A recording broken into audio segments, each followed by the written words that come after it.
Good morning, everybody. Welcome to today's Microsoft Flight Simulator live stream. Yes, I am a few minutes early, Kev. Figured I'd get in and that gives you time to get set up, gives me time, a little bit of time to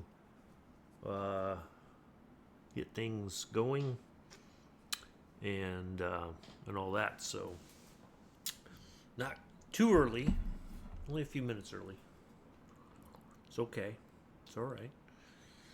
Welcome to today's Microsoft Flight Simulator live stream. I'm your host, pilot, lead singer, driver of the airplane. Today, I'm Uncle B, as always. Today, we're going from Denver International to George Bush Intercontinental in Houston. We're going to start off with that flight. We're going to land in Houston. We're going to swap planes. Then we're going to head over to Birmingham-Shuttlesworth. And we're going to land there. We're going to wrap things up for the day. Here is the initial route for the first flight. If I zoom in on Denver, it's going to tell me a completely different runway, but we're going to go for 17 left. That is the runway in use for departure out of Denver today. Get my flight plan going here in a second. So that's what we got going on today. And then next week, the long one from JFK to Heathrow. And that will be it until sometime in July. I don't know which day I'm going to stream yet. I may do it that first Saturday of July. I may take that weekend off just to kind of reset a little bit after the trip. I don't know yet. It depends on how tired I am after getting back. I should be okay though, but I'll make a determination after I get back and see how things are going and whatnot. So, but anyway, I'll give it about another minute. I'm going to spawn in, get the aircraft started up, get the flight plan put in, so we can get out of here. It says an hour 43 in the air. I think that's the direct to. I think we can do it in about, I'm going to guess, I'm going to estimate. I think we can make it in about an hour and a half, maybe, give or take. Maybe less than an hour and a half. I don't know. We'll find out here shortly.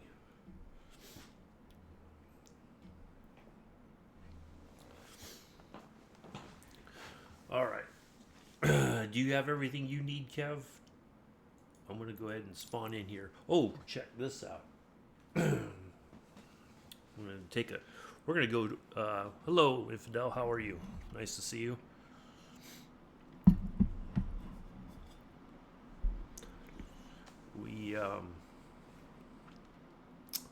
We're going to go check out the tower. Hello, Tenchel.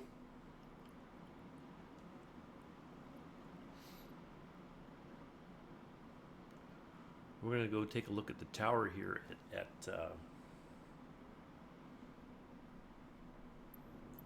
Denver International. Real quick. Watch this.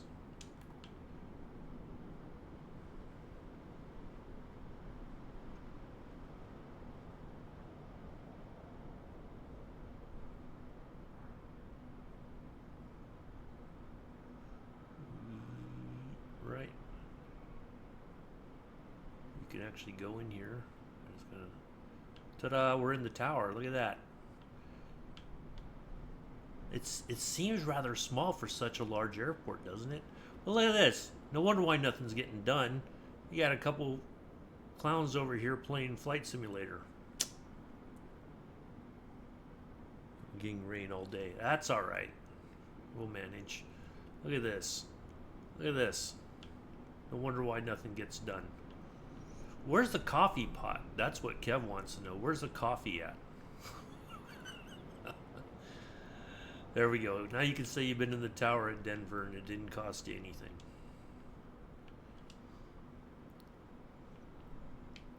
All right, let's get things going here.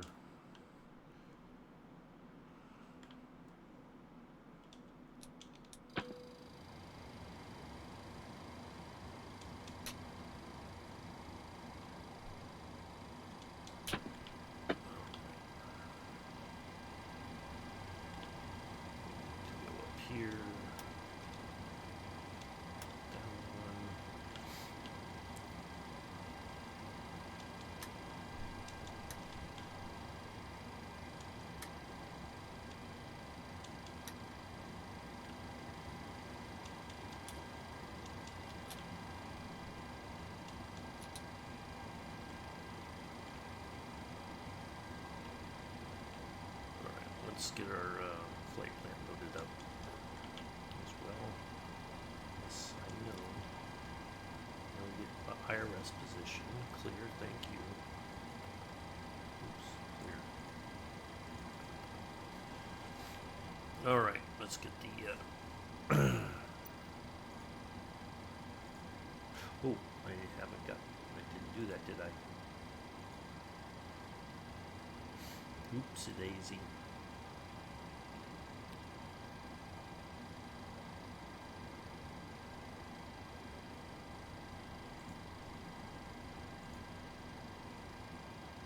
There we go. All right.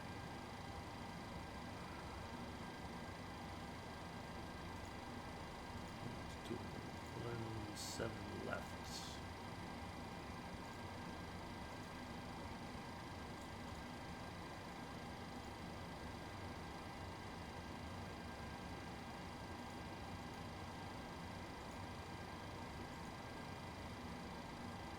And we exceeds max allowable weight of. Huh?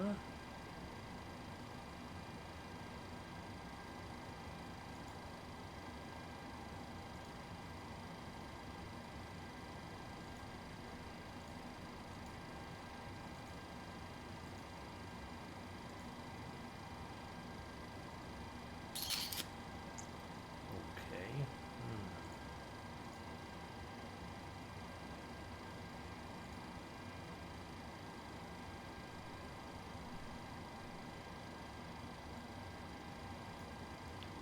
That seems kind of odd.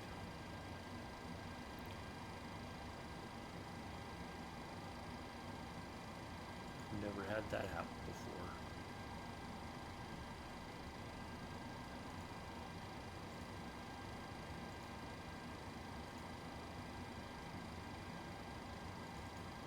Let's see, let's go 1,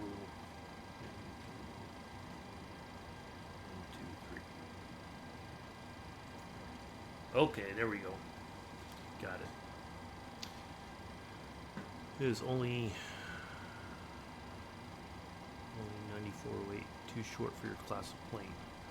Oh.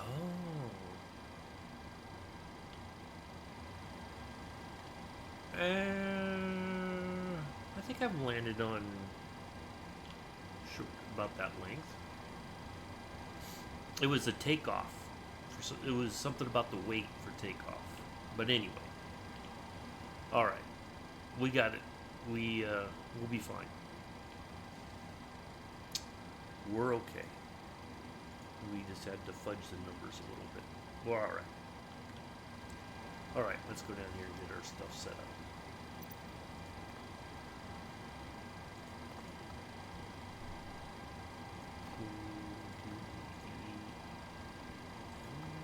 Oops.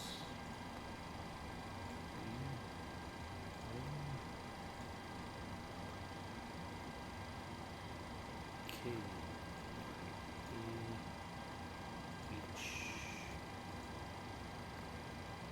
West.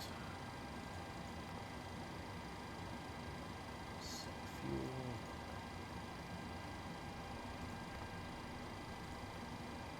Set route. There we go. All right, we're okay. While it's doing that thing, let's go down here. Let's get a little light, shall we?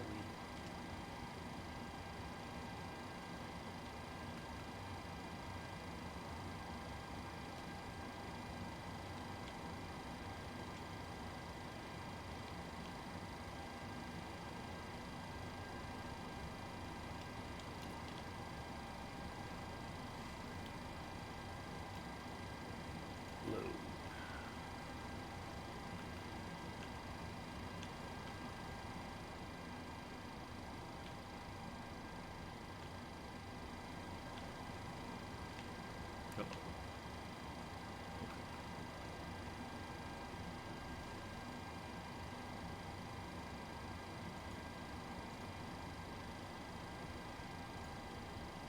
Need some information from both of these here in a second. Activate.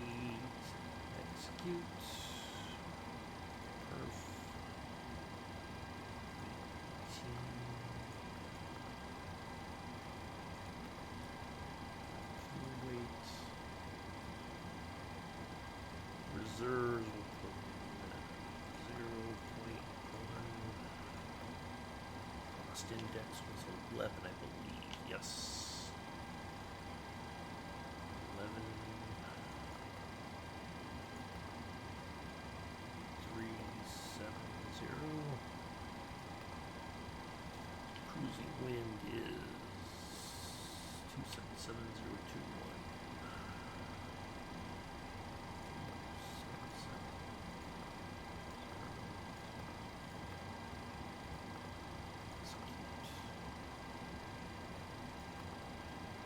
Outside air temp was pretty low. I think it was like 25.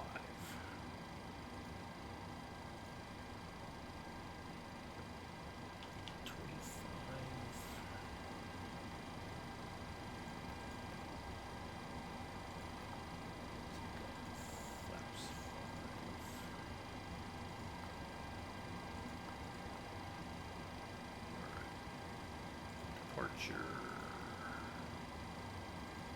17 left. Using the 2. Execute. Arriving on 08 right. Pressure.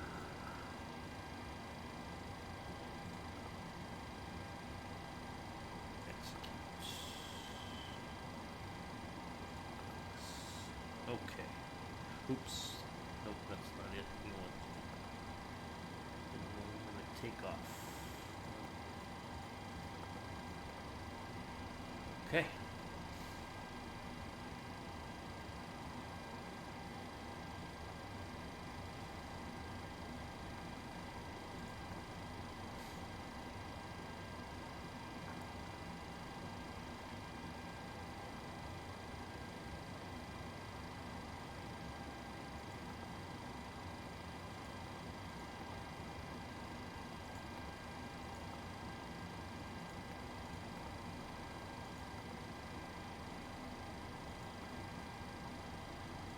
Alright, that all looks good.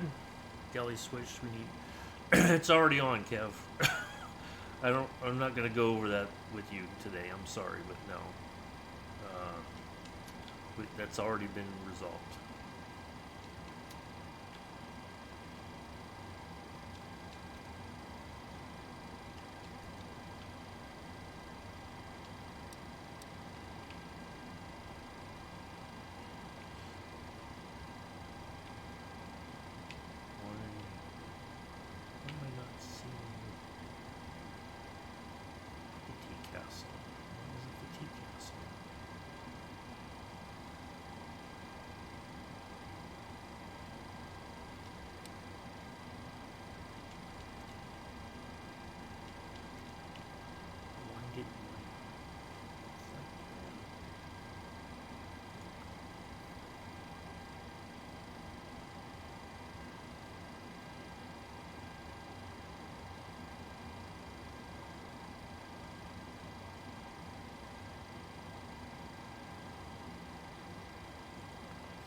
There we go. Alright.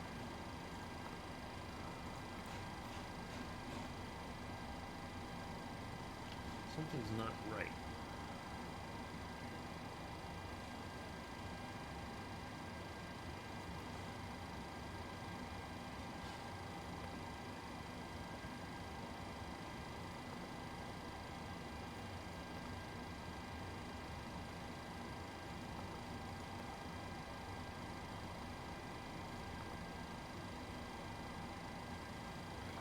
My plan is not showing up on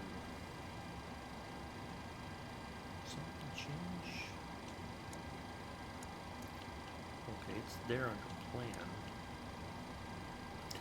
Okay, well, I guess that's what we're going to use then.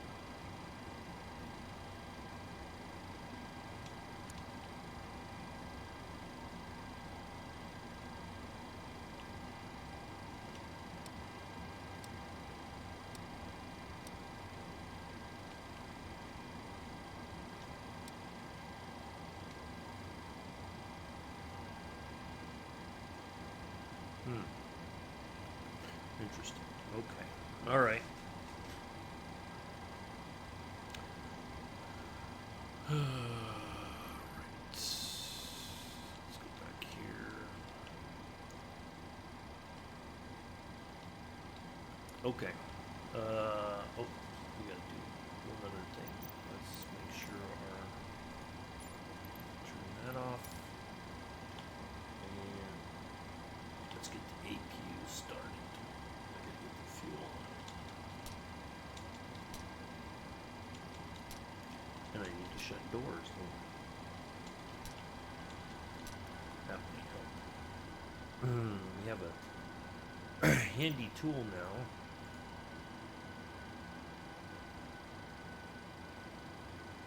These the stairs.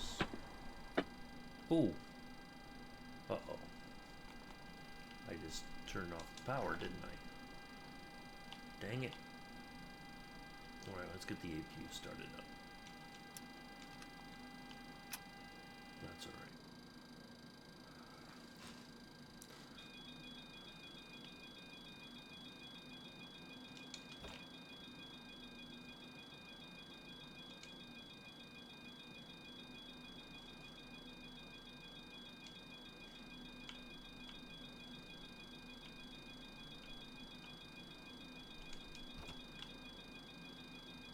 I hit the wrong button.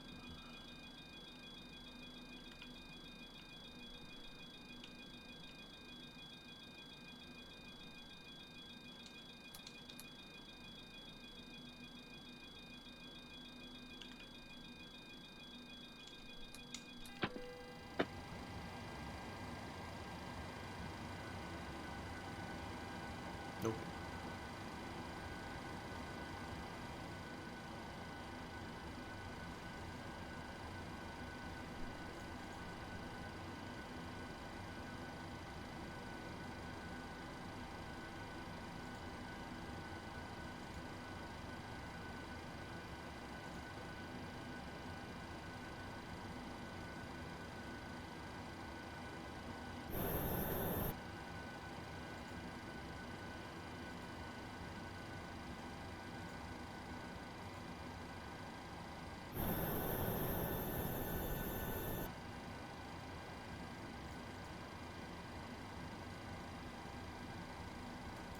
There was a thing here for stairs.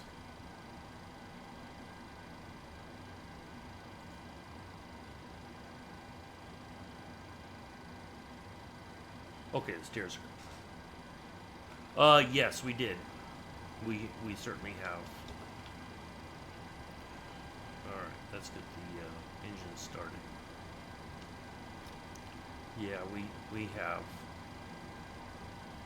That's been nuts.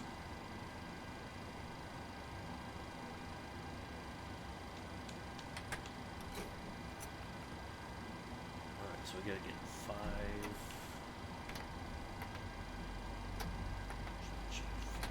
There.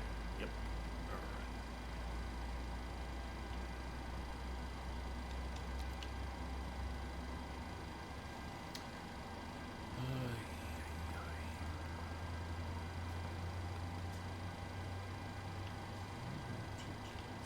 Should be on. Well, maybe after I talk to.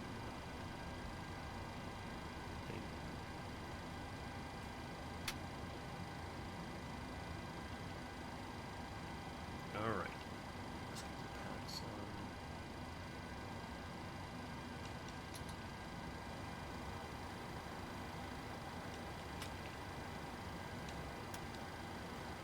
That's right. Now it should be on the map. There it is. Alright. Go ahead. Verified that we were on alignment. That's why. Okay. Yeah, we have. It's been. We had thunderstorms yesterday afternoon. Okay, I got it. My goodness. Hold on a second. I gotta do one other thing. I forgot. Okay, 4.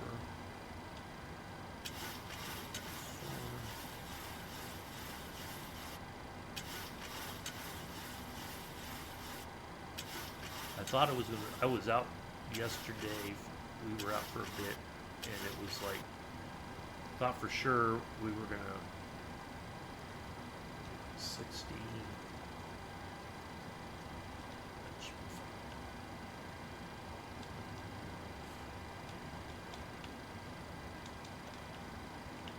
But yeah, it was a bit nuts. Yeah, you said it shook your apartment. That's crazy. Denver clearance delivery Continental 440 IFR to Houston, ready to copy. Continental 440 is cleared to Houston Airport as filed. Right. Take off runway 34 right climb and maintain 9,000 feet.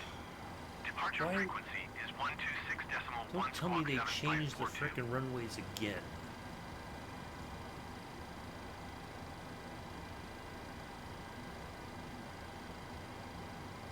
No, we're going 17 left. Continental 440 cleared to Houston Airport is filed. Take off runway 34 right climb and maintain 9,000 feet. Departure on 126.1 squawk 7542. This is the kind of crap I despise about this freaking sim sometimes. Contact ground on 119.475. Good day.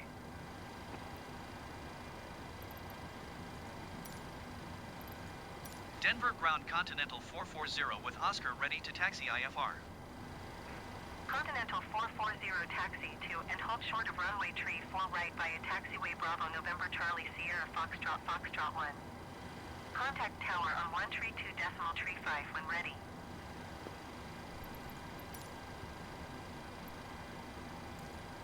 And it's not going to give me the frickin' runway. Taxiing hold short runway 34 right using taxiway Bravo November Charlie Sierra Foxtrot 1 Continental 440. That figures. Denver ground Continental 440. Damn it! Cancel IFR at this time. Denver airport information, Oscar 13000. Son of a bitch. I can't believe I just did that.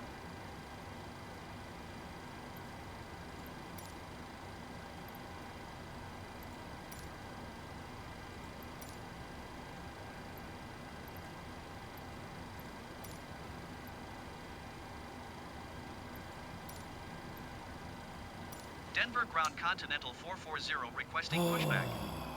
Gotta be kidding me. Continental 440 pushback request accepted.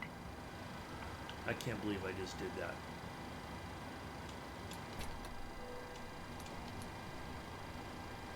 Yeah. Damn it.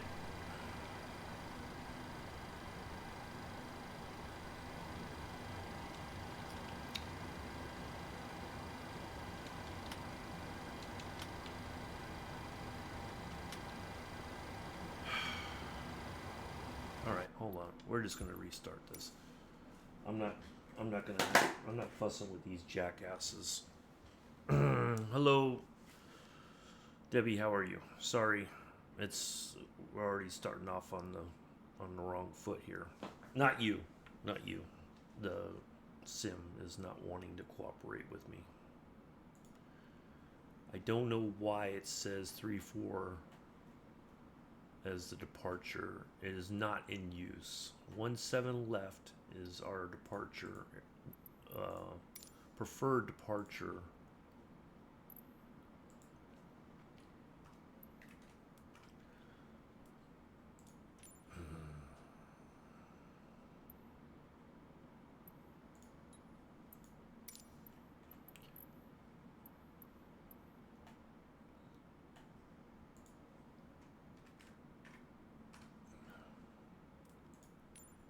Let me look at other runways for Houston.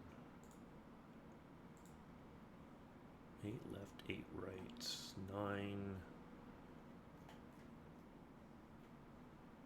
15 left, 15 right. Or I will go 15 left, even though it's a departure runway.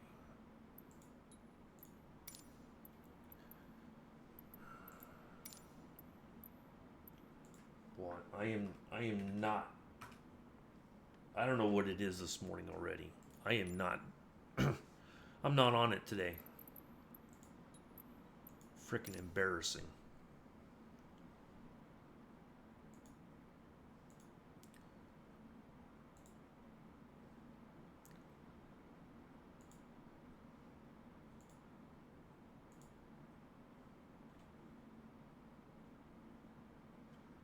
All right, let's try this again.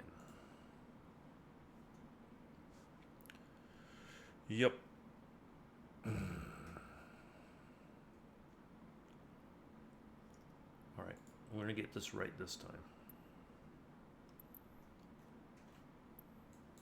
See, I don't know why it wants me to go all the way over to 3-4 left. All right, you know what? That's what we're going to do. I don't care. If it doesn't make any sense. If you look at the chart,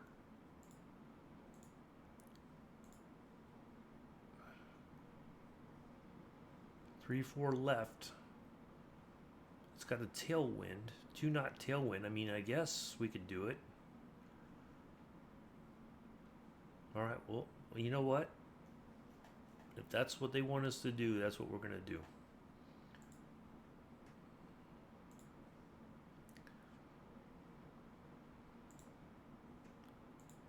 The sim is so freaking broken sometimes, I swear. It's like this idiotic crap that it comes up with instead of saying, oh, you want 17 left, which is the preferred departure route. No. Okay. We're going to do what it wants us to do.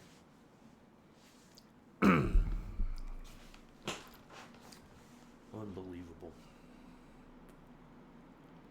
Oh yeah, we use live weather. Oh yeah, it's no. Somebody's not telling the frickin' truth.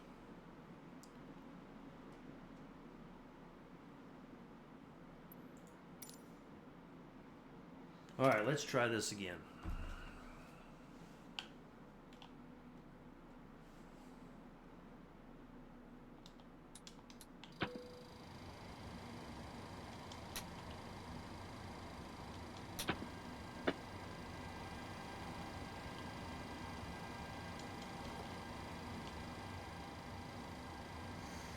Yep. And I'm pretty sure I'm on live weather. Yep, it says live weather. Okay. Well.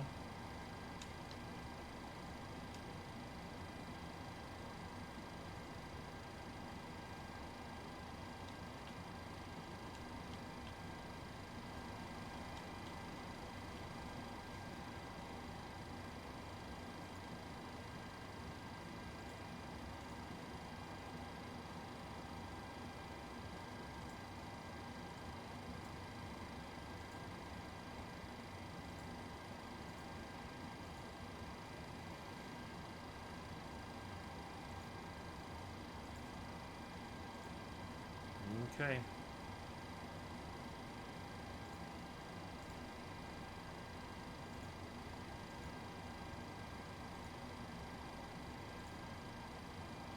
All right.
All right.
chance of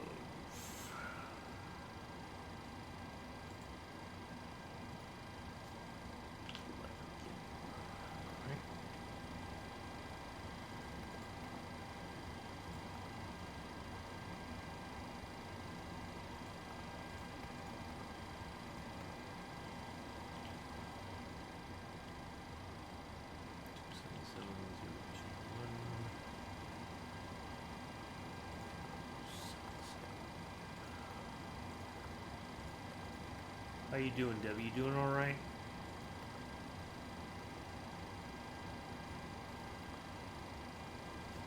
think it was 30 something this time. It was 31, I think, which...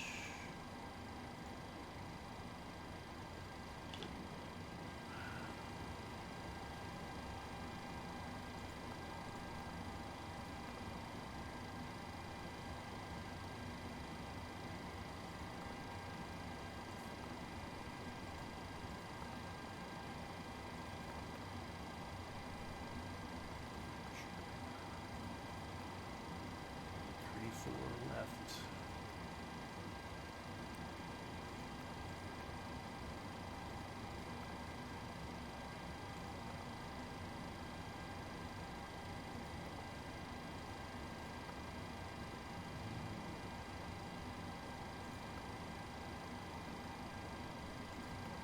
Oh, don't tell me 1-5 left doesn't have. It doesn't, does it?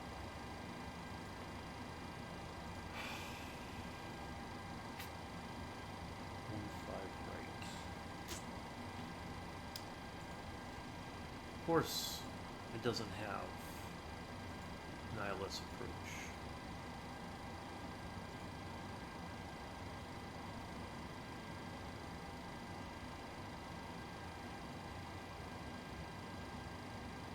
One 5 right does, but not 1-5 left. Go figure.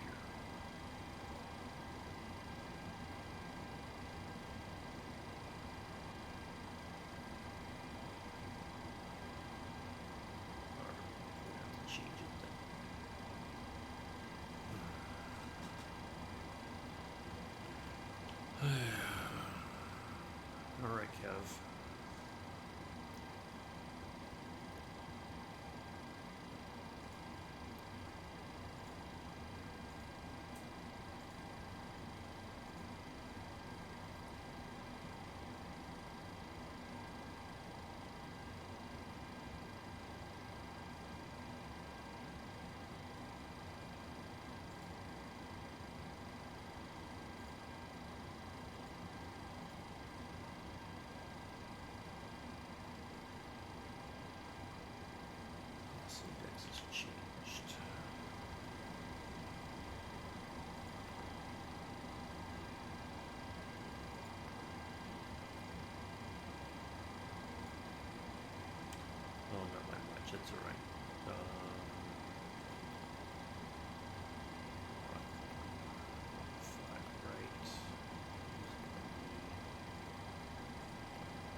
Alright, let's see if we can talk to somebody this time.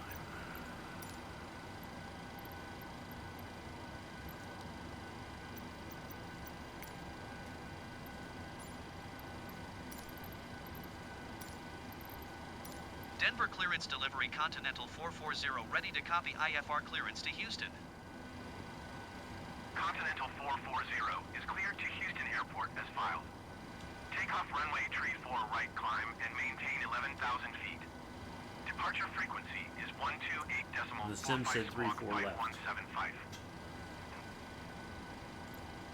Continental 440 cleared to Houston Airport as filed. Takeoff runway tree 4 right climb and maintain 11,000 feet.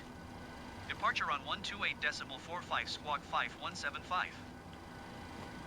Continental 440 readback is correct. Contact ground on 131 decimal tree when ready to taxi. Good day.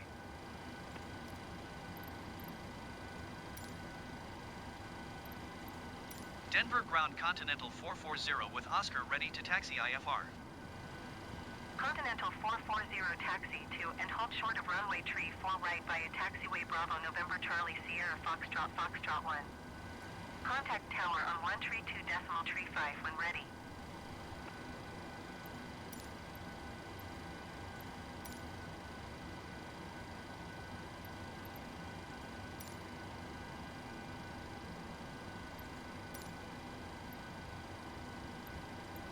Denver ground, can Continental 440 get runway tree 4 left?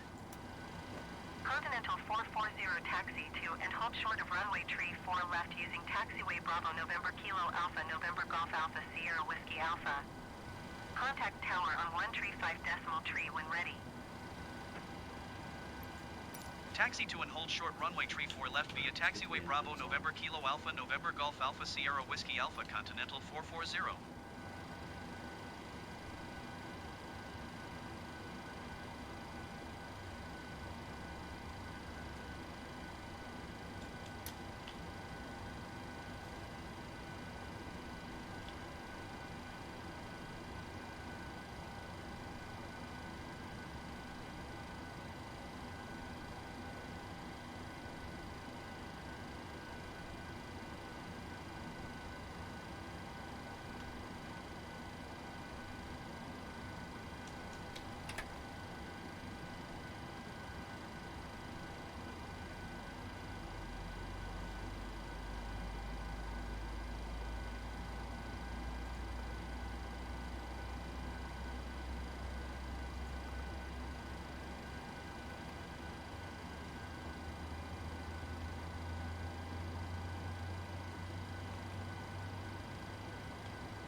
Galveston's getting pounded right now. It's starting to sprinkle. Yeah, we're probably gonna get some of that tomorrow once it gets here.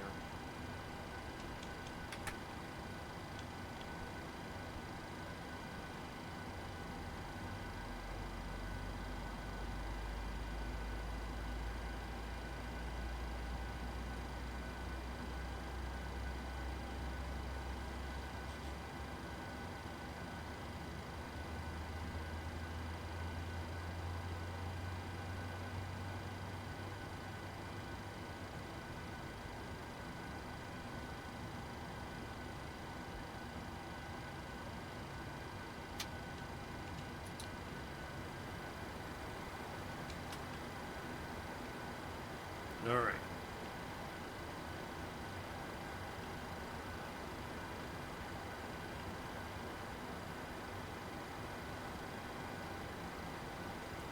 Let's disconnect everything.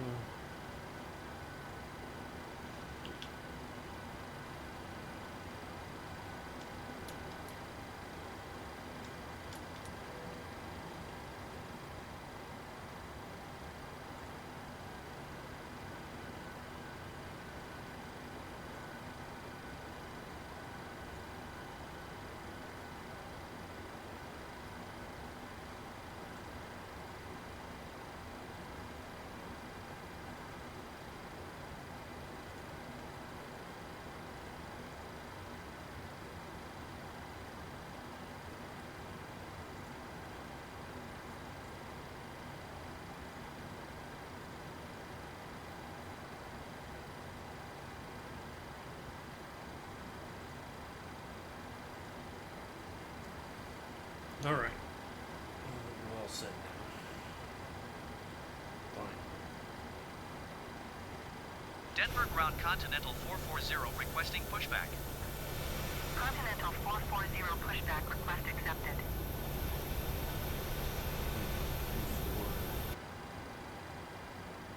Left.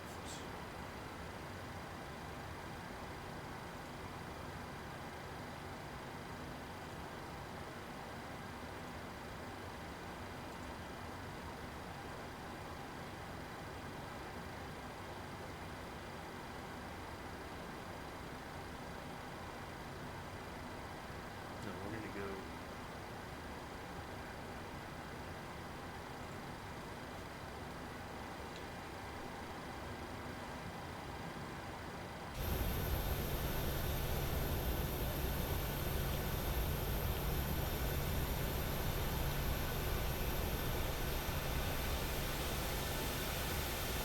Follow the taxi.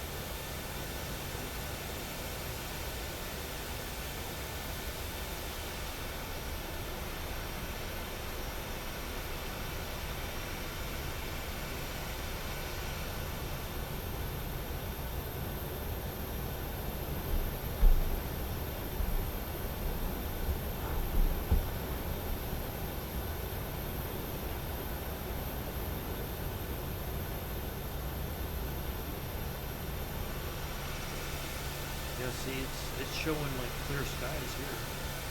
Denver. Well, I guess that's not surprising.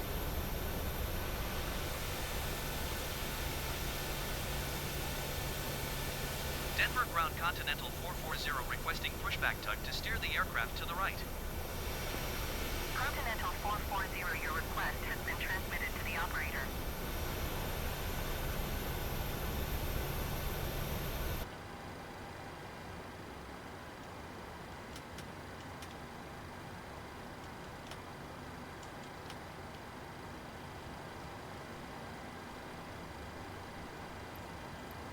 Denver Ground Continental 440 requesting the end of pushback. Continental 440 request to end pushback received.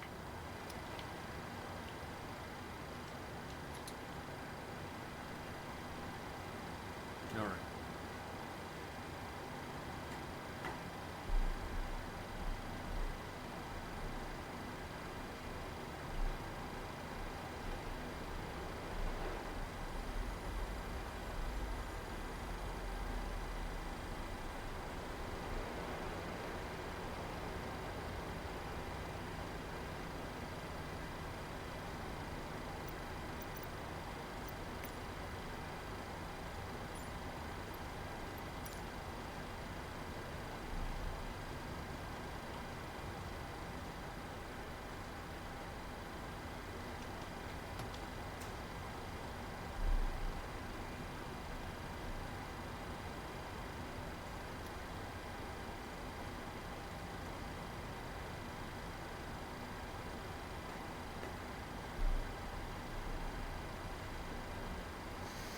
All right, we'll finally get underway here after all the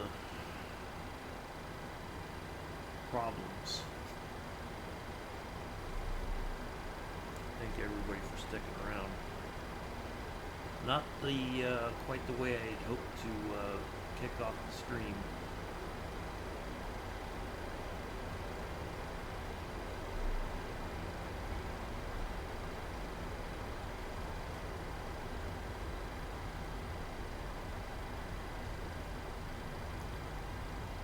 But, as always, the sim seems to have its own agenda.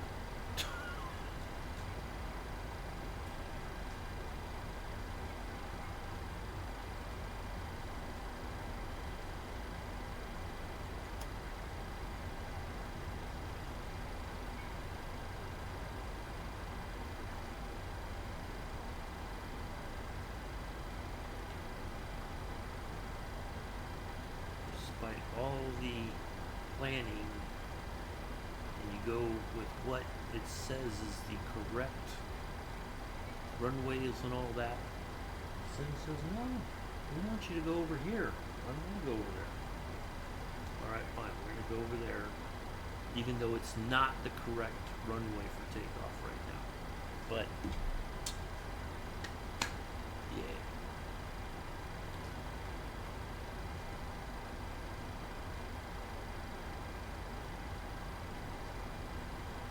So what we're gonna have to do when we're departing out, we're gonna have to hand fly it. It's gonna be a very sharp turn out, looks like, to get us on track for our departure route.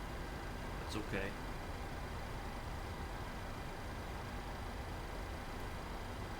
And then we'll get to Intercontinental, and we'll swap planes. Hopefully the second flight goes much better than the first one. Although the second one is probably going to be a bit tricky as well, because we don't have, getting into Birmingham, there isn't a arrival portion of the flight. It'll get us to a certain point, but I think I know, well, there's a couple things I can do to make it work. That's okay.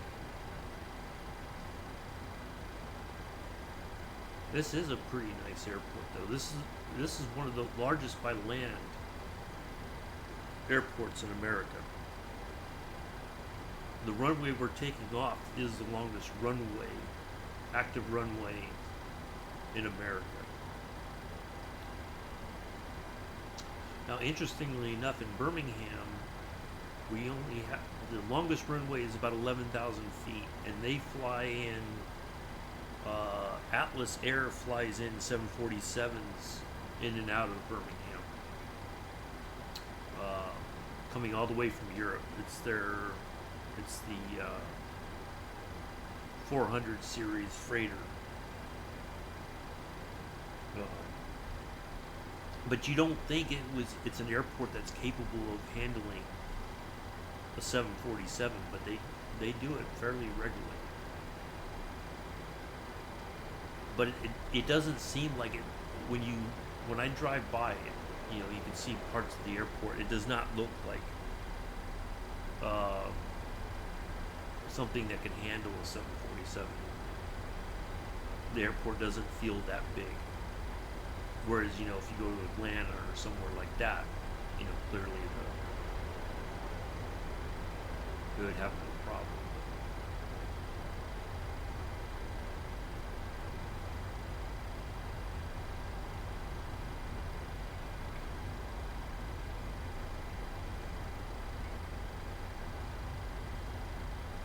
So we need to clear at least 6,000 feet or 600 feet off the ground before I can turn.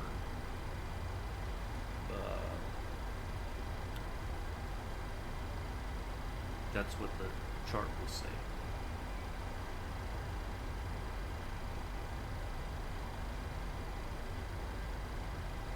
Matter of fact, the other day when I was going to an appointment, the Delta had a 737-900 coming in from Atlanta. Now I don't know if that's their back and forth plane. If that's the case, well, that's a pretty big plane for just a quick takeoff, and it doesn't take very long to get to Atlanta from here. Real quick, I want to say thanks Scotty Tuhati for the follow about a week ago, and thank you Kev for the shout out. It's, on my filter or activity feed it says you gave me a shout out 2 days ago. Thank you for that, Kev. Appreciate it. Let's give Kev a shout out.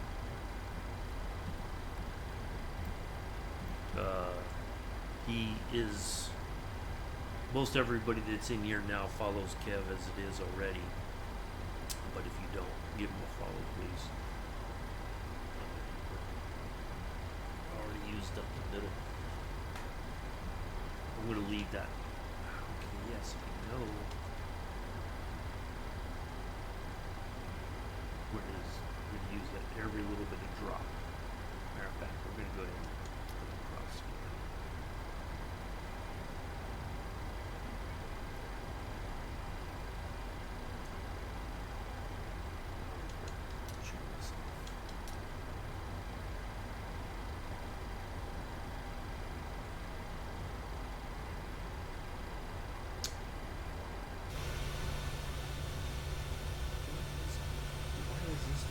Yuck.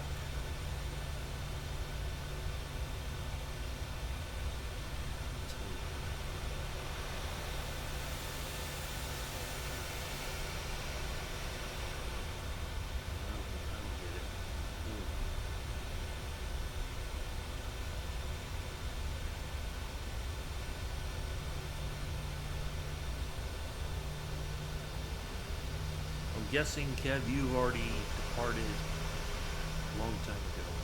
I don't see you anywhere at the airport, or you're not flying today, I guess. I don't know. My taxi really looks like garbage over here.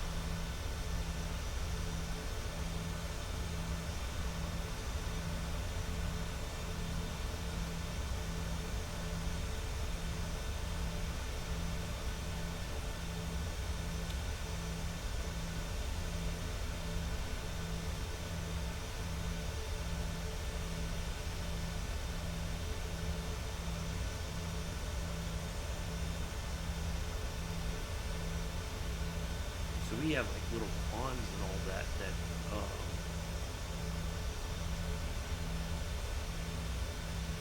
not well we're I think we're safe from flooding, but some of the streets there's small ponds that if it really gets we get a lot of rain here, they'll flood.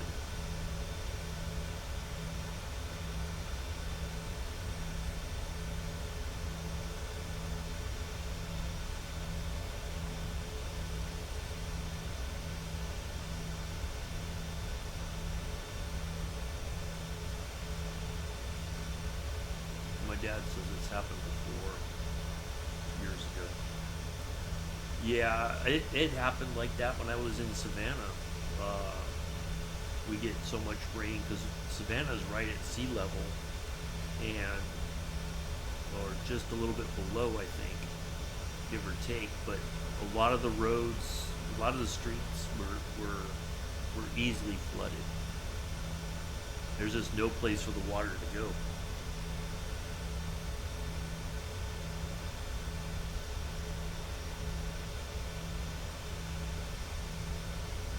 Unless you have a pickup that's pretty high, if you drive, it'll you can easily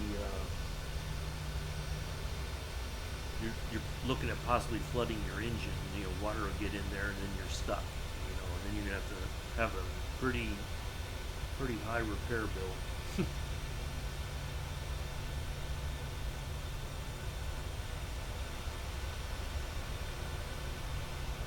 All right, let's turn the taxi on.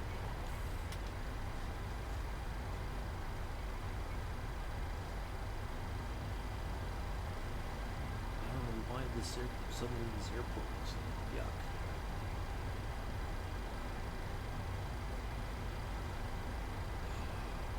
So one more Saturday and you guys won't hear from me for a bit. Third full restart and it won't start. What? You talk about the sim won't start?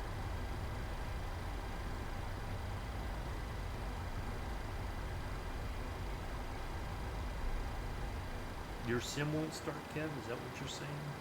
Did I understand that correctly? Right.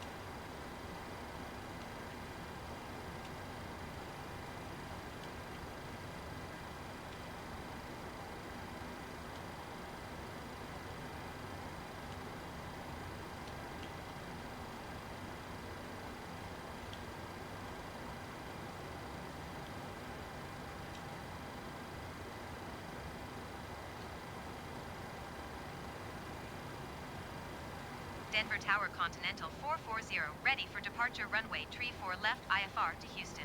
Won't load the fly. Continental 440 altimeter tree 0.08 wind 242 at Niter. Cleared for takeoff runway tree 4 left. Yeah. Cleared for takeoff runway tree 4 left Continental 440.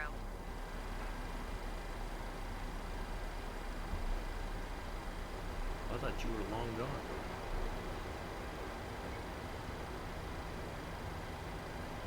Alright, folks. Oh, you know what we gotta do? didn't do.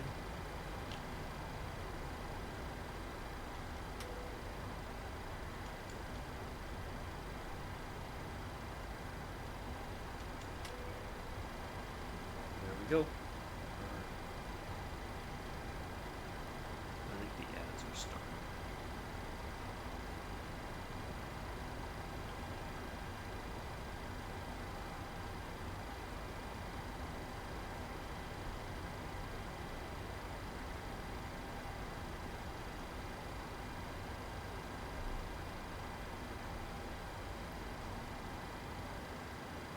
I don't know, that's strange. But nothing surprises me anymore with this sim. Alright, we'll wait for the ads to finish up and then we'll get out of here.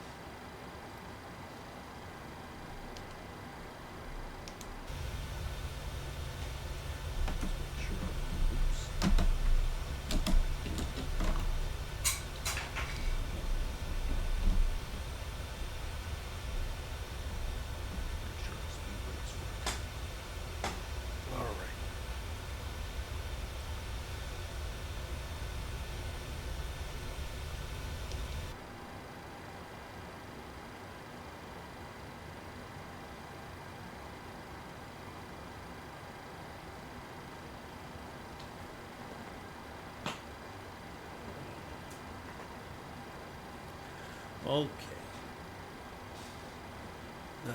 There's not been the best moment so far today. Kev's got problems with the sim. I had pilot error. There's no best moments today, at least. Maybe in the second flight there will be, but we'll see. Oh, let me do one more thing before we go. Let's get this zoomed out. Kinda. Yeah, that should be fine once we get going. Alright, let's go.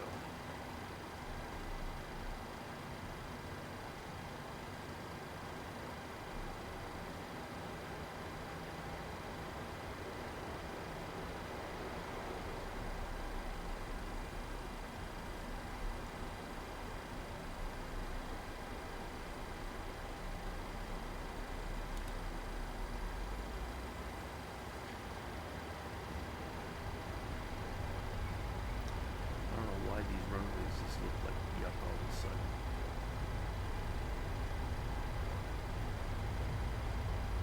Airspeed's alive.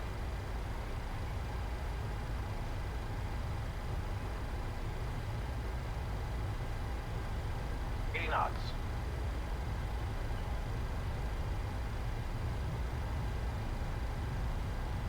That is the voice of PMDG President Robert Randazzo, something like that. V1. Rotate. V2.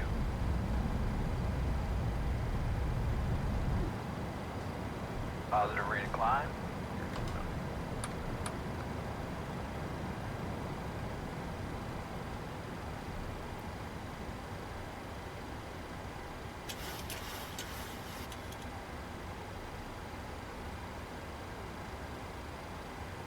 Continental 440, contact Denver departure on 128.45.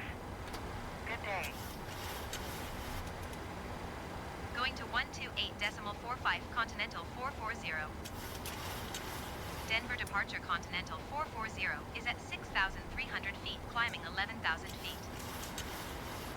Continental 440 Denver, departure altimeter 30.09er radar contact continued.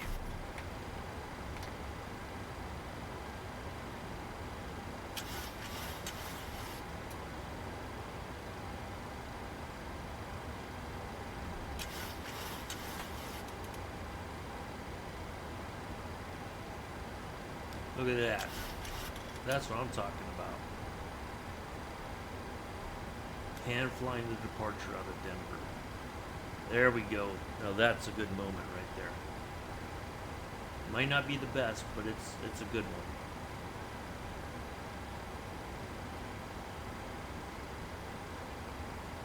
B for the win. Finally. Only took an hour and 5 minutes. Alright, let's get the autopilot on. Away we go.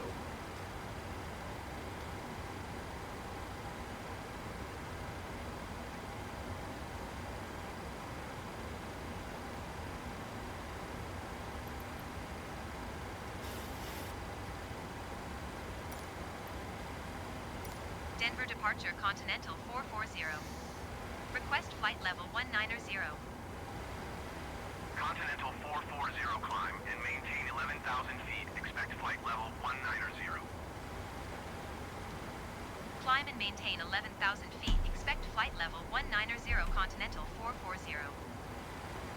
Alright. Continental 440 climb and maintain flight level 190. Climb and maintain flight level 190 Continental 440.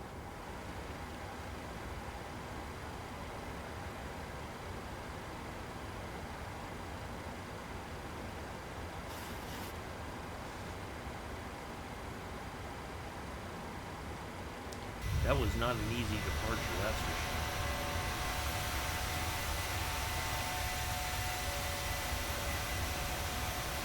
It feels like we're still pretty low to the ground because Denver's up at 5,000 feet in altitude.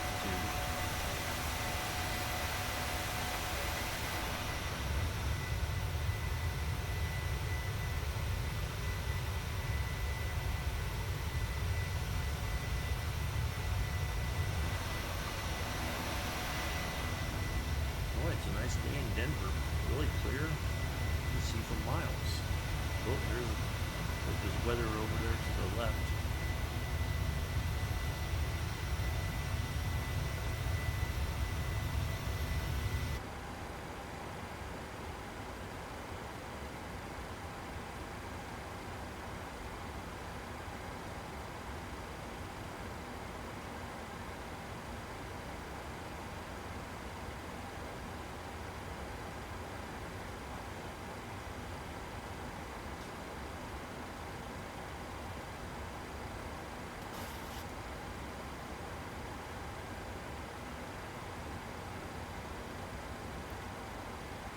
All right. Let's start pulling up some information here.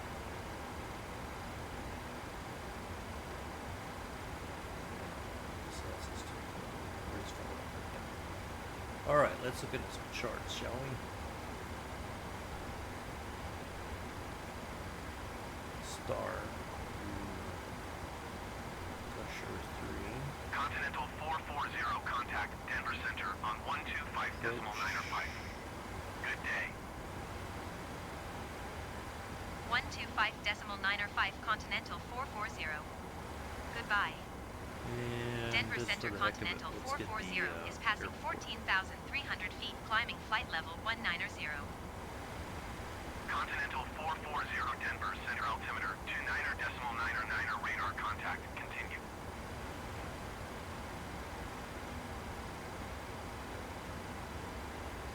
All right, so let's look at our. That's our approach. That's the star. We need the approach information.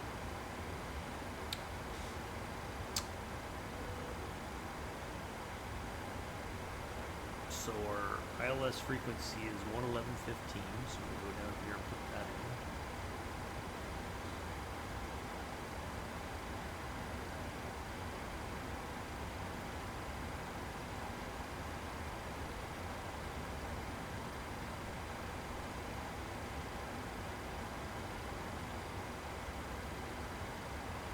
What's our altitude? 16. Let's go to. Ask for more. Denver Center Continental 440.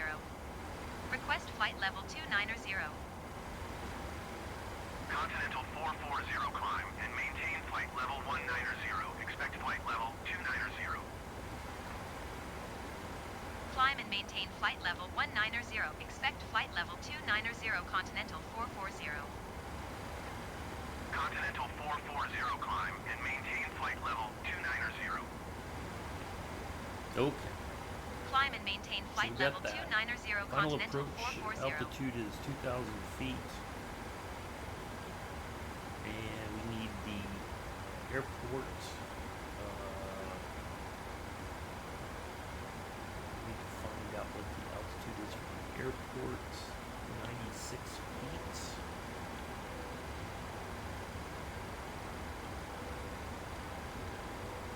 That's 100. What's our airport? What's our runway?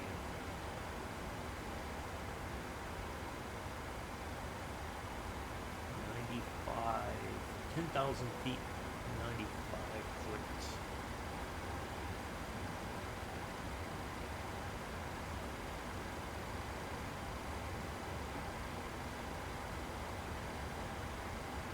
Oh, look at that. We didn't even have to do it. There we go. All right, we're all set for that then.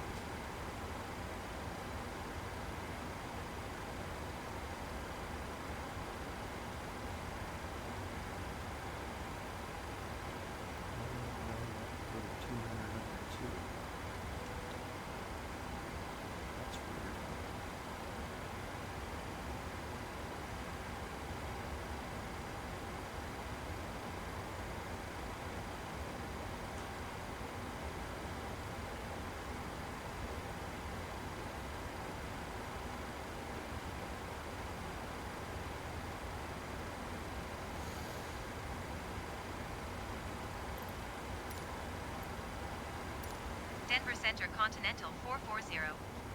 Request flight level 370. Continental 440 climb and maintain flight level 290. Expect flight level 370.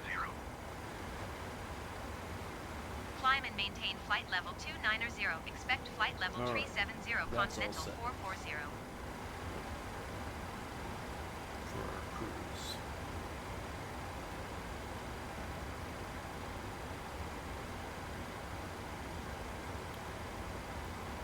We've got our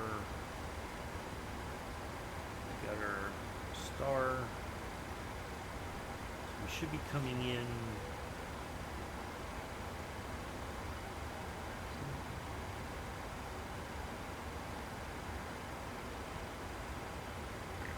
We're coming in right here by Mike Quebec. We're going to come on down here to Gushing. Continental 440 contact Denver Center on 128.375. And then we're going to go Good day. from there to here.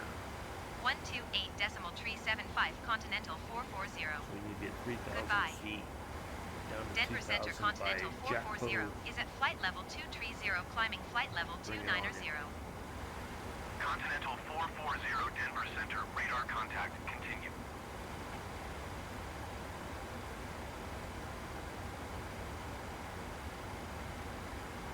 All right.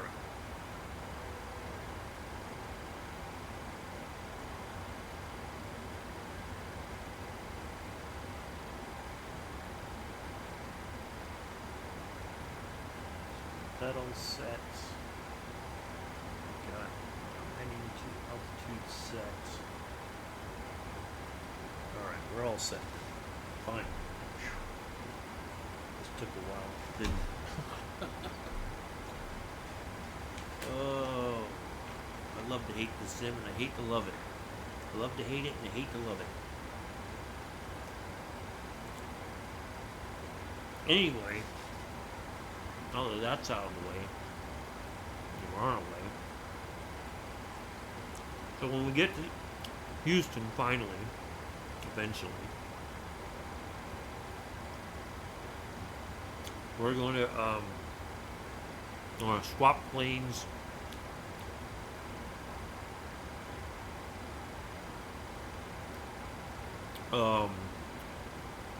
And we're gonna go to Birmingham after we swap the planes, redo a flight plan.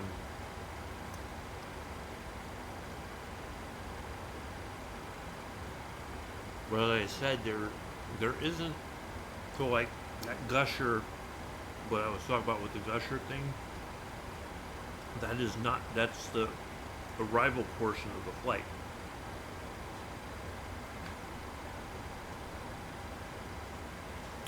Birmingham does not have an arrival portion.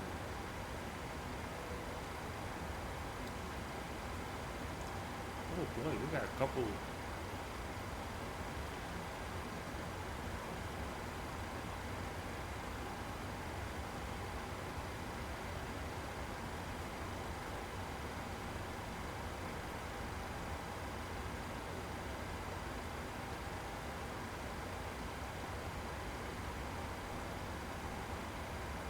We got 2 big legs here. Oh, 3, really. Continental 440 climb and maintain flight level tree 70. That's it. Climb and maintain flight level 370 Continental That's okay. 440. We got, we'll make it. We'll be up at altitude. We'll do 0.77.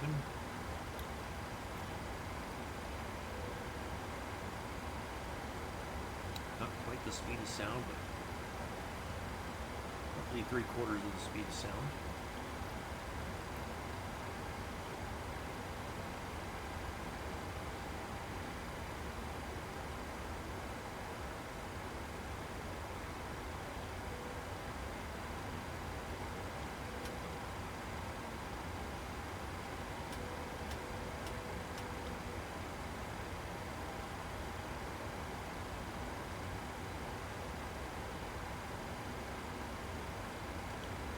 Let's go over here. Zoom out a little bit more.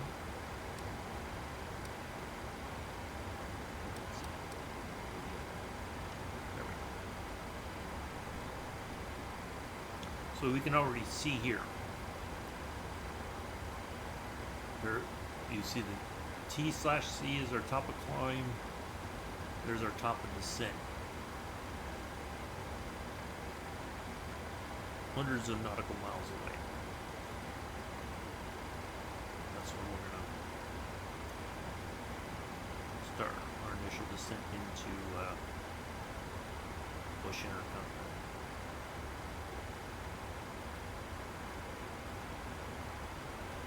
Intercontinental. Kev, did you ever get your sim restarted? There you go.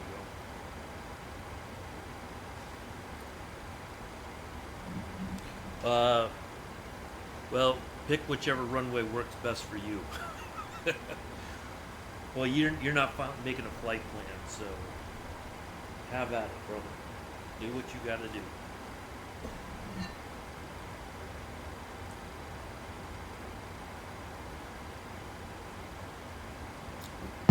Just hope that Debbie doesn't throw any pins your way.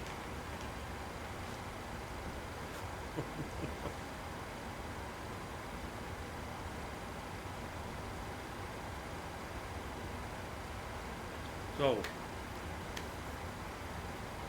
next Saturday, long haul from JFK to Heathrow.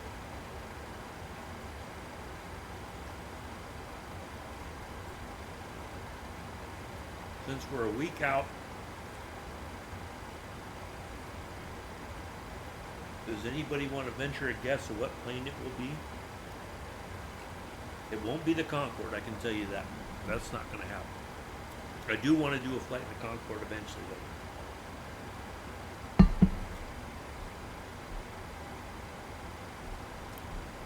Continental 440 contact Denver Center on 133.4. Good day. Going to 133.4 Continental 440. Yeah.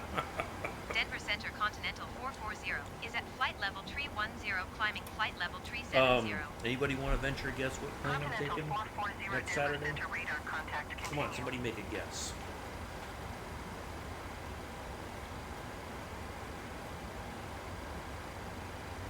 The winner gets an autographed picture of Kev.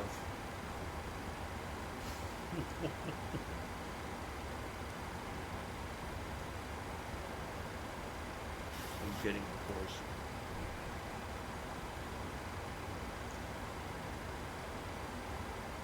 I Cooper's like, I'm not guessing then.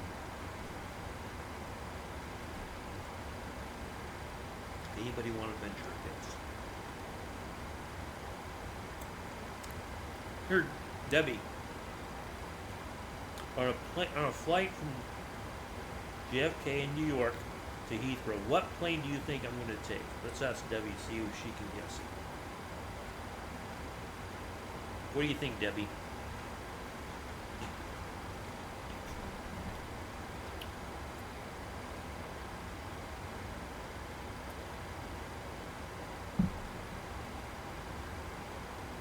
Don't know.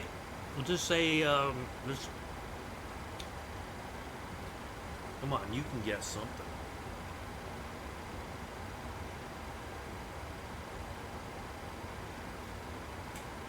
It won't be the DC-3 either. That's for sure.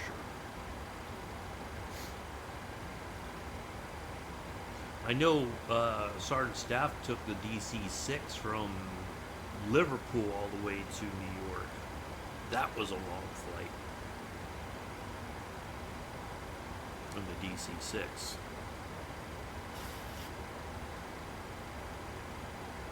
But it won't be the DC-6. I don't have that kind of time on my hands.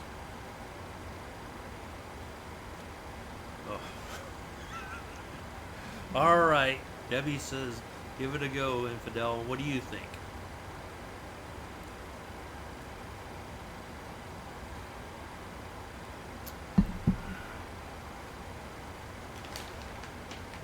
I'll make it easy for you, Debbie. I just mentioned the plane taking off and landing at Birmingham. Let's see if you remember that much.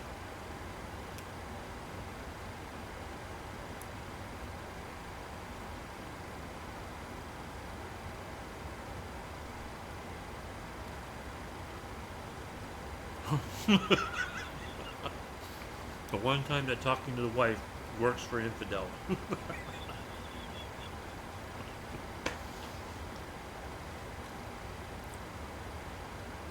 What plane am I flying to Heathrow next Saturday? I asked Debbie to make a guess. She says she doesn't know. She has no idea. She asked you to make the guess, Infidel.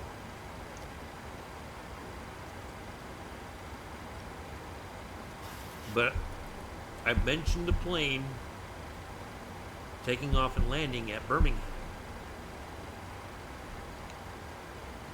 There you go. Winner, winner, chicken dinner. Kev, send Infidel an autographed picture of yourself.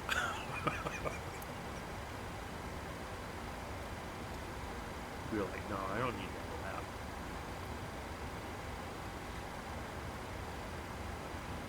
that. Yep, that's it. I will be flying the 747-8 Intercontinental. Stamp return.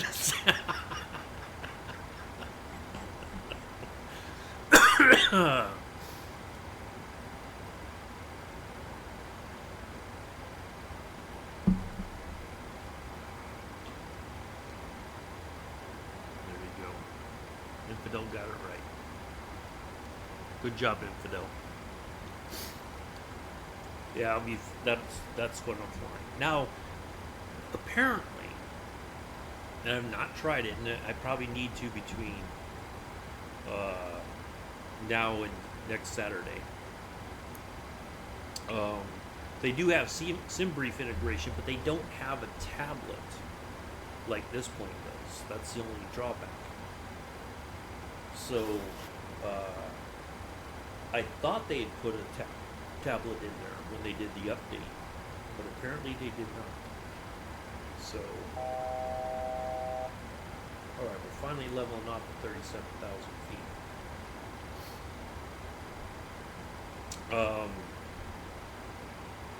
Let's have a look outside. Catch up.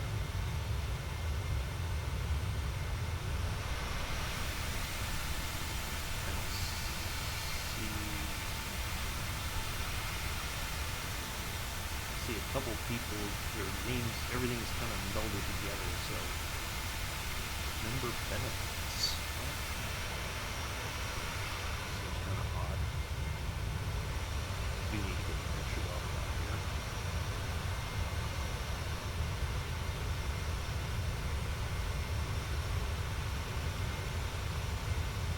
Hello, Mela. How are you? Sorry, I was looking for Kevin in the skies. I don't think he's made it in the air.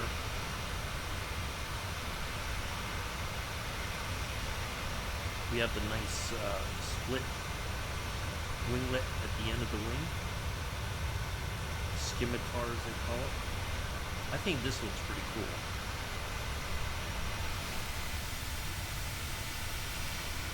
This version of the plane. There's Kev. I see him now. I'm alright, thanks. I had a steak and baked potato last night for dinner. It's quite tasty. I was going to post a picture of it in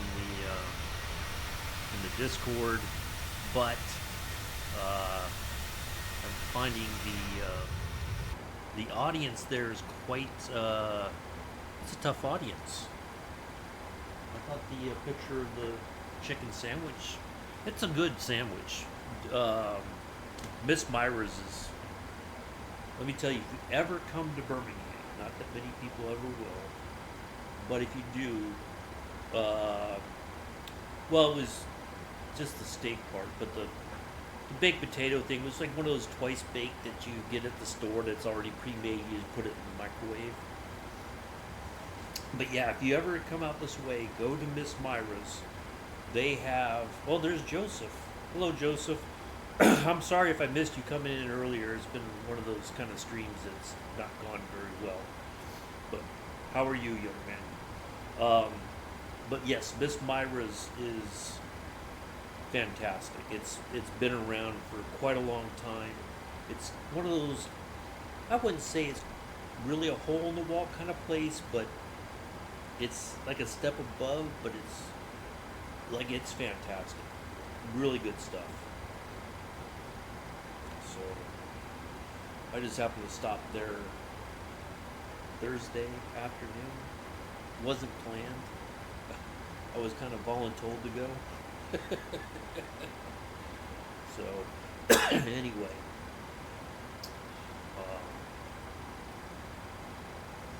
but yeah. So Kev's out there now, finally in the air. He's had problems. I've had, well, it was pilot error. Let's be honest, it really was. It was just, things didn't start off well, but, so thank you for everybody who stuck around. Sorry it didn't go very well at the beginning, but we're on our way to Houston. We're gonna park, shut the plane down, and then we're gonna swap planes to, the Avro RJ. We're going to use the Northwest Airlines Avro for our flight to Birmingham-Shuttlesworth. Much smaller plane. So yeah, that's what we're going to do after we get to Houston. You doing all right, Joseph? I asked you and you haven't answered, so I guess you didn't want to be bothered. Typical. Continental 440, contact Albuquerque Center on 127.85. Going to really nice 127.85, Continental 440. Albuquerque Center, Continental 440, flight level 370. Continental 440, Albuquerque Yeah, Center. 747. I'm good. We had a storm yesterday. We had one here too, so I sent another one your way, Joseph. Thunder, lightning. Yeah, I know. Yep. How's your trip so far, Mela? Doing good?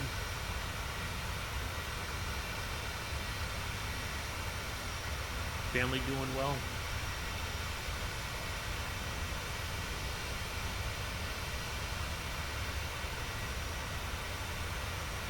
Oh, it's true, Joseph.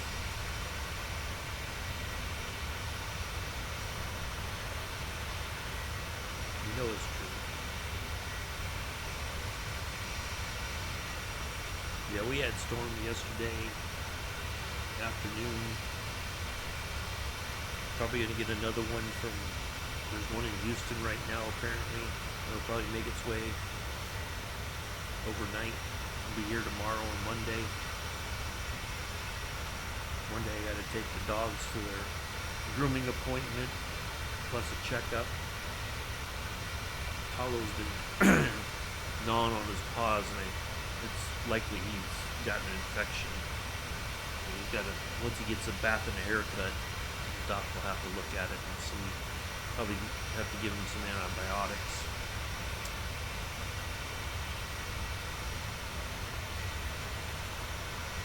Let's see what else. Yeah. Kind of getting things set up for the trip to Providence.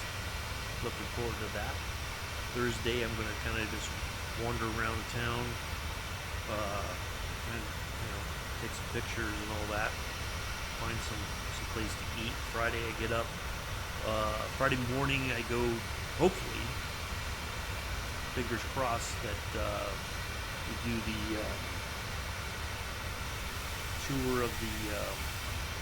Where'd Kev go? He was just back there. Kev, where'd you go? You were just over there. Doing the tower tour at Providence Airport. So looking forward to that. Hopefully that happens. Never done something like that, so I'm really hoping that this trip going very good. Glad to hear it. Then come back. They'll have, I think in the afternoon, you whined, I was on the screen. No, I saw you, but I don't see you anymore. Oh, there you are. Way below me. You were there off to the left, kind of behind me. Now you're below me and coming up. Okay. What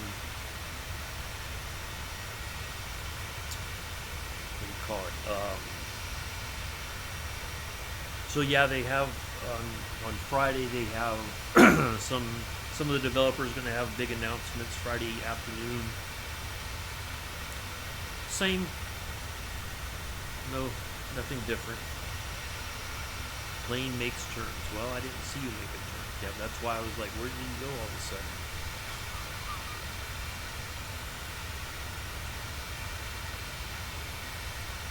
Anyway. So yeah, Friday will be announcements, stuff like that. And then Saturday, all kinds. There's got to be panels. They have one that I'm really interested in that I didn't know about. I got an email yesterday from the event organizers, and they have there's going to be a panel about veterans who are into flight sim, which I hope to attend that panel to hear that discussion, because I think it sounds like a very interesting sort of topic to discuss. So I quite enjoy simming, flight simming, even though as kind of what happened earlier, things don't always go according to the plan that you put together. Like I put time in creating, making sure everything's lined up on SimBrief first. And I keep checking the runways, and I say, okay, I try to use what runway is actually in use in real life for the departure and landing, if at all possible. And sometimes that doesn't quite go the way we want it to. I like the structure of the flight plan, because at least that gives me a sense of, if something goes wrong, I have a plan already in place that I can work with, and I can always have a backup, so to speak. kind of like the when I did a flight down there in I think it was Honduras. You had to visually fly it in. You know, there was no way to get to. There's no ILS approach. Nothing. It's just a visual landing, and I did pretty well with it. It was a bit stressful because I didn't know if the sim was going to give me an appropriate heading to get to the airport and all that kind of stuff. So no, but I think it's going to be an interesting topic to hear, and you know what their thoughts are about the veterans and the flight sim community. You know, what are they getting out of it?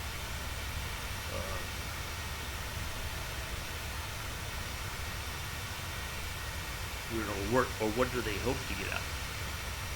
You know, more important.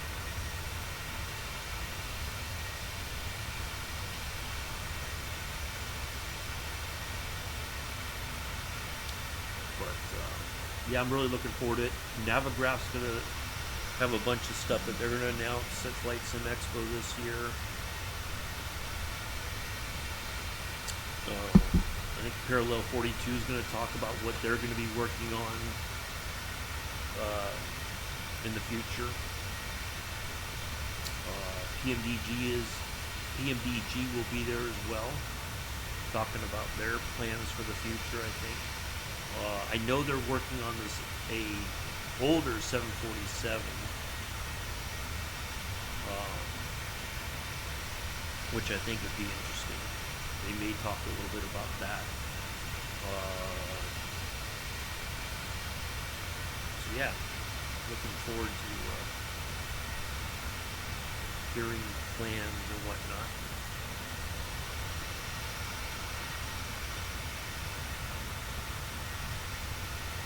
Let's see where we are.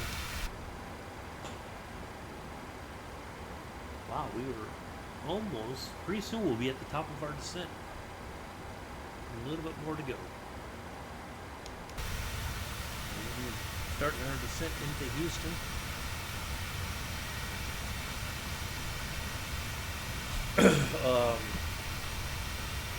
So yeah, I think it's going to be fantastic. Captain Arash is still on track to do a discussion about celestial navigating. So I'm hoping to catch his talk about that. I got to put that in my to-do list.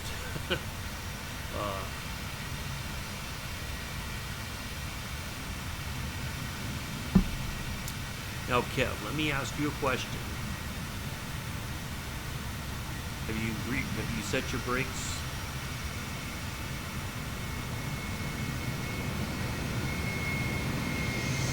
There'll be a number for you to call later that was very dangerous, Kev.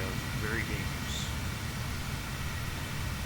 There'll be several numbers for you to call on top of the multi-state highway patrol numbers you need to call for your questionable driving lately.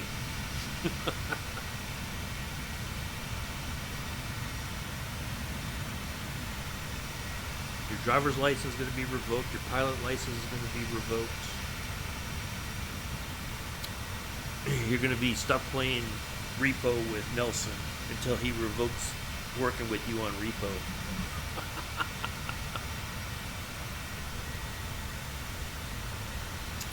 Speaking of which, one of the things that I do believe they're going to talk about at Flight Sim Expo this year, Navigraph announced it towards the end of last year.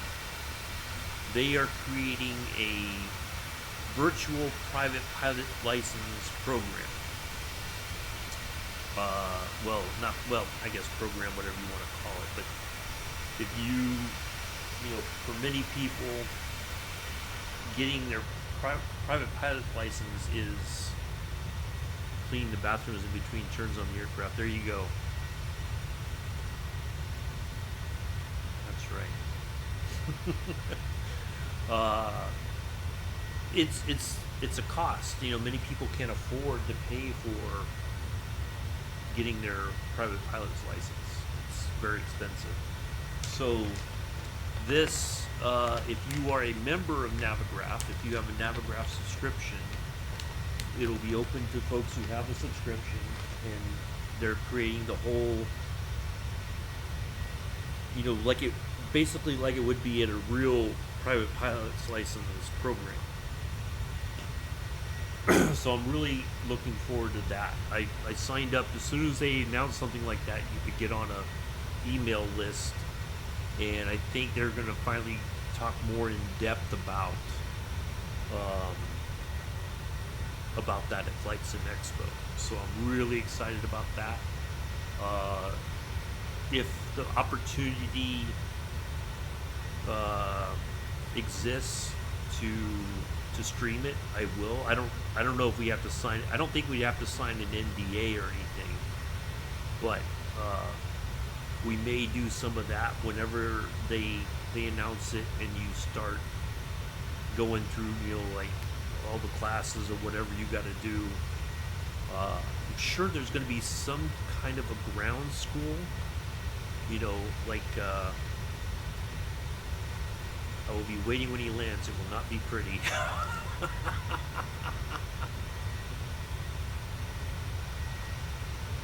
Well, just give him a frying pan upside the head. That's what his wife would do. So yeah, I'm looking forward to hearing more about that once hopefully they talk more about it. But we may do some of that. But I would imagine there's going to be kind of like a ground, like a classroom session, not just flying, but you're going to have to do kind of, remember, used to ask in Scruffy's stream, Infidel, used to ask him the questions, kind of like, I think he was, at that time, he was thinking about getting his PPL, and there was questions that you would throw in the chat while he was flying. So I would think there would be a ground school aspect to it, so yeah, a quiz thing. So I'm guessing it's going to have something very similar to that, I would think. So, but yeah, I'm really excited about that. I think it's going to be really cool. I hope to complete the whole thing. I'm sure it's not going to be easy, per se, and part of it's going to be unlearning a lot of bad habits that I picked up flying in Flight Sim over the years. Trying to make sure I do it correctly. So, yeah, I'm really looking forward to that. So I don't know if you get your PPL and then, like, if they're going to create one for like multi-engine or anything like that, if it's just the basic private pilot's license sort of thing. So I'm sure they'll talk more about that over time. But yeah, really looking forward to that. So I do like learning. So I think it would be a good opportunity for me. And it's not going to cost me tens of thousands of dollars or anything like that.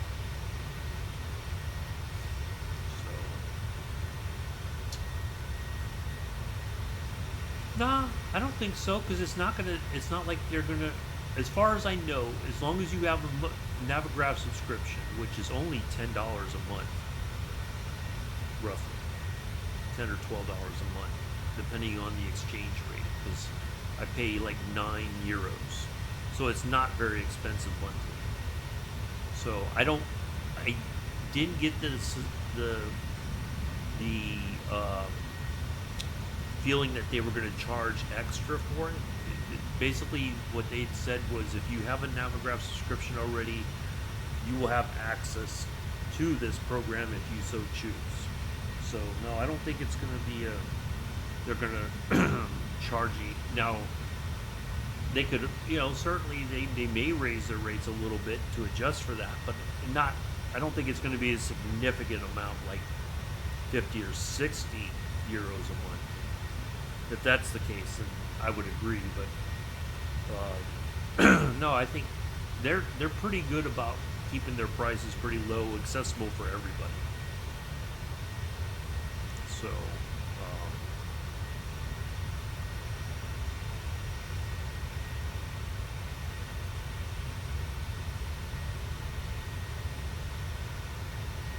we'll see what they say.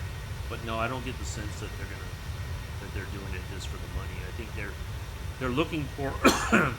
Let's be honest, the whole career mode apparently in 2024 hasn't gone very well. So I think this is a good option, and it's not just hopping in the sim and flying, but it's actually more of a how you would actually go through the process. So I don't know if you have to use 2024 or if you could use either sim.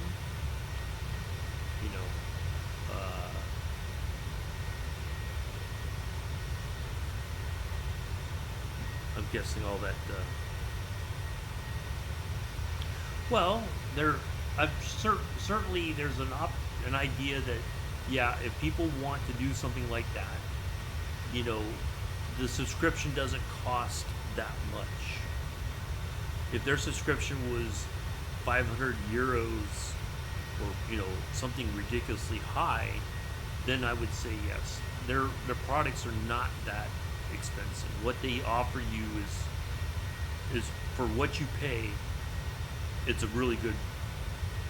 I think you get quite a bit of value for your money, and they're always doing more.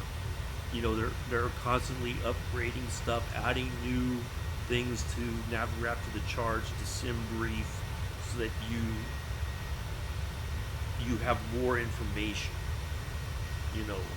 than you did initially. When they first started, it was kind of like,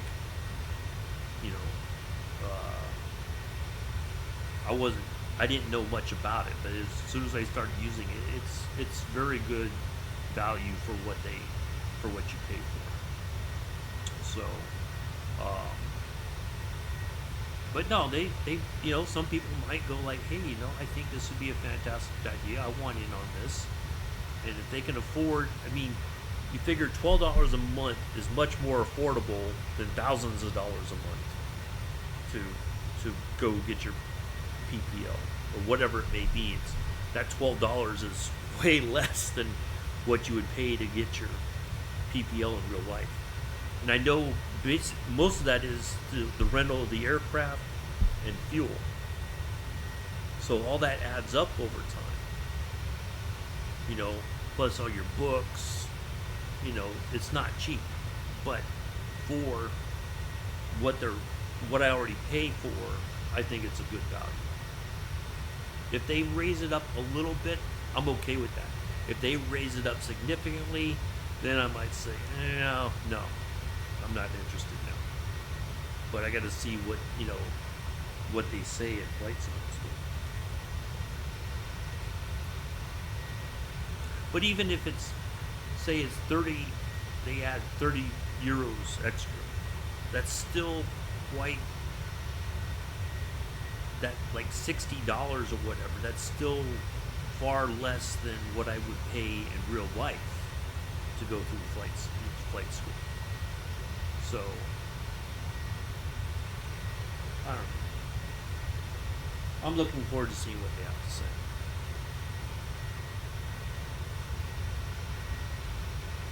But it's, it's one of those things. It's optional. It's not. I'm thinking about it because I like the idea, the challenge of it, the opportunity to do something that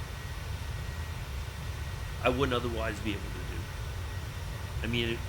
It won't mean anything in the real world if I complete it. It's not gonna. I can't go and say, oh, I've got a virtual pilot's license. You guys gotta let me rent an aircraft. No, they're gonna be like, no, that's not how it works. So no, it's just I like the idea of challenging myself to do it, to complete it, to get, to feel like I accomplished something. You know, that's why I want to do it. But it's one of those things. It's not going to be for everybody, and that's okay. It doesn't change what you can do in the sim. You know, you can still get in any aircraft and fly around, break all the rules, whatever. You know.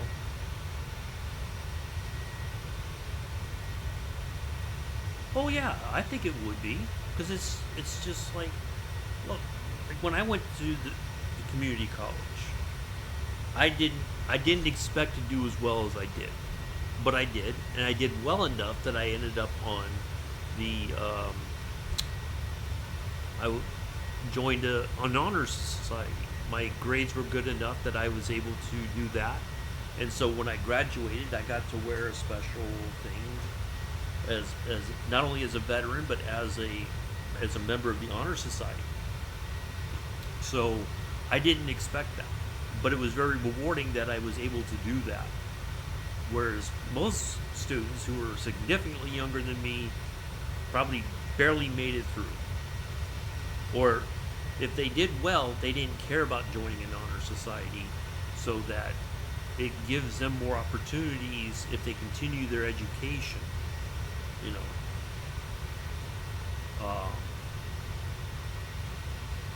So no, I think it would be very rewarding. No, it'd be something fun. But again, it's nothing that I can go.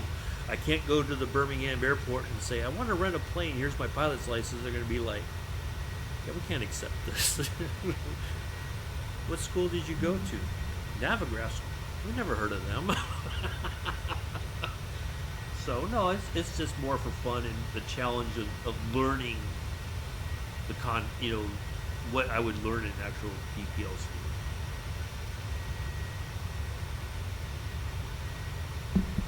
So no, it's more for fun. But hopefully I think I'm gonna push myself to complete it and get that little say that I did it. I mean, if I was much younger and didn't have a Fifth Amendment, but you're not going to make me talk about it. Well, okay, Kev. All right, we are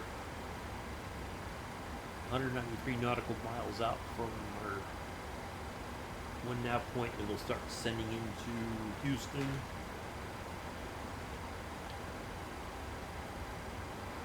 Let's go ahead and zoom out just a smidge. There we go.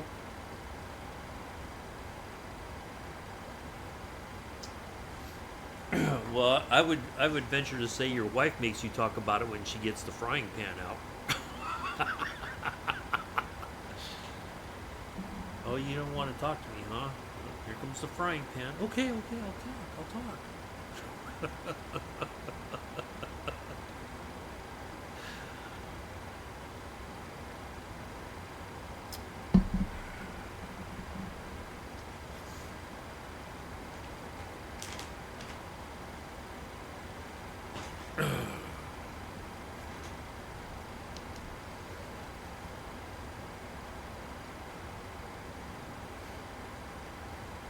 All right.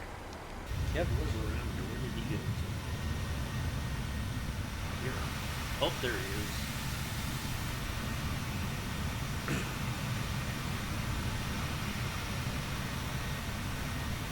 He was trying to, what's that word?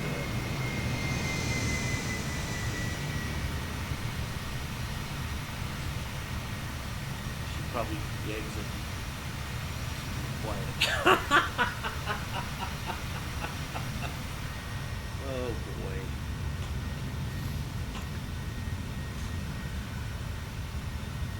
Kevin's gonna be like, I plead the fifth.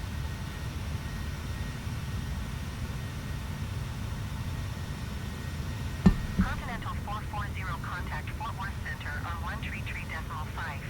Alright. Ooh, Fort Worth. Going to 133.5 Continental 440. Fort Worth Center Continental 440, Isn't flight that a, level 370. George Strait song, something about Continental Fort Worth? 440 Fort Worth Center radar contact. Continue. No, there's Amarillo by Morning. I'm almost certain he did a. Debbie, did George Strait do a song about Fort Worth? Fort Worth on my mind or something like that? Do you know?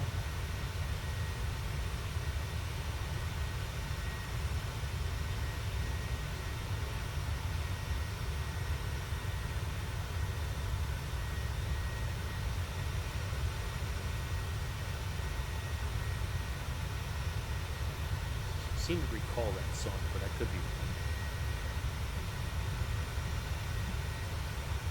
Maybe it was part of the soundtrack of the rodeo movie he did.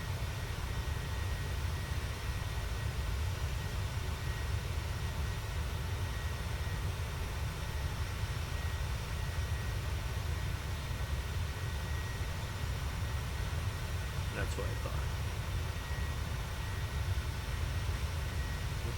Let's Google. Google is our friend today. Sure, why not?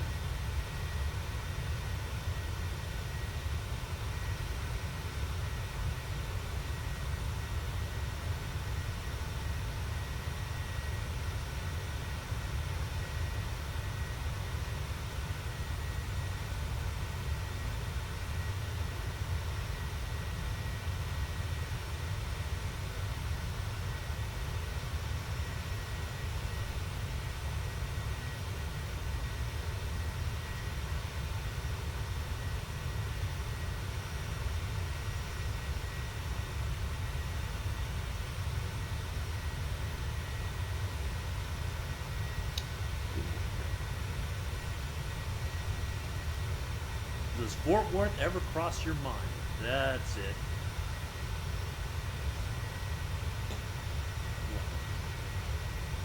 I'm pretty far out from my top of the sink yet there, Kev. We should still have 159 nautical miles to go, and then just past that.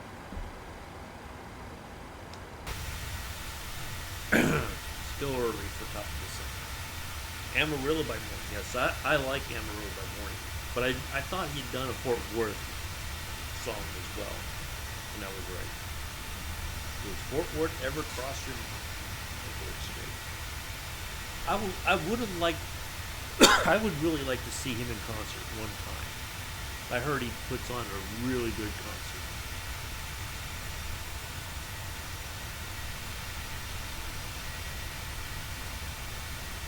I remember years ago when I was still living in California. I was down in Monterey Bay for a race at Laguna Seca, and back then that's when Borders Books and Music was still open, and I happened to go in there and I bought his 50 greatest. It was like a double CD. Like his 50 number ones or whatever. I played it the whole weekend, and every wherever I drove from my hotel room to the track, I was listening to George Strait.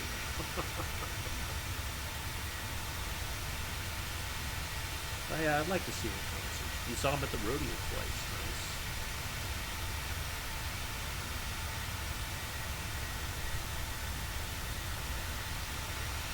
I did see Jimmy Buffett twice over the years. Really good concert. Quite enjoyed it. Both times at the Shoreline Amphitheater in California. The best seats, of course, were out on the grass. They had they was a seated section, and behind that was this big grass field, and it was like a big party out there in that field.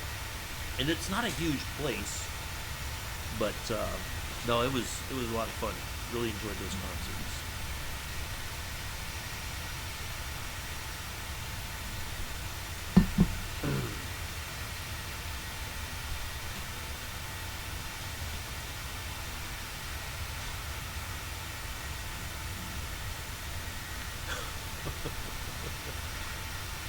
Continental 440 contact Fort Worth Center on 128.4. Houston First concert I ever went to. 128.4 Ages Continental 440. ago. Goodbye. Heart. Fort Worth Center Continental 440. They Flight level played their. 370. They had just released an album and they played some of their classic songs, and then for the encore, Stevie Nicks from Fleetwood Mac came out and sang a couple songs with them for the encore. First concert I ever went to.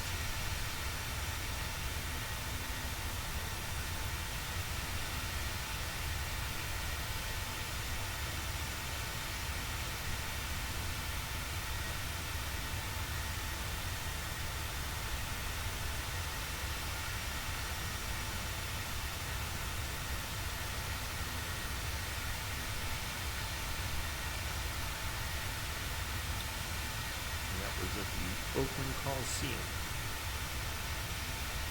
Got to see U2 when they were doing the Joshua Tree tour. Seen Pink Floyd, post Roger Waters' Pink Floyd. Got to see the Pretenders, Dave Matthews Band, Van Halen with Sammy Hagar, Robert Plant. Who else? I feel like I'm forgetting something. I did get Joe Walsh played once at when I was at Fort Riley. Joe Walsh came and did a concert. Of course, he was blitzed out of his mind. Yes. I feel like I'm forgetting something.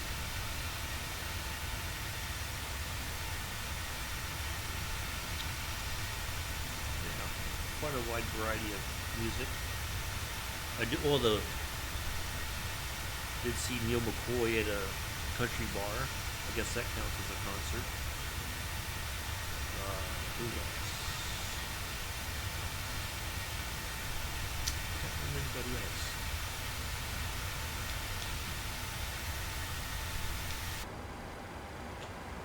All right, 120 nautical miles to go. Well, that's not to the top of the ascent, that's to our next nav point. Looks like another 10 or so nautical miles, maybe a little bit more to our top of the ascent. We're getting there. Kev was back there. Where'd he go now? Oh, there he is. Are your brakes on, Kev? I think I asked you earlier and you didn't respond, so.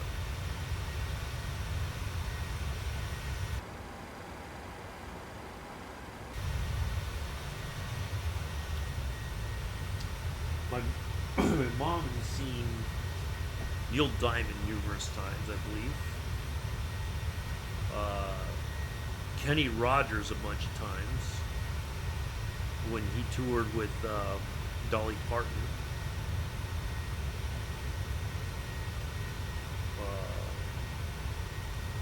But she's a big Neil Diamond fan. Oh.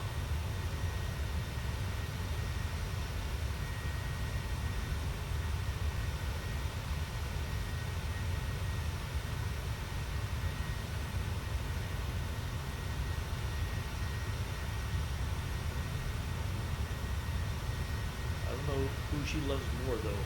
Neil Diamond or Howie Long, who used to play for the Oakland Raiders. Yes, George does Fort Worth cross you. Yep. Thought so.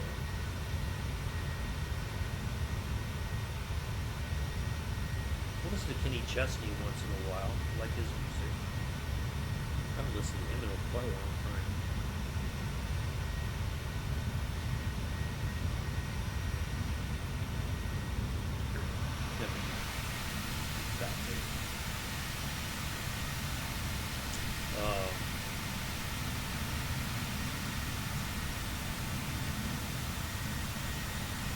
But I do like George Strait because I think he's kind of more of that classic country sound, not the new stuff.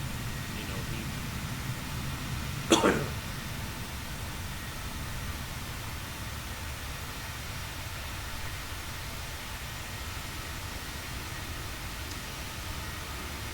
anymore. Kev's gonna have so many numbers to call.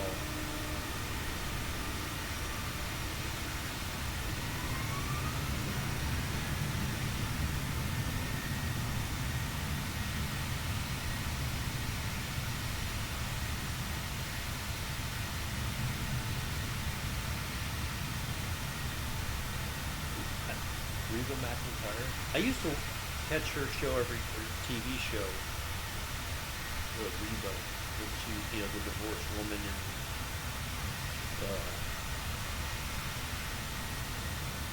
her husband and his new wife live very close, and she's trying to be her friend and all that. She doesn't really want anything to do with her.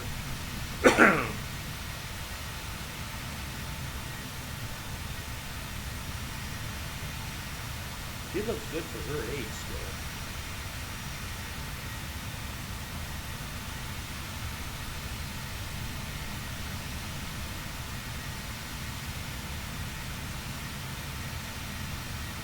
Brooks and Dunn. I don't think I ever listened. I may have heard their music, but I don't think I ever listened to them that much. I know for a long time Garth Brooks was a big deal. I guess for some people he still is. I do listen to Tim McGraw. I like some of his songs.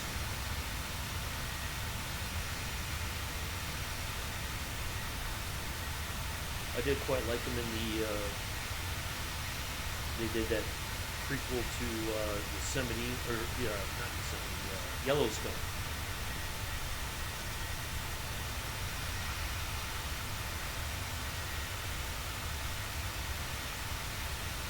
Yeah, I thought he was quite good in that. Oh. I was saying, I listen to Tim McGraw. I like his music. He's done very well as an actor. I think he was very good in that prequel to Yellowstone.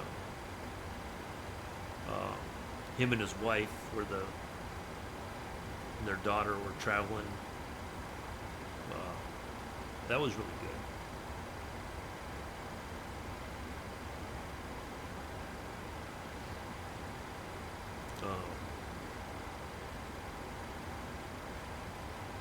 Kev's sitting there rolling his eyes.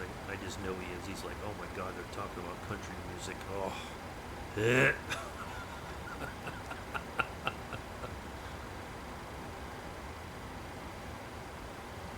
I listen to a bunch of different types of music, quite honestly. Part of it is just, I guess it depends on what kind of mood I'm in, what kind of music I want to listen to.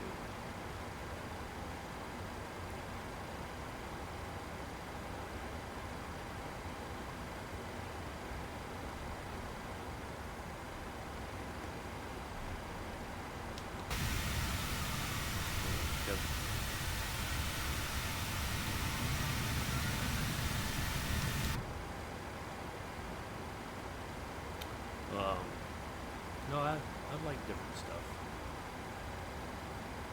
and that's saying something from somebody who grew up. I'm a big '80s music fan, so.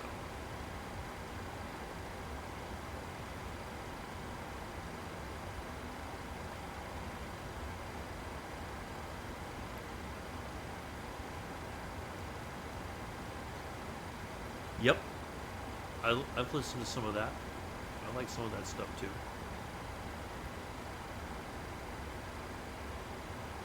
I like some of that chilled music.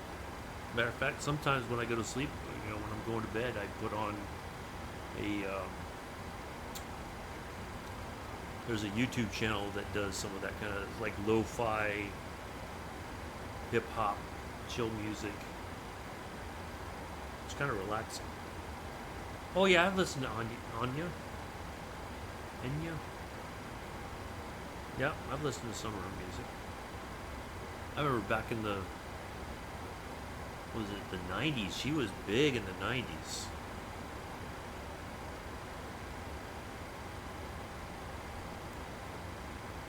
It was like, everybody got into the whole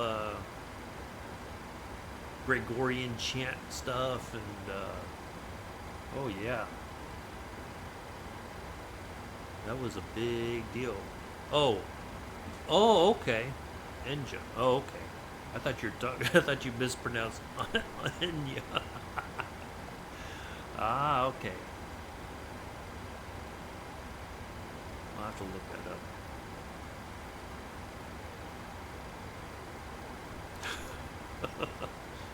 She had some really good music, but it's like she kind of peaked there for a while. Now I don't think she's doing much of anything else.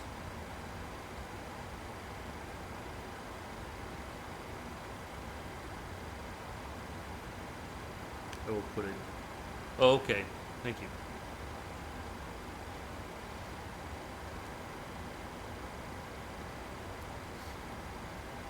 I like all types of music. Most of the songs I make are country.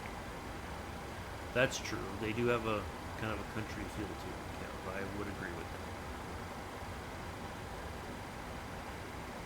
that. Those are the ones typically about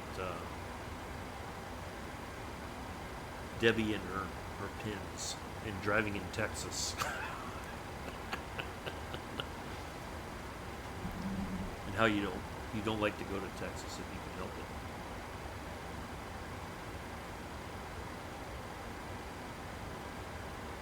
Yeah, here we are, getting ready to land in Houston here shortly.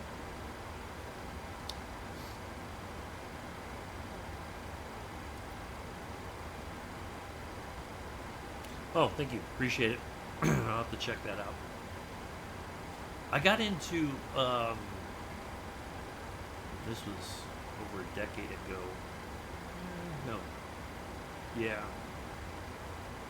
It was like, it's been about 15 years. This style of music called shoegaze.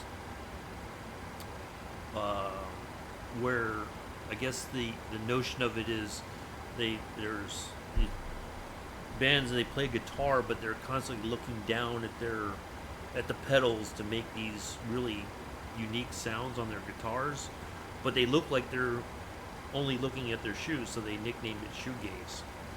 It's pretty relaxing music. I like it.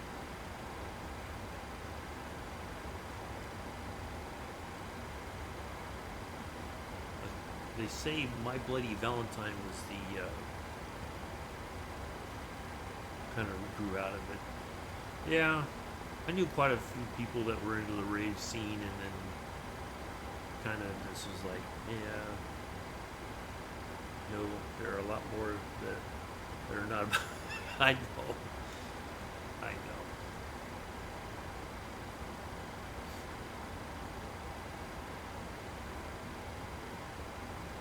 I think the Frying Pan song has a country sound to it. I think the Wally song has a country sound to it, if I remember correctly. But you're right.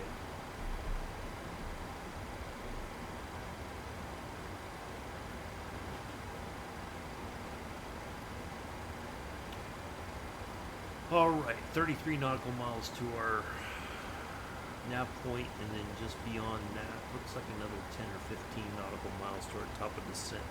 I think I'm going to use this opportunity. The words can be understood. That's true. I would agree with that. That's true.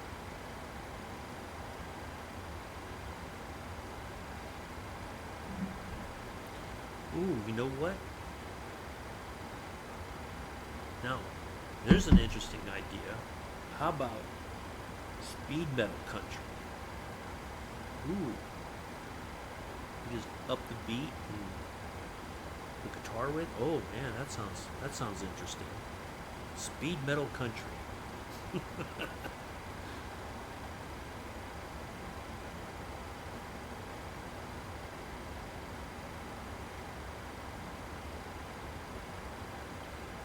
I wonder if you could make a song using that song creator that has a bit of speed metal and country mixed in, Kev.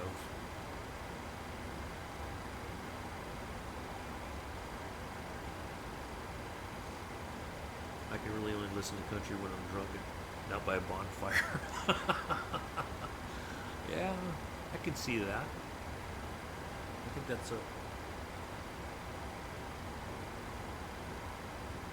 that's probably true. Most people feel that way.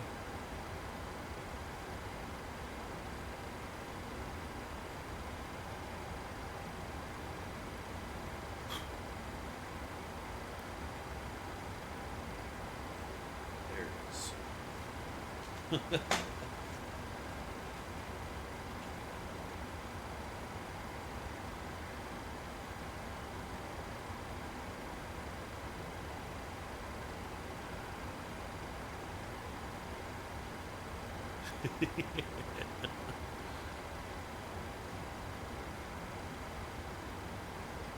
I have to admit, whenever, like when I'm driving to my appointments or whatever, if I listen to music, it's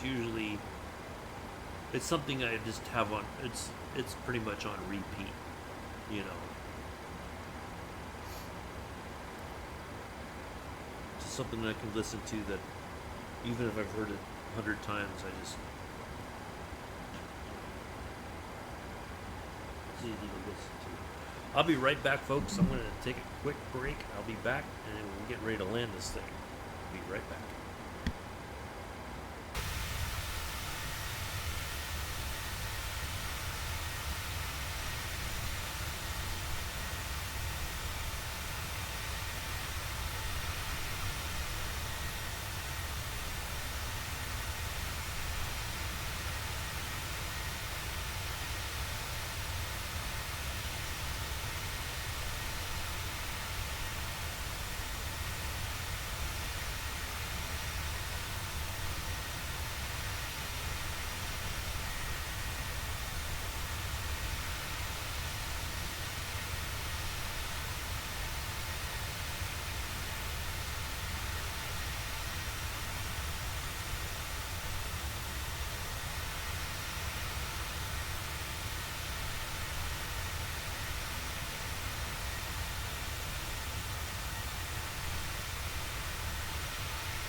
Yes, that's true. Environment.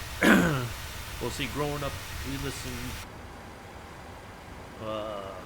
Mamas and the Papas, the Carpenters, Neil Diamond, Neil Sedaka.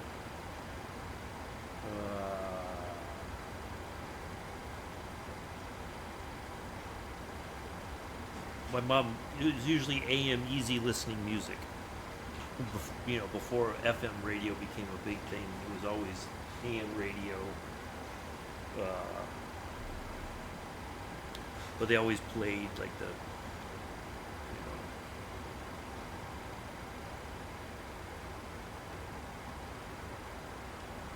I had a huge crush on Karen Carpenter. Oh my God.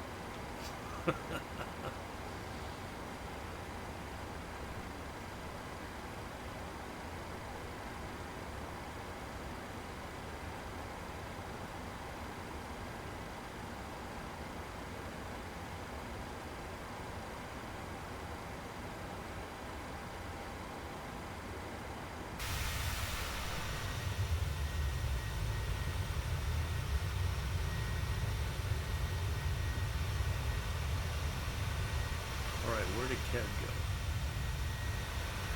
Where is Kev? Kev, where are you? I don't see you. Kev give up? Kev Sim give up on him?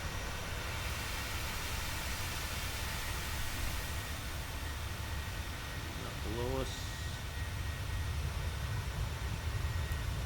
Yeah, listen to quite a lot of Beatles, Beach Boys, who else? I do like some of the old Rolling Stones. Where did Kev go?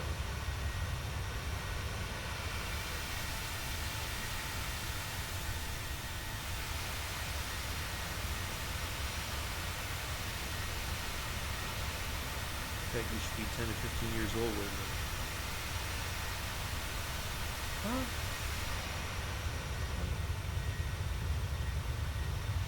What are you talking about? Where'd you go, Kev?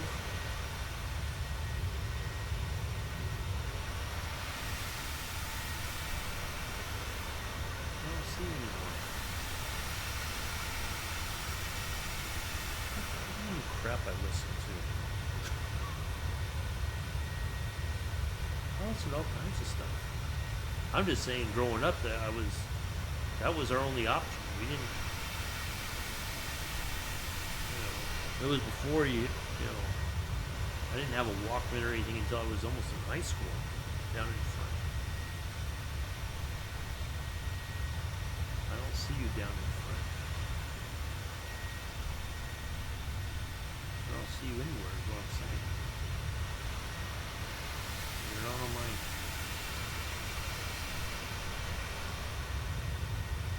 There's a little car and I have going to love it. Oh, there you are now. Now I see you. You just popped up. It was like you weren't there. I just looked all around and you weren't there.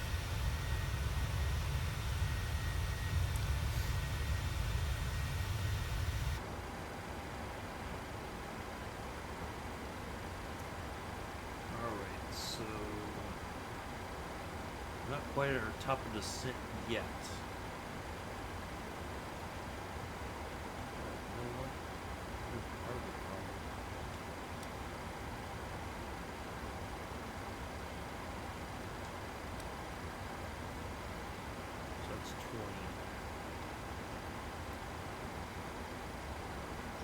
We're almost there. I'm well above you, but yeah, there must be something going on with the sim today.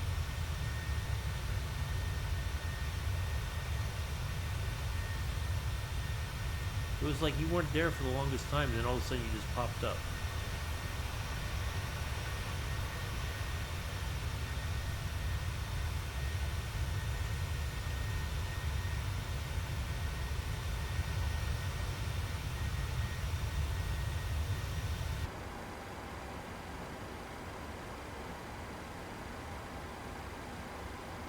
So yeah, we should. Oh boy, we gotta have to descend quite a bit.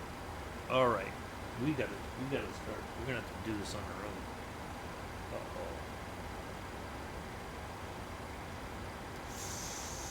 Well, now that's interesting.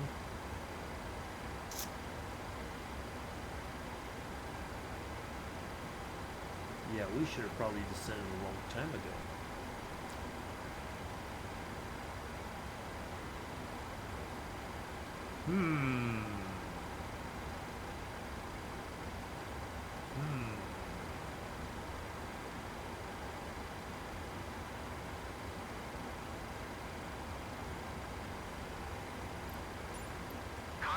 Continental 440 contact. Fort Worth Center on 133.5.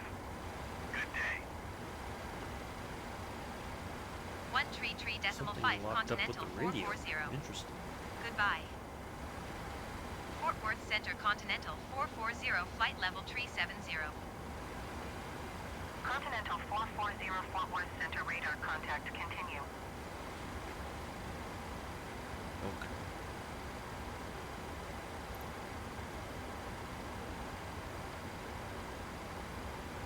We should be getting told to start descending now.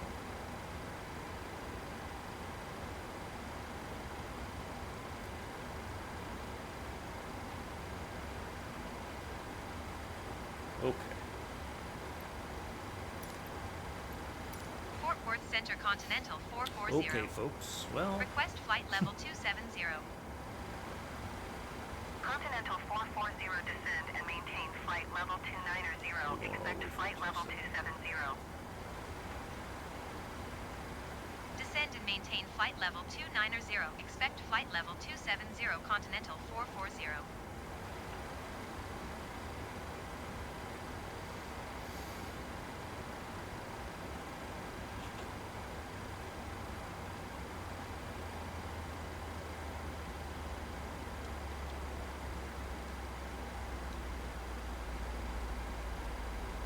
okay. This is going to be interesting.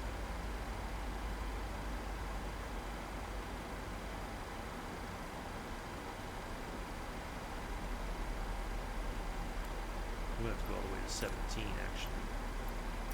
Fort Worth At Center least. Continental 440. Request 17,000 feet. Continental 440 descend and maintain flight level 290. Expect 17,000 feet. Descend and maintain flight level 290. Expect 17,000 feet. Continental 440.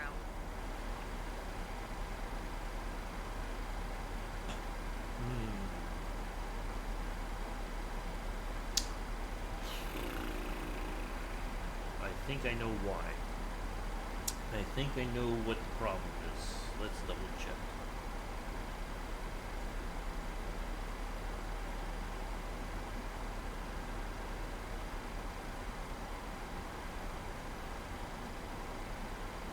Nope. 8-knot headwind. Okay, so it's not the wind that's changed. Okay.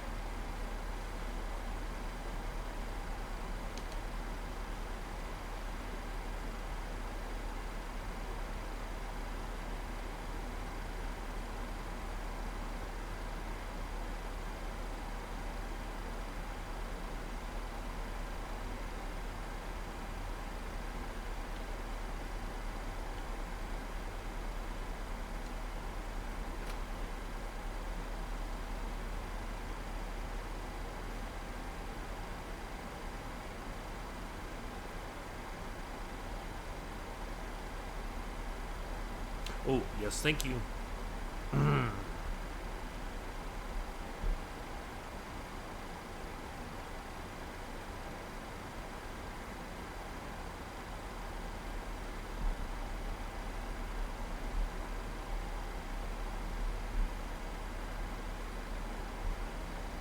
All right.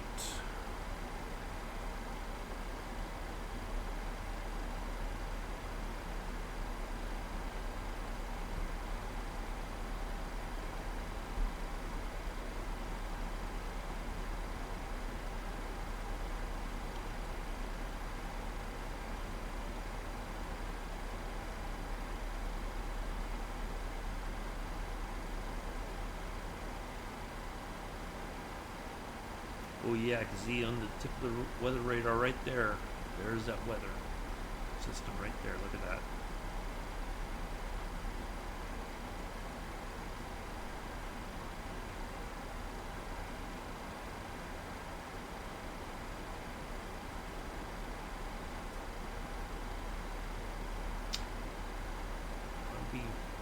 At the way things are going today, Infidel, I would be shocked if I get a negative 26. No, I have a prediction thing like Kev does. Kev helped me set it up. Appreciate that, Kev.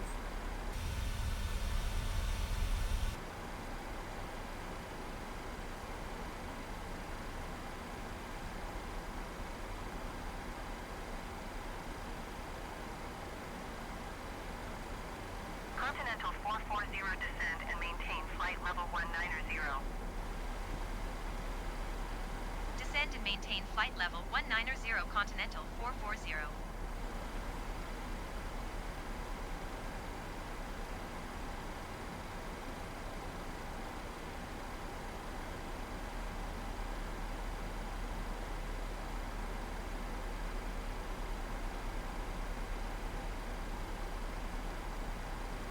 We got one more flight after this. Oh yeah, look at that.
let's have a look at the, make sure our stuff is set up for landing 1.5. I think we had to change to 1.5 rights.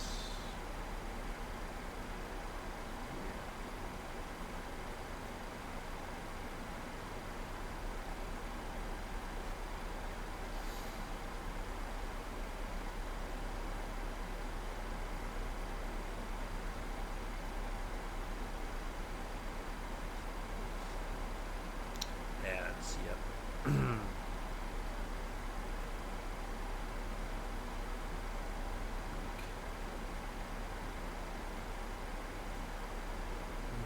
Four is our landing speed.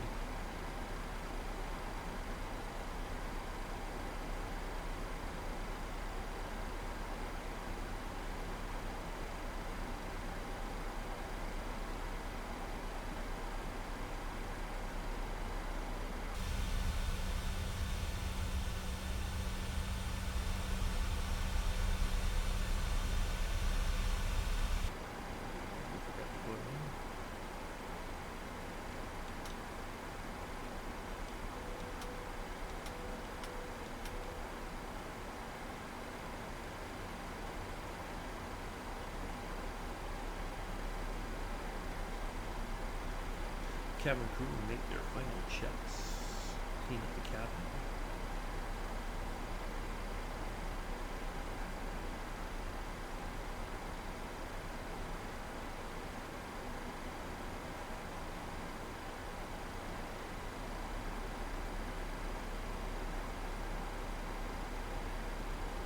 Yeah, look at that weather system right there.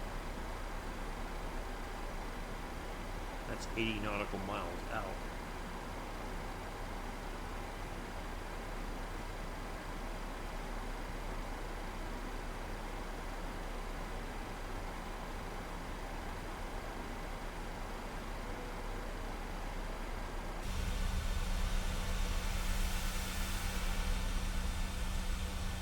Kevin keeps disappearing. He was over here just a moment ago.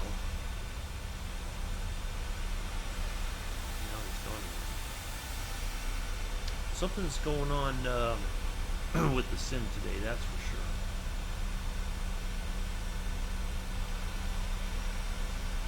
Oh, there he is. He just popped back up. Kevin was on his own little ad break over there. Continental 440, contact Houston Center on 120.4. Good day. 120.4 Continental 440. Goodbye.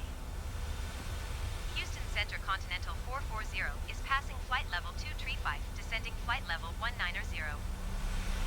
Continental 440, Houston Center, radar contact, continue.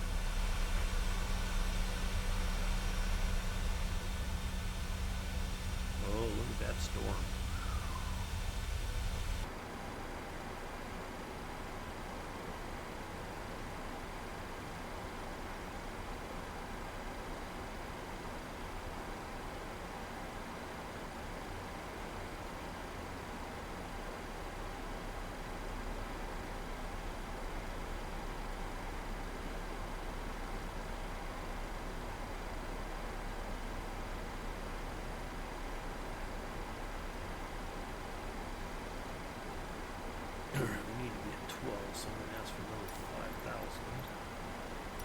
Houston Center Continental 440. Request 12,000 feet.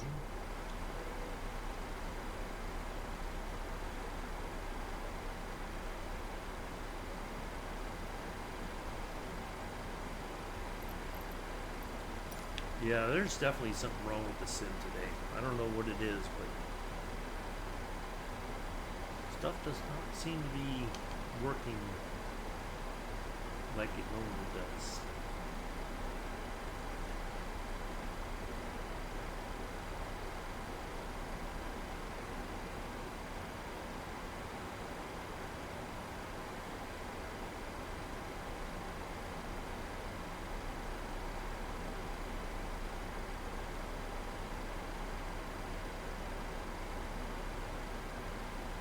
Continental 440, descend and maintain 12,000 feet. Yeah. Descend and maintain 12,000 feet, Continental 440.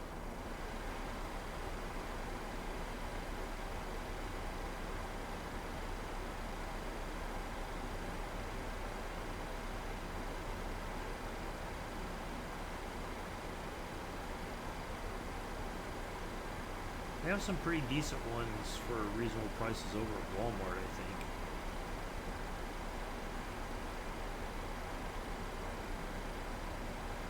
Probably find a good one on excuse me, Amazon.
Continental 440, you are 76 miles northwest. Descend and maintain 3,000 feet. Expect vectors, visual runway 15 left approach. Continental 440, descend and maintain 2,100 feet. I'm gonna go 2,000 feet there. Descend and maintain 2,100 feet. Expect vectors, visual runway 15 left approach, Continental 440.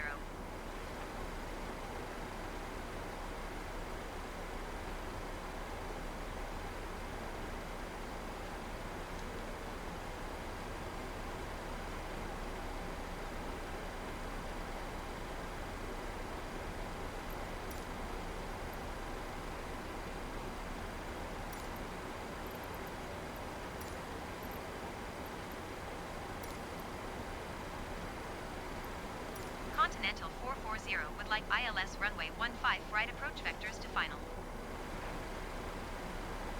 Continental 440, you are 70 miles northwest. Descend and maintain 3,000 feet. Expect vectors, ILS runway 15 right approach. Descend and maintain 3,000 feet. Expect vectors, ILS runway 15 right approach, Continental 440. Alright, we gotta get, we're gonna have to slow down here. We gotta get to 210. This is gonna be weird.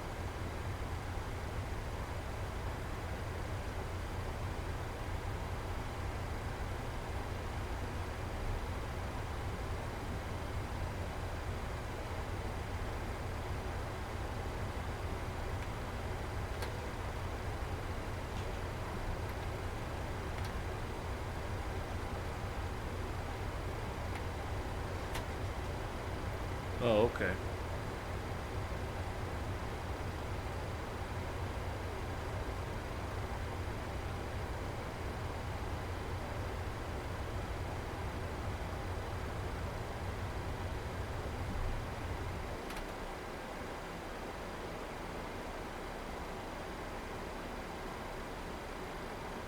Continental 440, please expedite your descent 3,000 feet.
I'm going 1-5 right.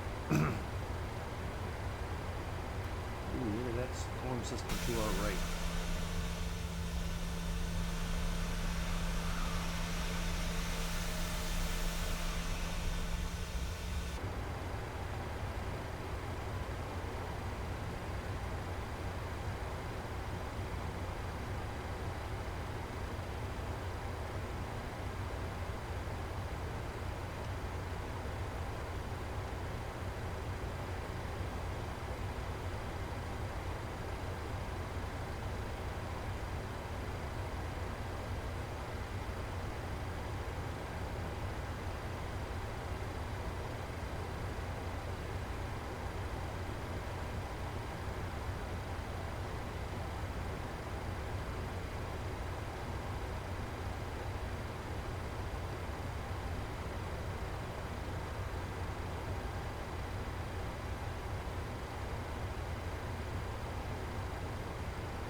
Yeah, you go straight in, I guess. I'm doing an ILS approach. Do what you gotta do, Kev.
you.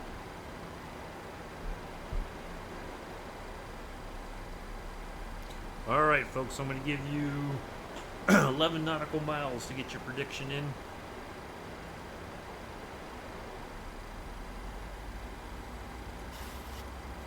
Once we get to Gusher, predictions will end.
Ooh, we're flying right into a little storm here.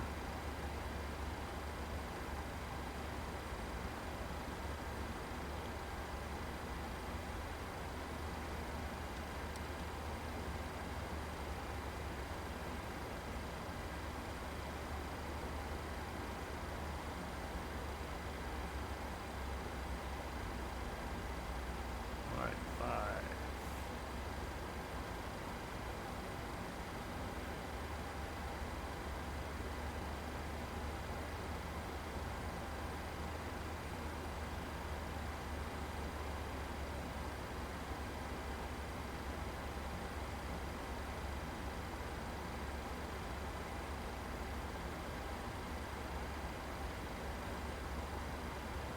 3.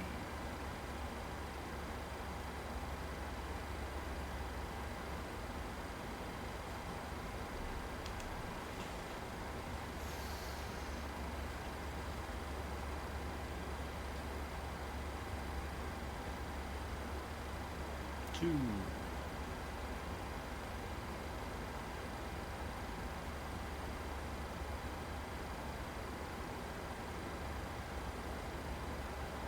There's the rain.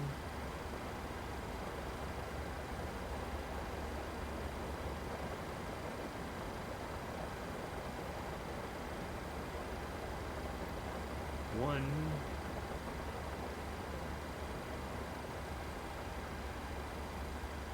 Let me make that turn. There we go. All right, ending submissions. Thank you for participating.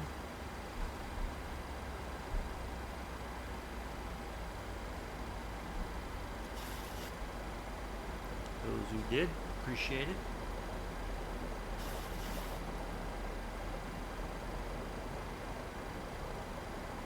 We got one more flight to do after this.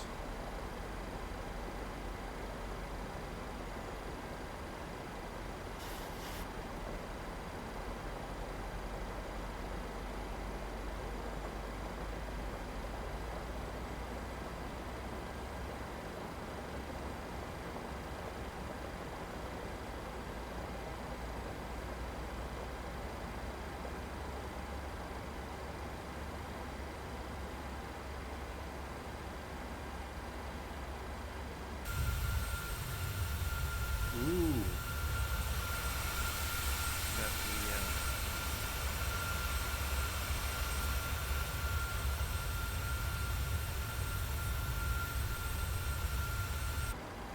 all right. Let's get down to 160.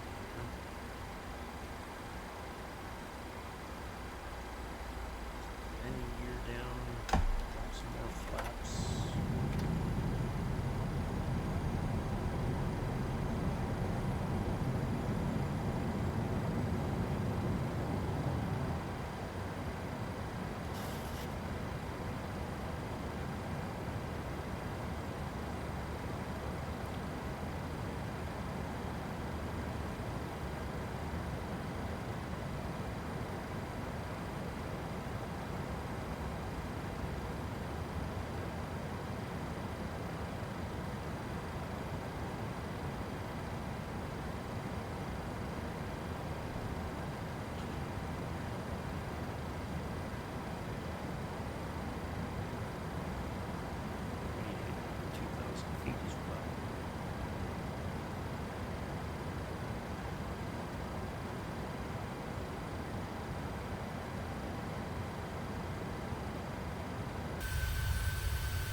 turn at Dukas. Get down to 2,000 feet, finish slowing down.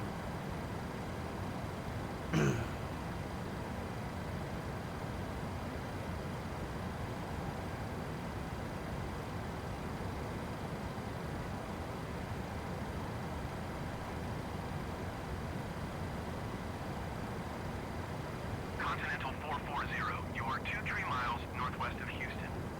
Maintain present heading and altitude. Contact Houston Tower on 125.35. Maintain present heading and altitude. Tower on 125.35, Continental 440. Houston Tower Continental 440, 22 miles northwest, inbound ILS runway 15 right approach. Continental 440 Houston Tower. Altimeter 29.999, wind 150 at 14. 15 Cleared knot, ILS runway 14 15 knot right height. approach. Cleared ILS runway 15 right approach, Continental 440.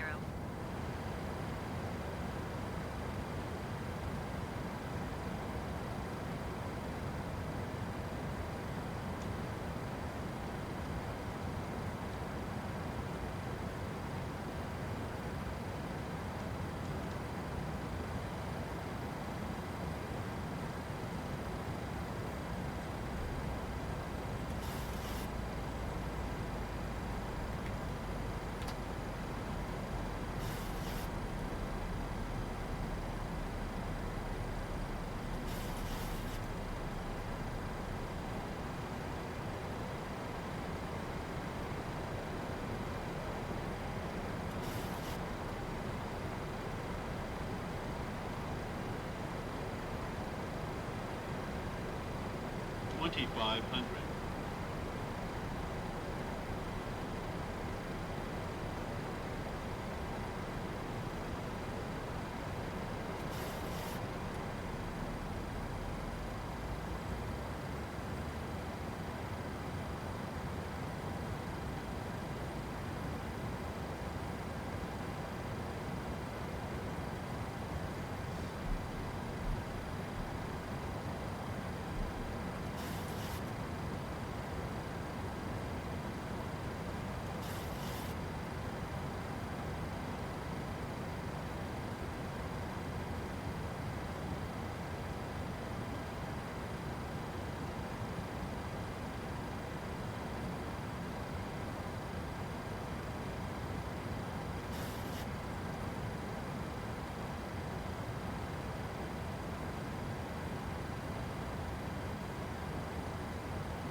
How'd you do, Kev? Did you make it? I think you're on the ground. What is your landing rate?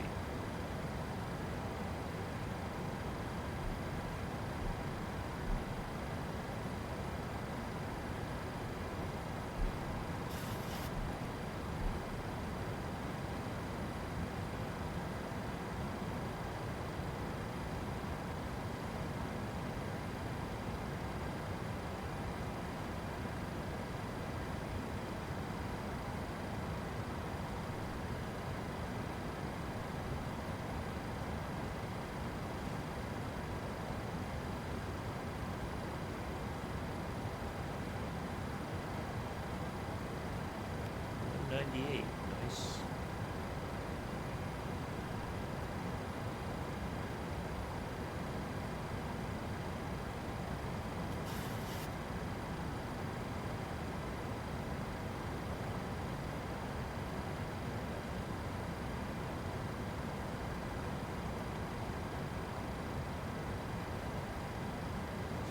Well done.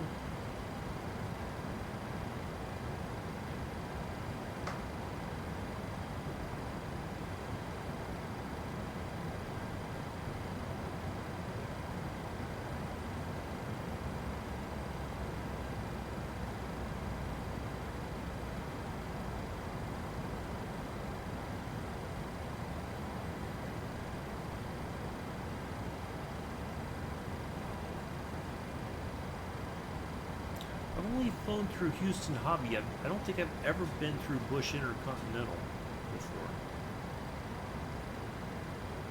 Alright. Glide slope's locked in. Here we go.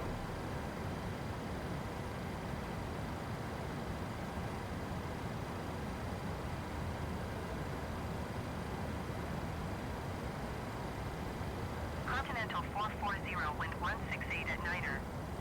Cleared to land runway 15 right. 196 at 11. Cleared to land runway 15 right, Continental 440.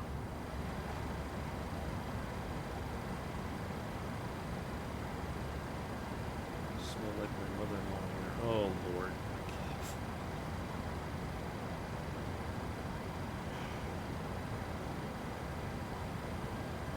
We can't have nice things.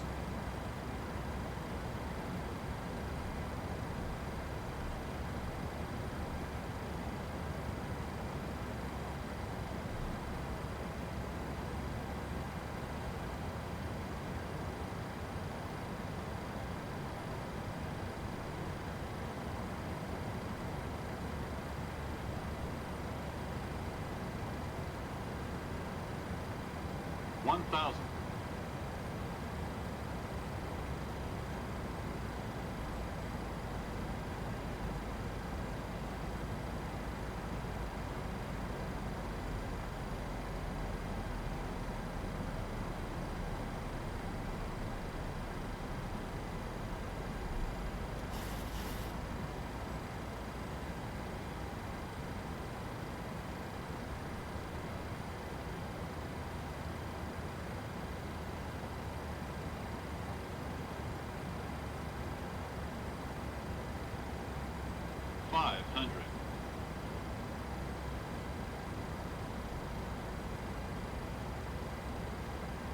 Four hundred.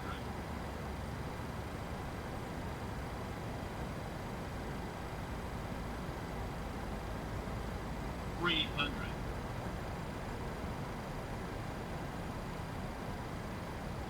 $200.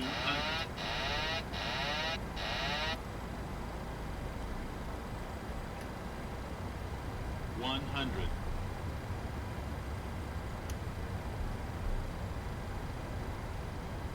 $50.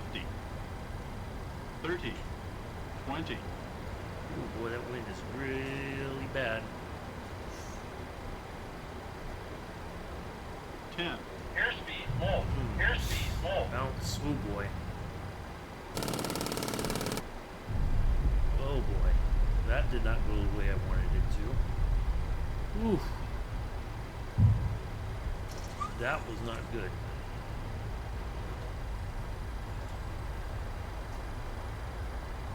That was a 376. Hmm.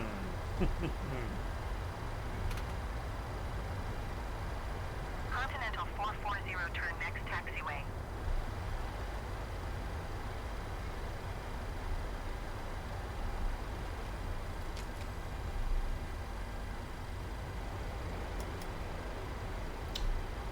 That was not what I was hoping for.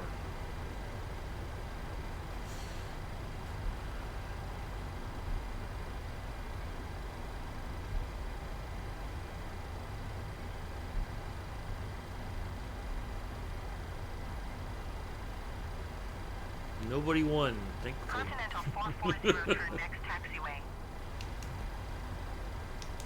Oh boy, that was not what I was hoping for.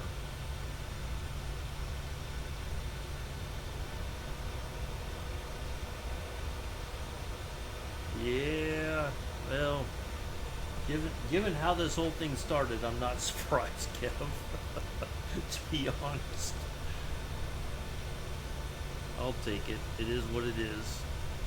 We got another flight to do. Hopefully, we can redeem ourselves. Continental 440, exit runway when able. Continental 440, contact ground on 130.825. 130.825, Continental 440. Goodbye.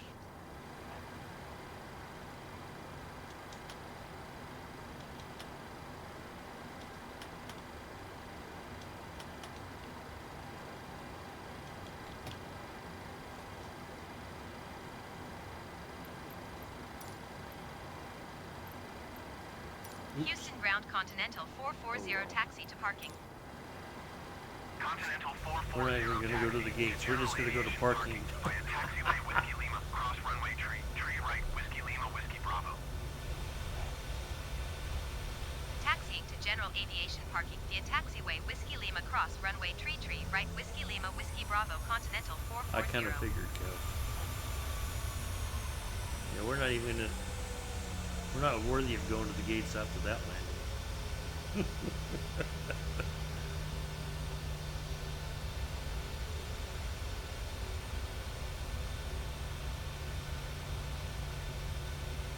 All right, I will need to take a short break. I need to go feed the dogs their lunch. Can I change the gates?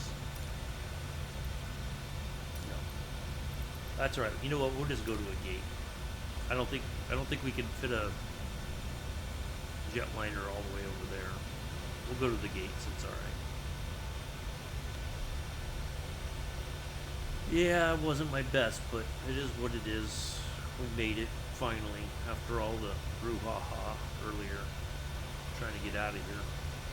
Out of Denver, I should say.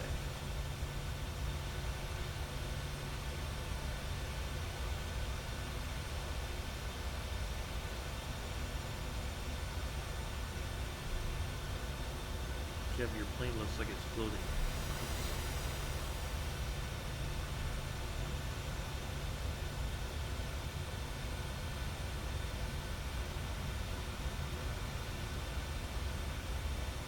Alright, Kev, you sit tight right about there. I'll get a picture.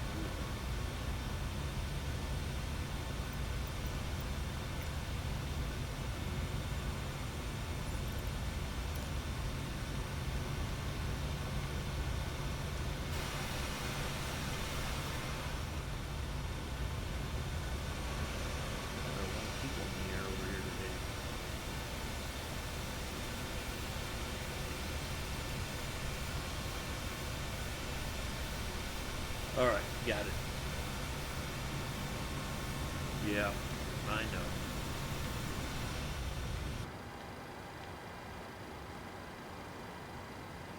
Alright, let's go. Boy. Leave it to Kev to block the taxi.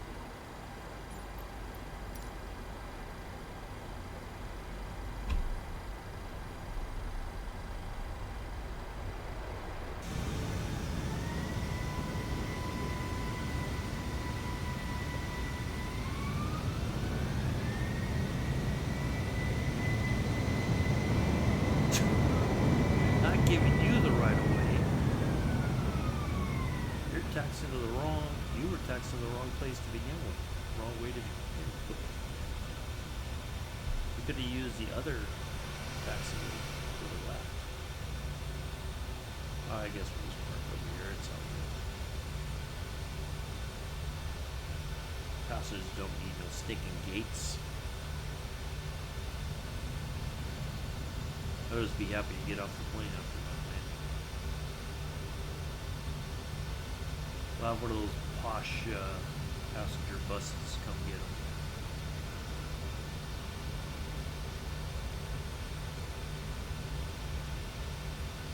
Gates are probably way over there somewhere else anyway.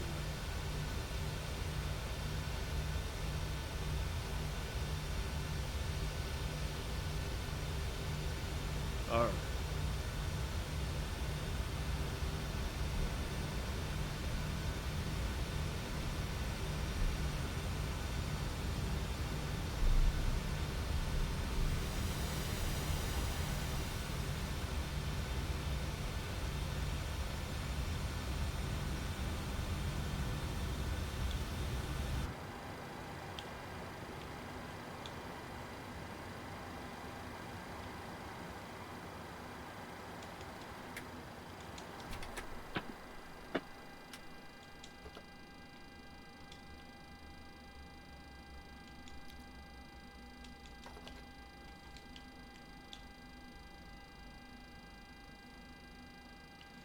All right, let's just, all right, here's what we're going to do. Oh, God. Okay. All right, let's do a couple things real quick, and then I'm going to take a short break, go get the, you have to go to work. Oh, okay. So you're not flying later this afternoon then? Okay. Fair enough. Thank you for flying along as much as you did. Appreciate it. Try not to have too much fun at work if you can help it.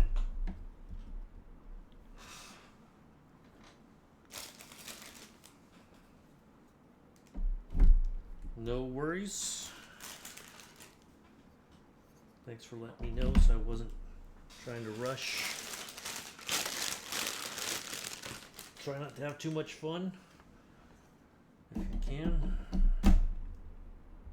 Sorry about all the noise. I'm changing the throttle sets here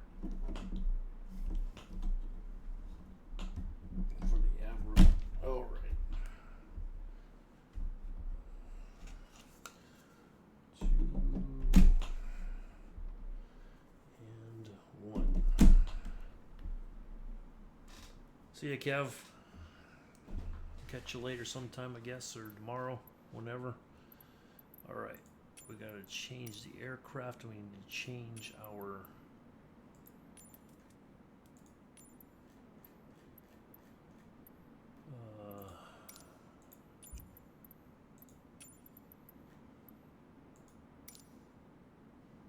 yeah, there we go.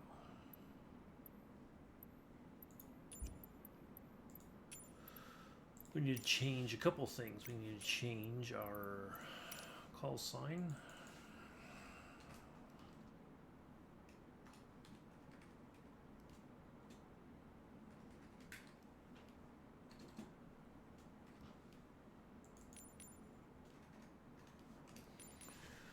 And we also need to change our controls. So we have the correct controls.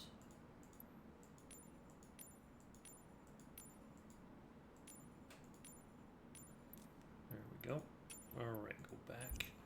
All right, I will be right back, folks. Truck and Train, how are you? Just missed him. Yeah, he had to go to work.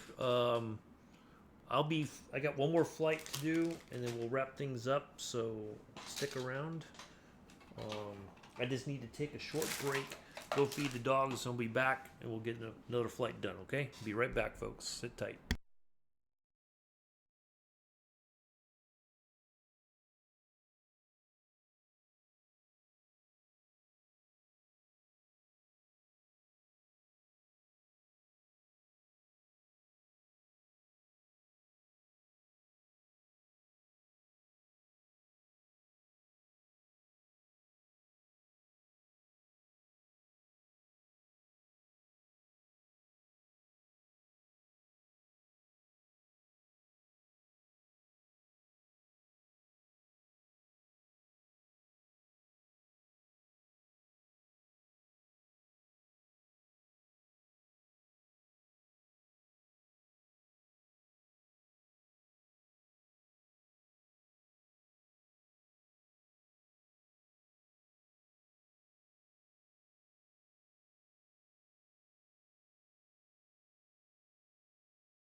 All right, I'm back. So let's get this flight plan going here.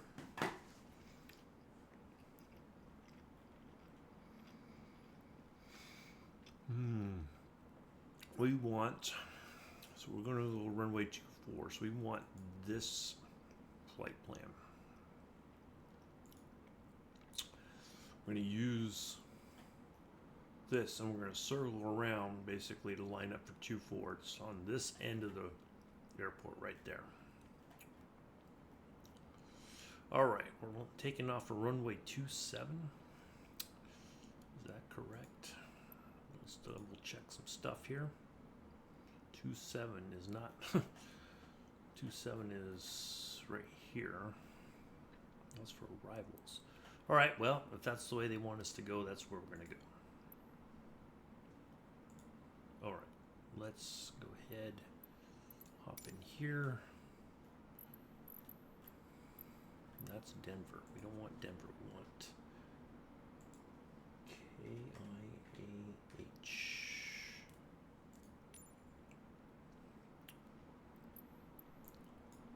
I'm going to pick a gate right here, not far from our departure runway. Now let's see which one. See, it says 15 left. See, once again.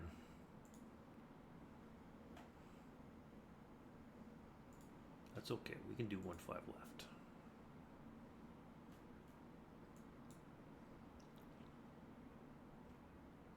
That's all right.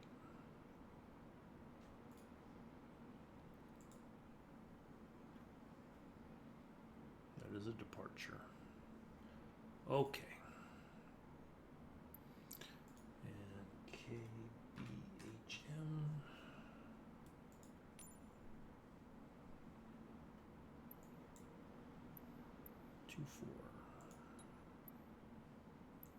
Arrival. Oh, I need to take a picture of the terrible landing. That wasn't that bad. It could have been worse. Not my best moment though. All right. Hold on.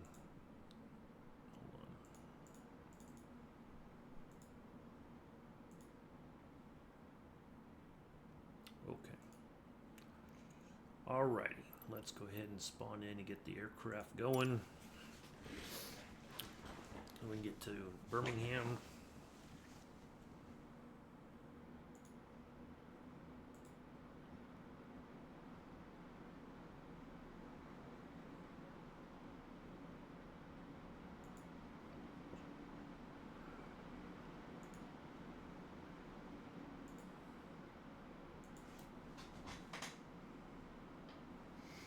All right.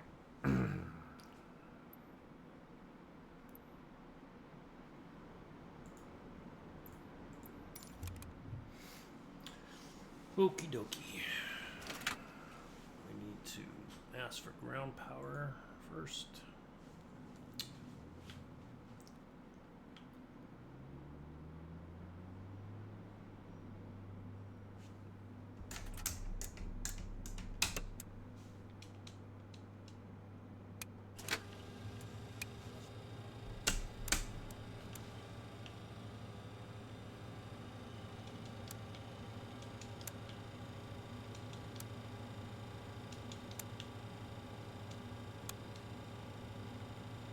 Alright, let's get the flight plan loaded up, and then we'll get the plane loaded up.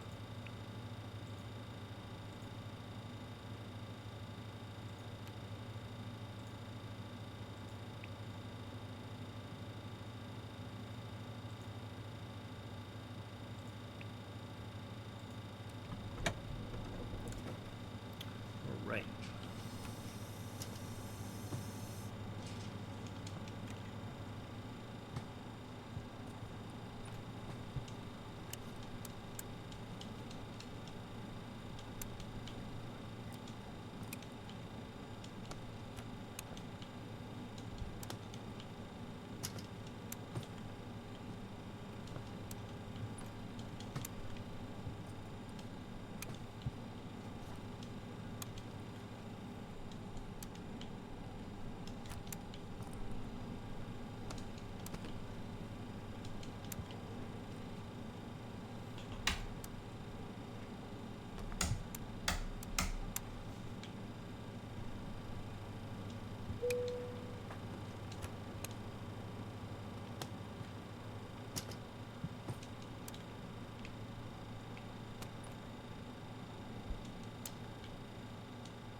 The all important galley switch for Kev. Alright.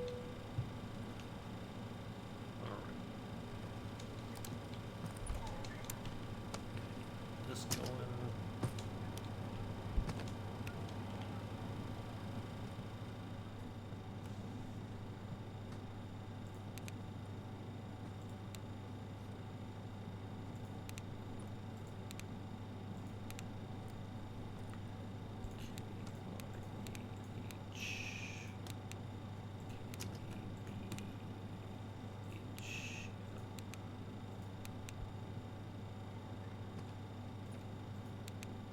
Departure 15 left. Using the Lyric 8.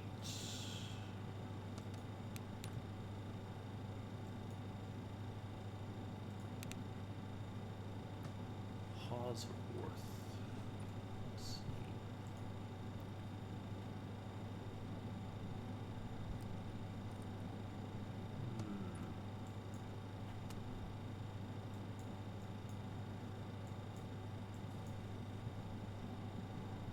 Not sure.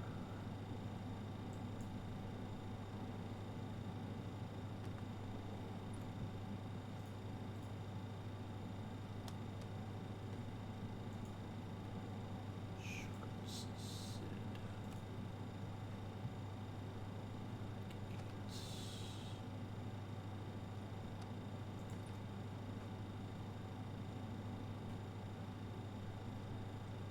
We're going go Haas.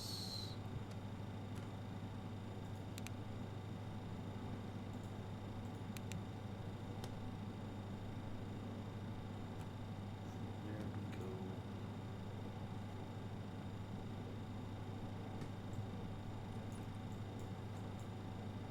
Build. ALD.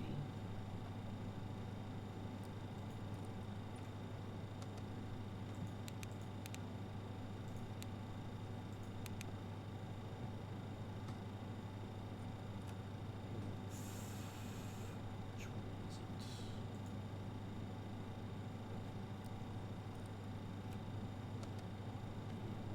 North.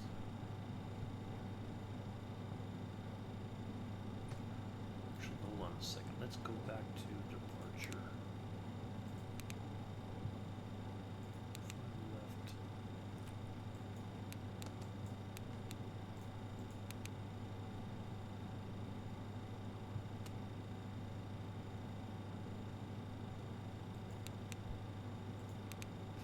We don't want Haas. We want,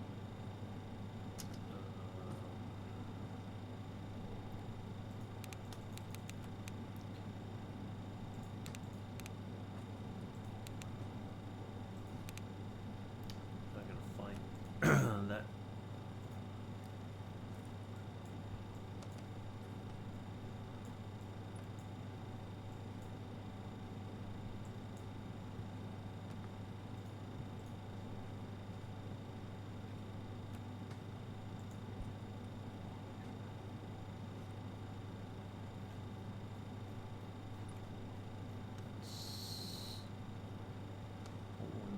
That's 01550.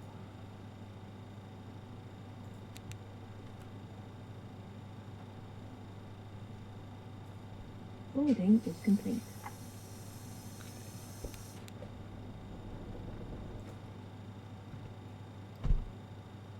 Cabin crew, arm doors and cross-check. Correct SQS. SQS.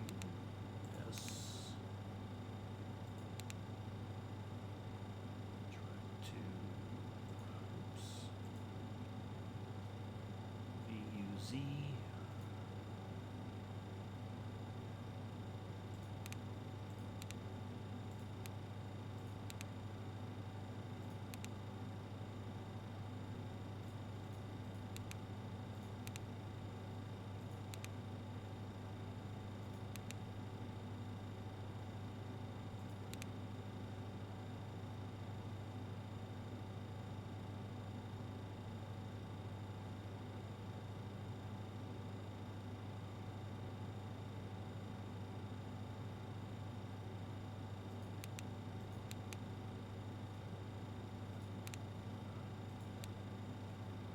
clean all that up here in a minute.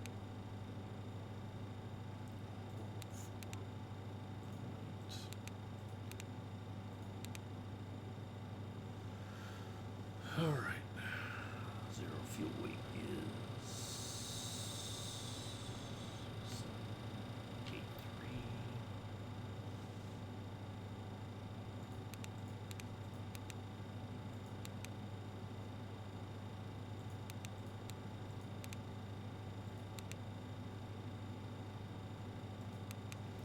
Today's cruising altitude will be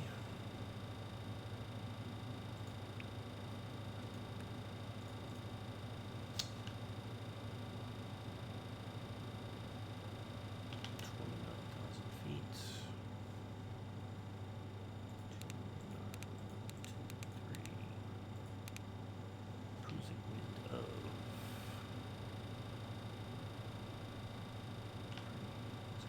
007.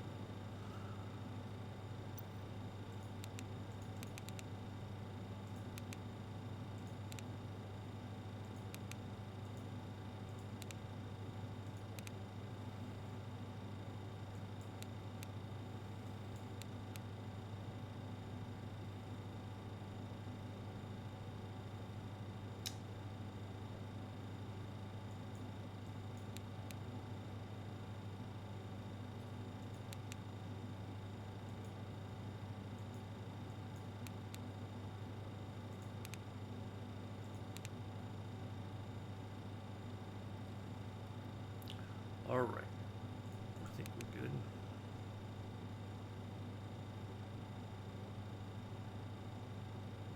Okay.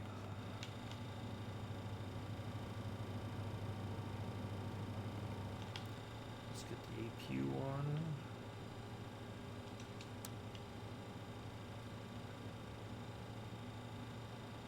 That started up.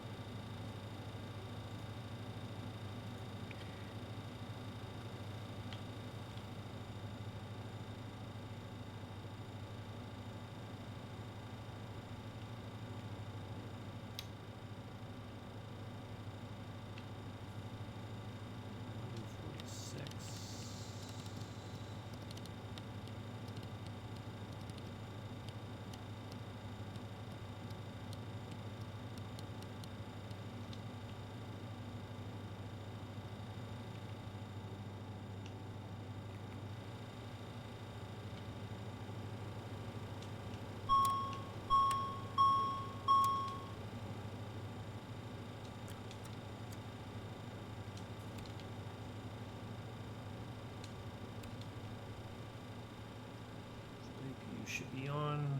All right. Let's get our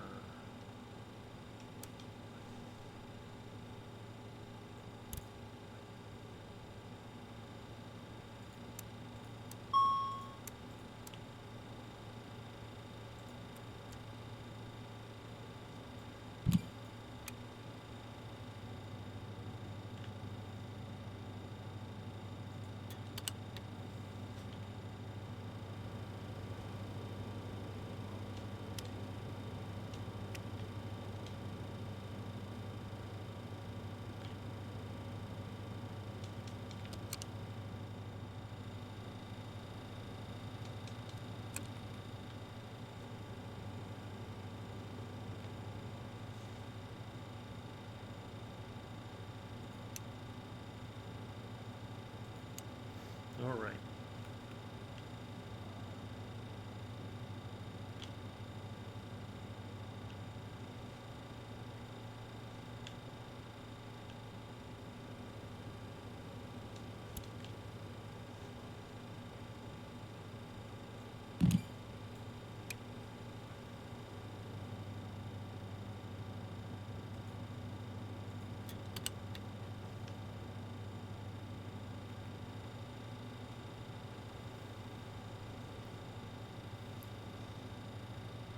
Engines are starting. We can go ahead and get some information lined up. Get our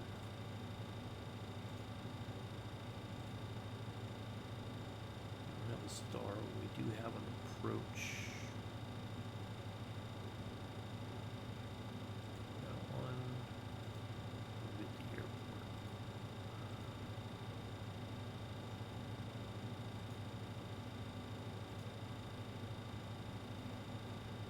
We can pull up our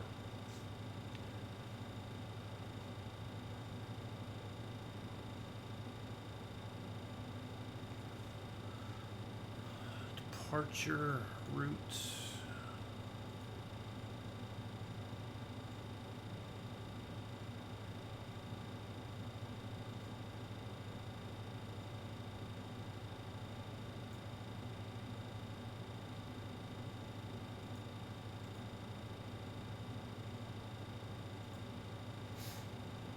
All right. Oh, I know why.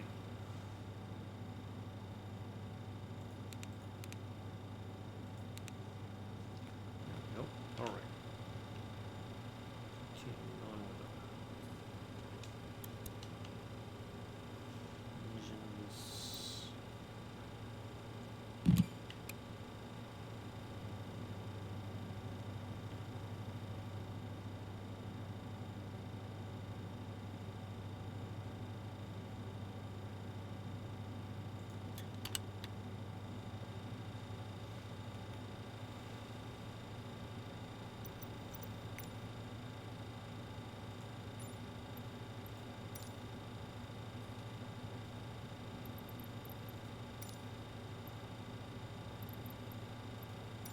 Houston clearance delivery Northwest 237 ready to copy IFR clearance to Birmingham.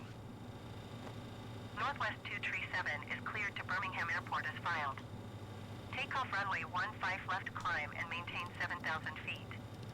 Departure frequency is 123.8 squawk 025 tree. Northwest 237 cleared to Birmingham Airport as filed. Takeoff runway 15 left climb and maintain 7,000 feet. Departure on 123.8 squawk 025 tree.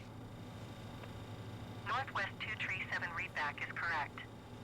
Contact ground on 121.625 when ready to taxi. Good day.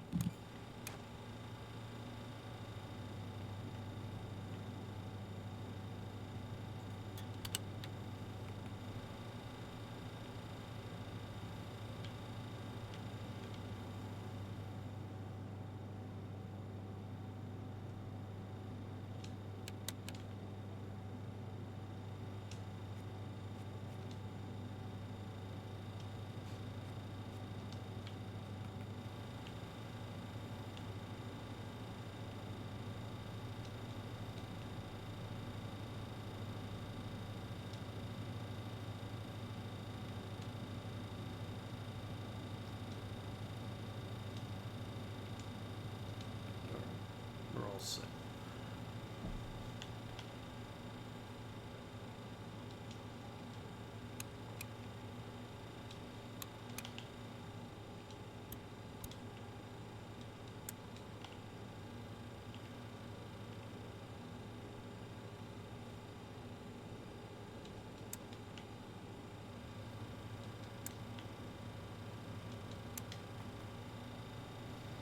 All right. 65 taxi. Houston ground Northwest 237 with Yankee ready to taxi IFR. Northwest 237 taxi to and hold short of runway 15 left via taxiway Romeo Bravo Romeo Alpha Romeo Bravo Whiskey Bravo Whiskey Delta Whiskey Alpha Whiskey Whiskey. Contact tower on 127 decimal tree when ready.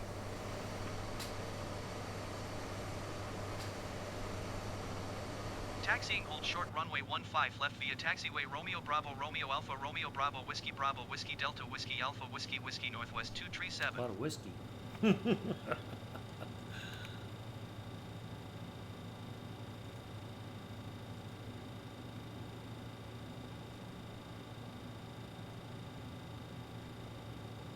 That's a lot of whiskey.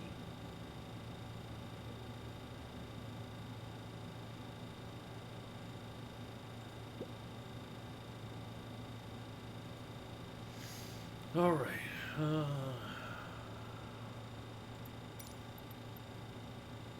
pushback. Houston ground Northwest 237 requesting pushback. Northwest 237 pushback request accepted.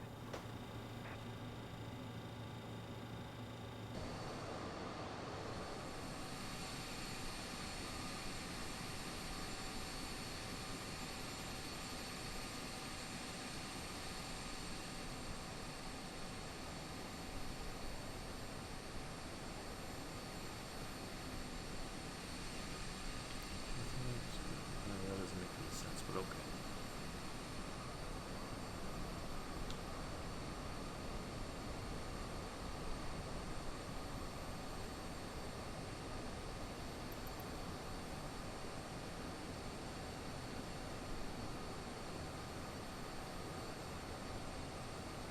Houston ground Northwest 237 requesting pushback tug to steer the aircraft to the right.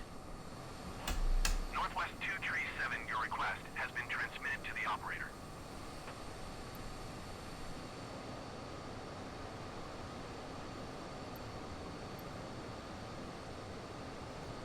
Houston ground Northwest 237 requesting the end of pushback. Northwest 237 request to end pushback received. Alright, away we go.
Thank you all for hanging out today. It's been a rough start, but we're making it.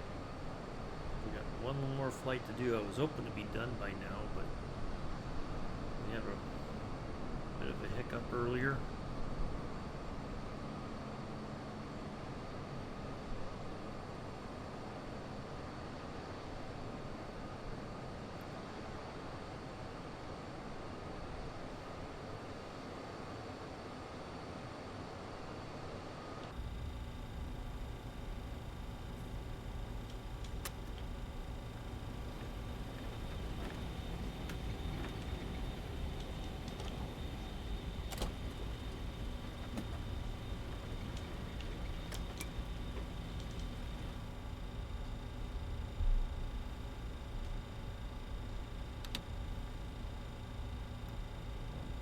How did that get put on?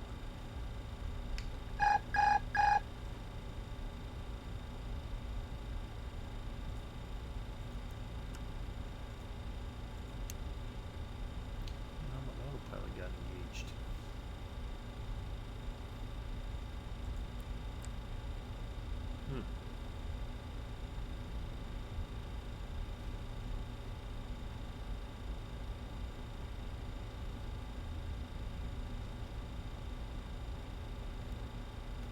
Oh, I appreciate that, Debbie. Very nice of you to say. Appreciate you having me here.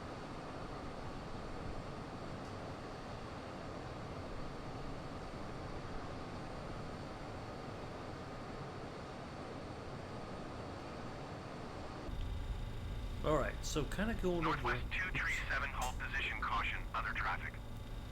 Come on, dude, get out of the way. Northwest 237 continue And of course, taxi. you're going to turn right in front of me, you little so-and-so. Roger, Northwest 237. Right, so let's look at our chart. So we're gonna have kind of a similar situation that we had out of Denver. We're gonna have to hand fly it a bit. We have to make a kind of a turn to get to our next nav point.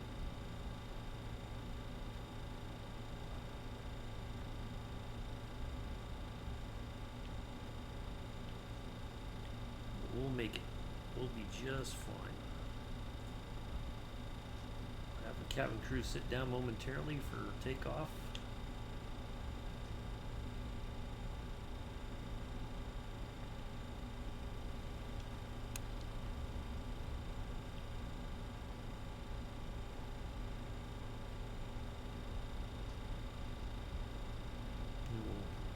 Once we're en route, we'll dial in the ILS frequency and all that for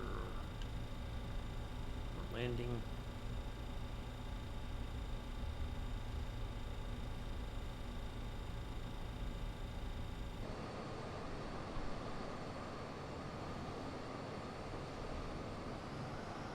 This is a pretty big airport.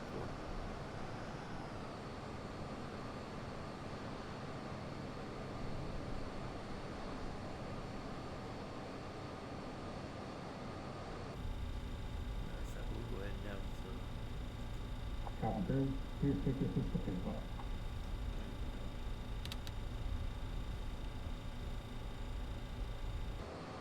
I think our runway is right over here.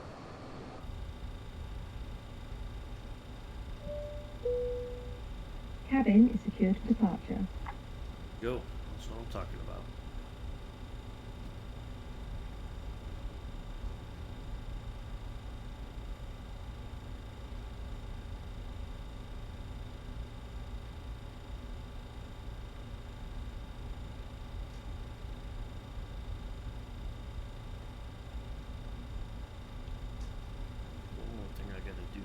Take off.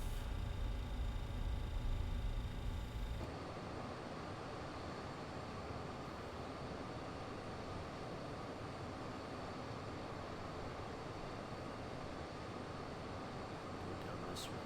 Take a left. I don't like that zigzag.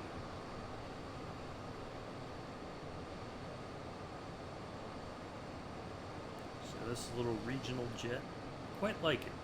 It's a lot of fun to fly.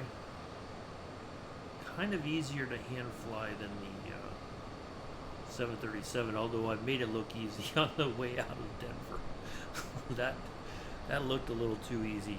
I should have known that was going to be the easiest part of the flight today. The first flight.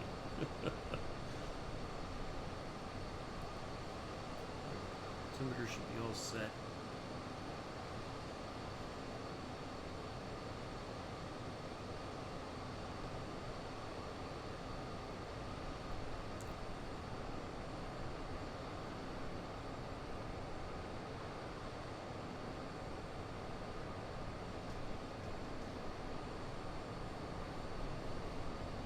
Tower Northwest 237 ready for departure runway 15 left IFR to Birmingham. Look at that storm. Northwest 237 altimeter 30.04, wind 188 at 8. Cleared for takeoff runway 15 left.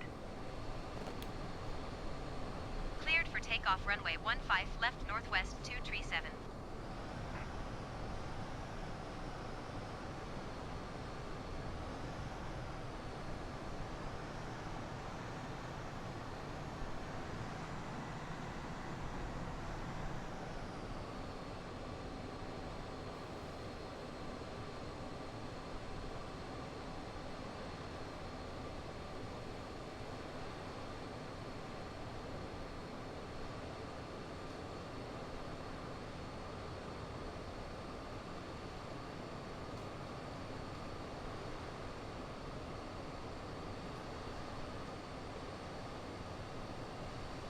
Alright. Just got one more thing to do.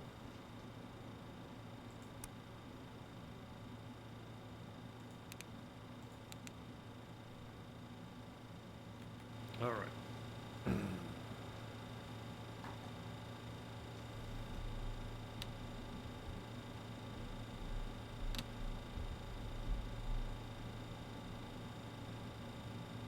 Check thrust.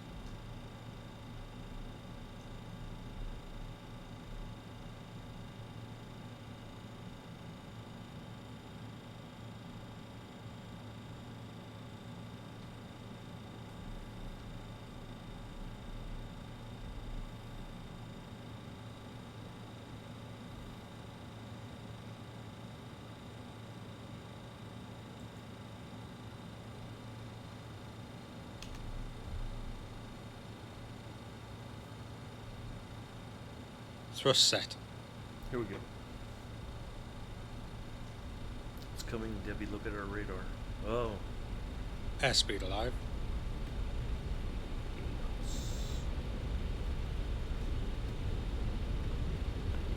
Yeah.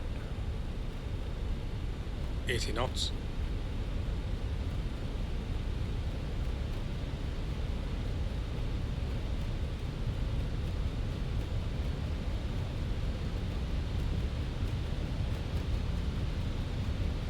Go.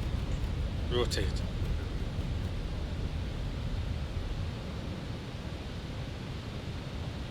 Positive climb. Gear up selected.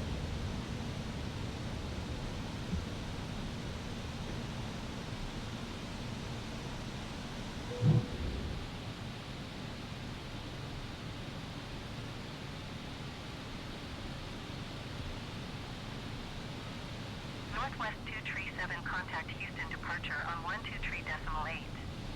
Good day. Going to 123.8 Northwest 237. Houston departure Northwest 237 is at 900 feet, climbing 7,000 feet. Northwest 237 Houston departure altimeter 30.04 radar contact continue.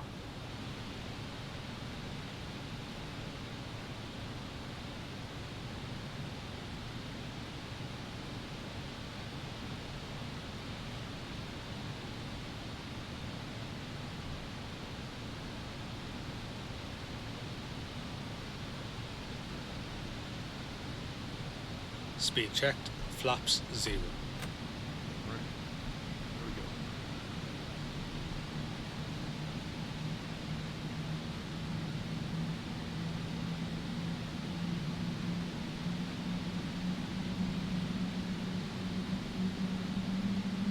Bank angle, bank angle.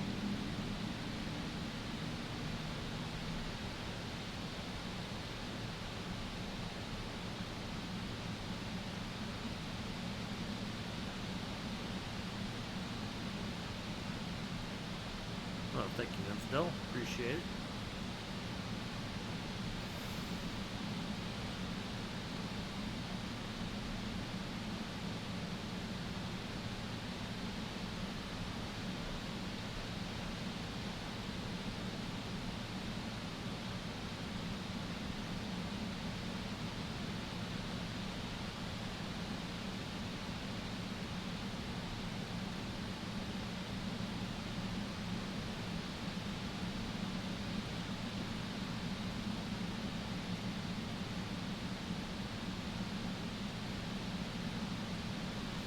I'm getting a little bit better with the manual takeoffs with these until I get, close enough on the.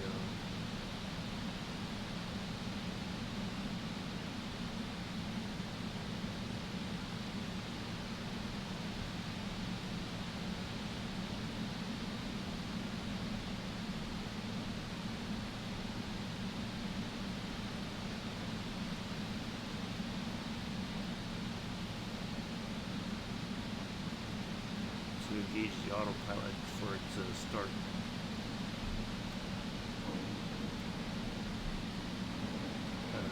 Doing its thing.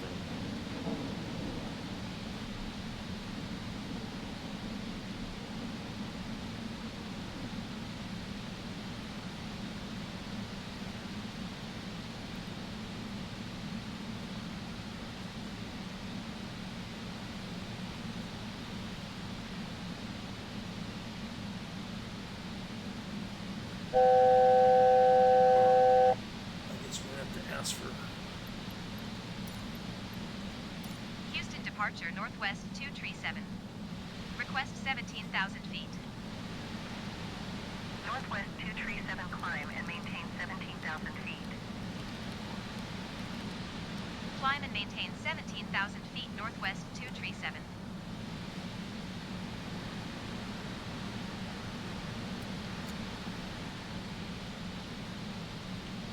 What's our speed looking like? 250.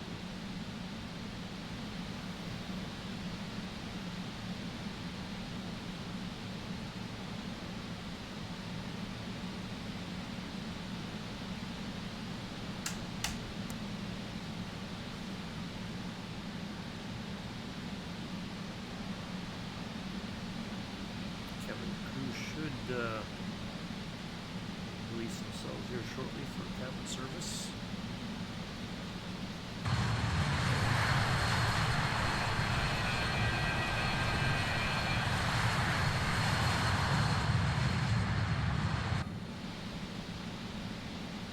In fact, we'll just go ahead and ask for 27,000, so we'll just go ahead and Northwest 237, contact Houston Center on 133.8. Good day. 133.8 Northwest 237. Goodbye. Houston Center Northwest 237 is passing 9,000 feet, climbing 17,000 feet. Northwest 237, Houston Center, altimeter 30.03 radar contact, continue.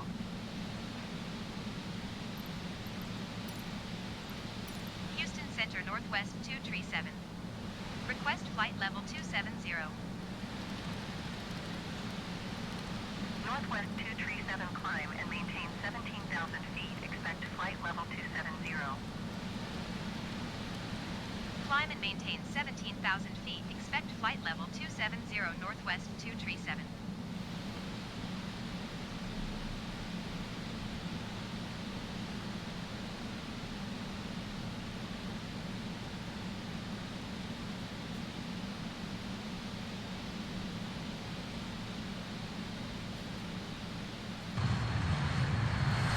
yes, ooh, see, look at that whole storm area there. Not too bad over here, but man, look at that mess.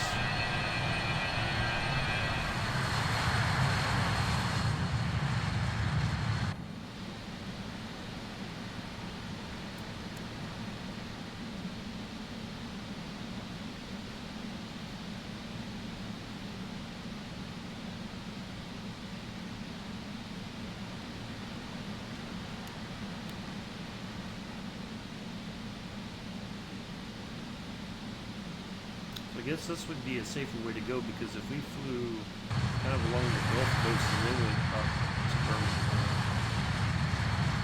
the weather would probably be far worse.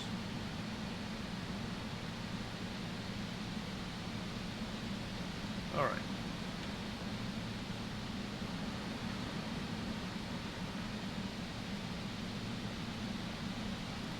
I guess I'll release the crew. Ladies and gentlemen, the cabin crew have been released to the next level, but please note that the seatbelt signs are still on.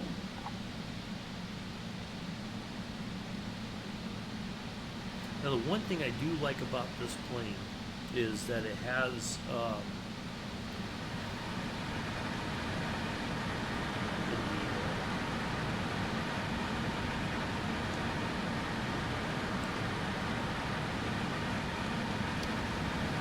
we can put on music. Now, it usually only happens when we land.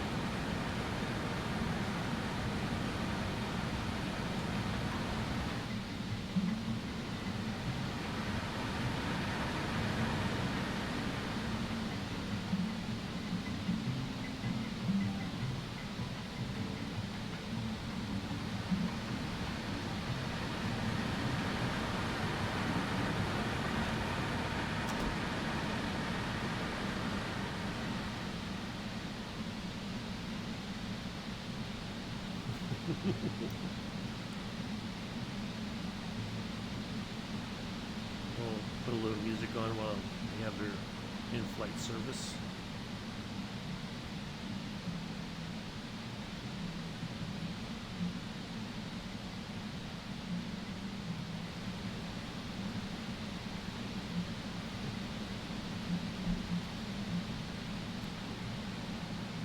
But normally it doesn't come on until after you land. I don't know why.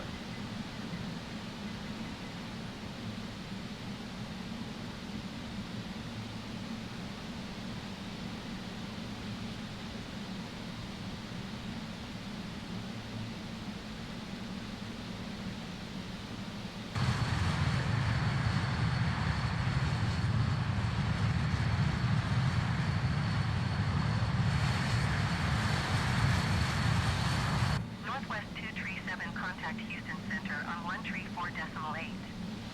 Good day. 134.8 Northwest 237. Goodbye. Houston Center Northwest 237 is passing 15,100 feet, climbing 17,000 feet. Northwest 237 Houston Center altimeter tree 0.02 radar contact. Continue. Northwest 237 climb and maintain flight level 270. Climb and maintain flight level 270 Northwest 237.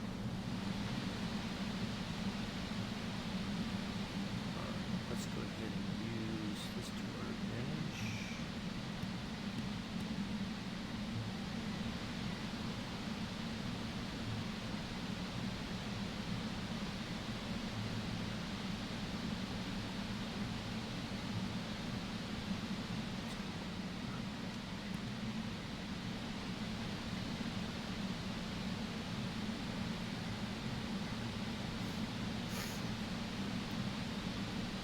It's got like 7 or 8 tracks that are preloaded. I don't think you can.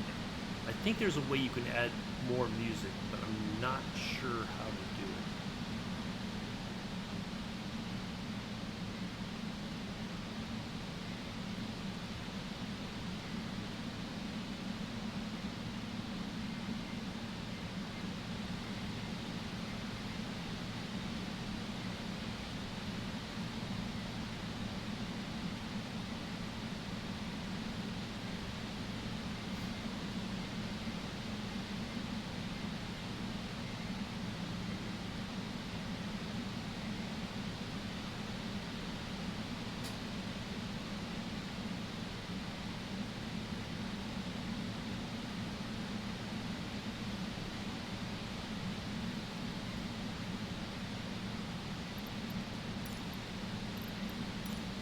Center Northwest 237. Request flight level 290. Northwest 237 climb and maintain flight level 270. Expect flight level 290. Climb and maintain flight level 270. Expect flight level 290 Northwest 237.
Ladies and gentlemen, the captain has switched off the fasten seatbelt sign.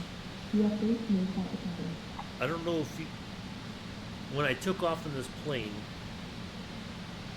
if you heard the voice calling out the airspeed's alive and all that kind of stuff. That voice is somebody who actually works for Just Flight. If you ever watch any of their tutorial videos, it's the same voice, same person, I think. As far as the cabin crew voice, I'm not sure who she is. I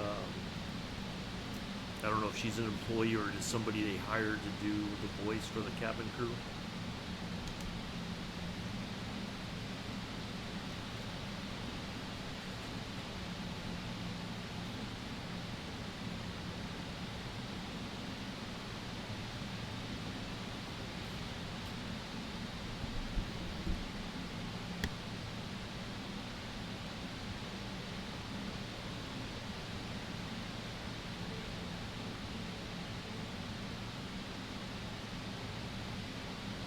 Northwest 237 climb and maintain flight level 290. Climb and maintain flight level 290 Northwest 237.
Northwest 237, please expedite your climb flight level 290.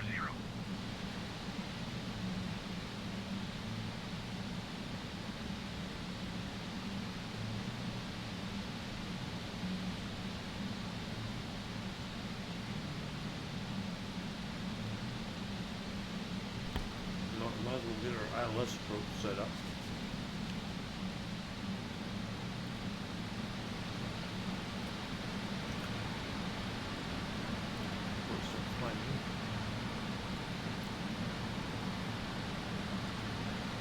Northwest 237, contact Houston Center on 126.905. Good day. Going to 126.905 Northwest 237. Houston Center Northwest 237 is at flight level 265, climbing flight level 290. Northwest 237 Houston Center radar contact continue. Alright. 195. Well, that's not too hard.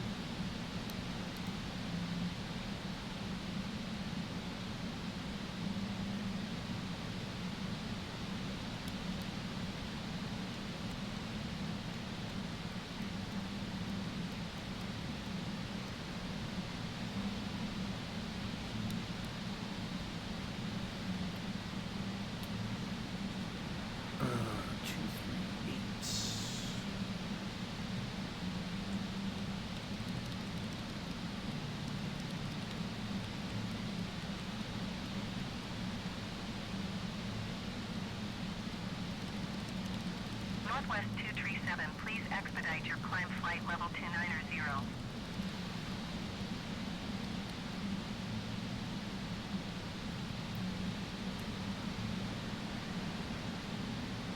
Oh, come on, this is...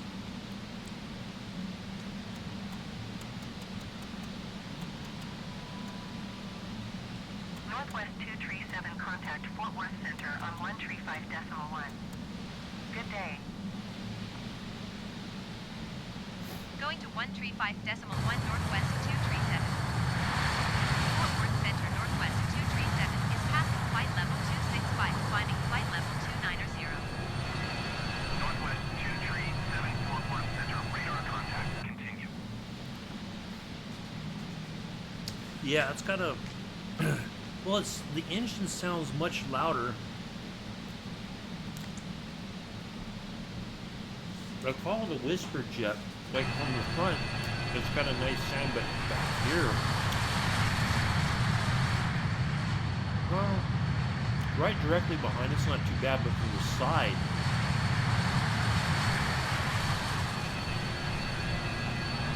it's way different.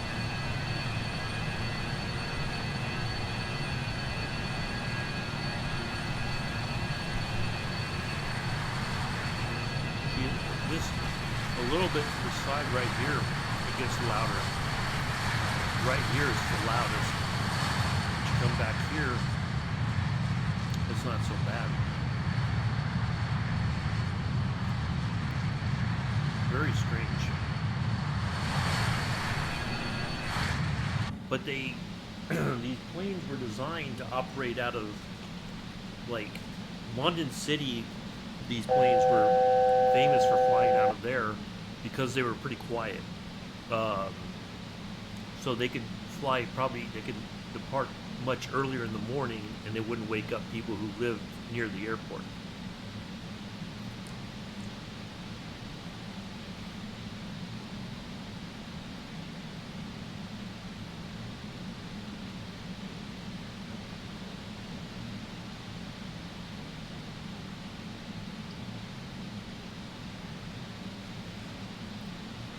But it's a pretty cool little plane, I think.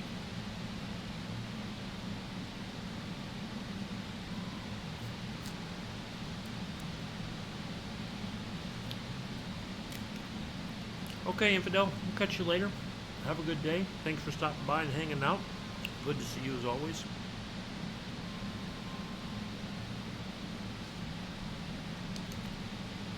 Appreciate you being here.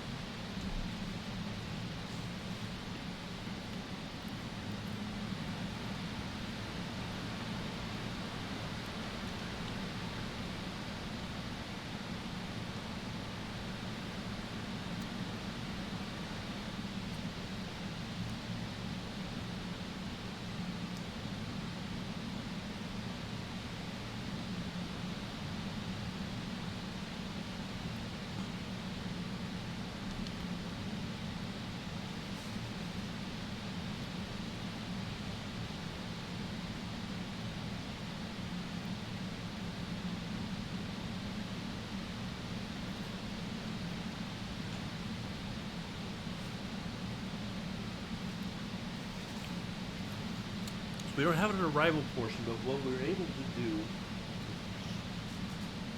we're just going to talk about this for kind of fill the time.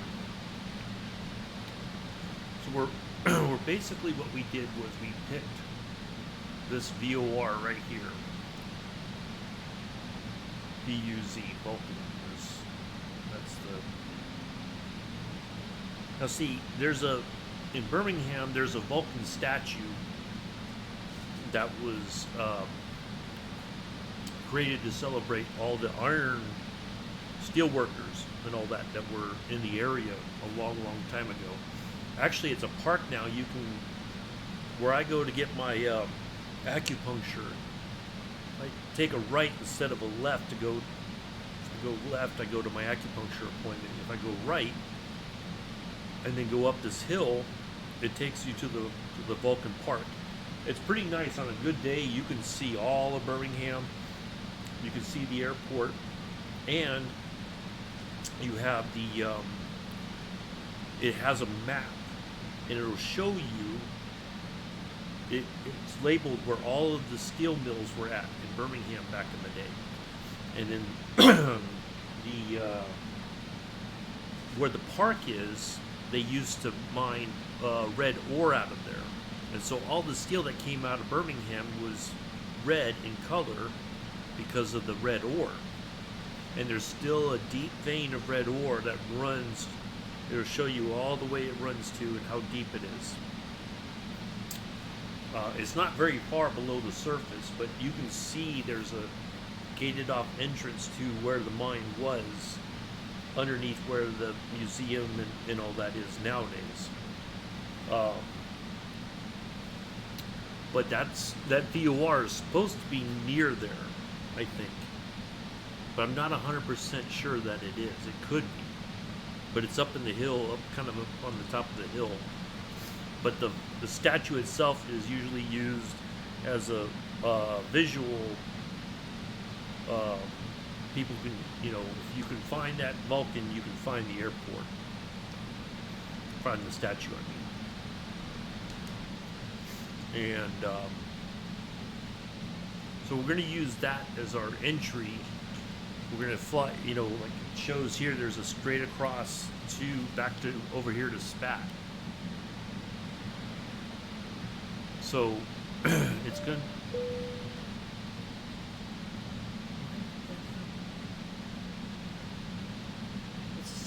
I'll be cruising along and then something will.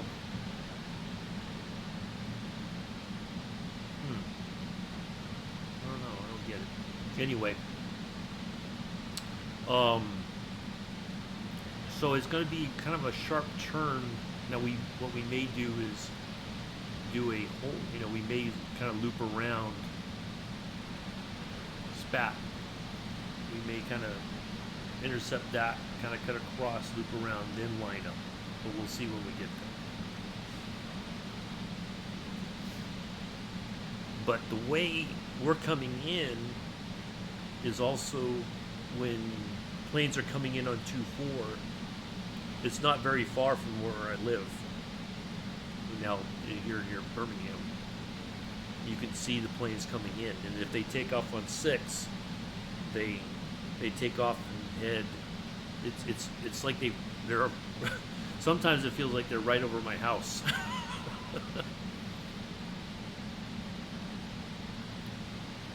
Northwest 237 contact Fort Worth Center on 126.325.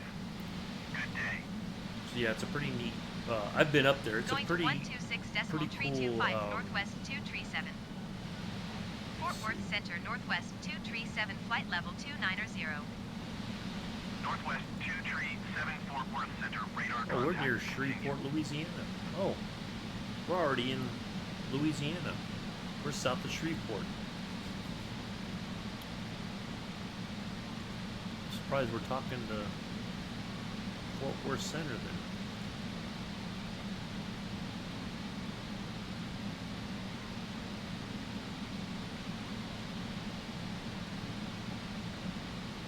Oh, there's Texarkana.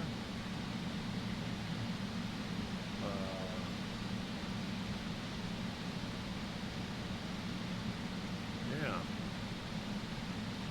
It's kind of odd that we're still talking to,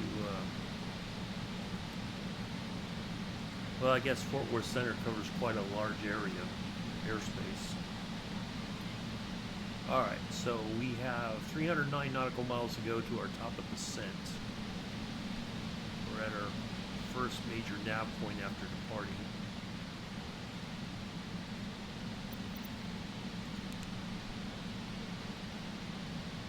We got another 124 nautical miles once we get to Elbe and 63 nautical miles.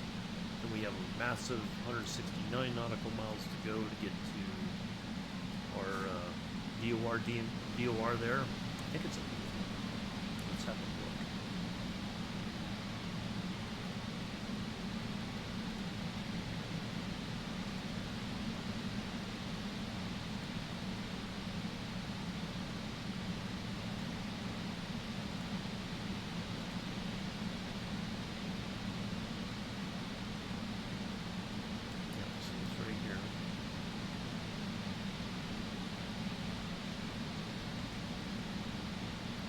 lots of vortex.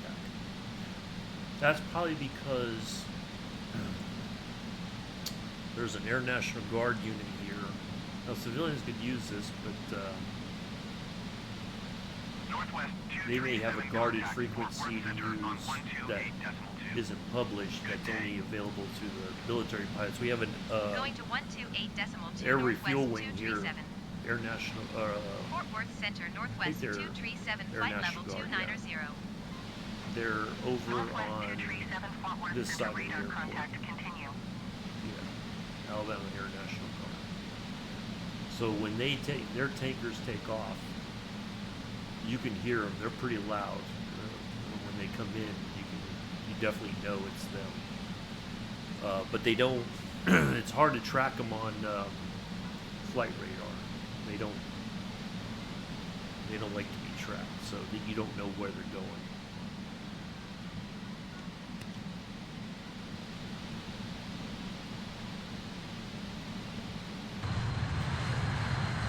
But it's a very small little part of the airport there, where they're at.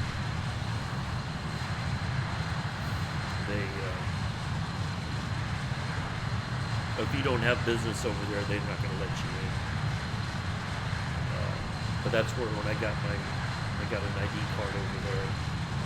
You got to have all of your paperwork with you.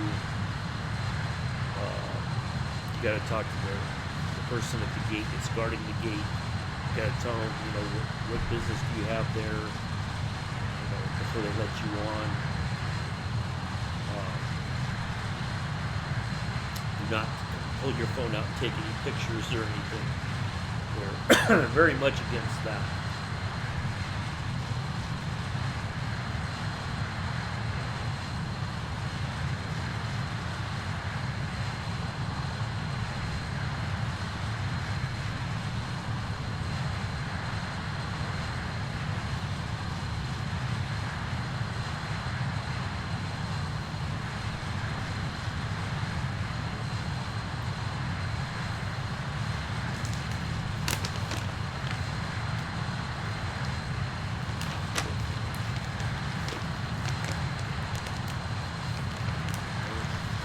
Lasted a lot longer than I expected it to.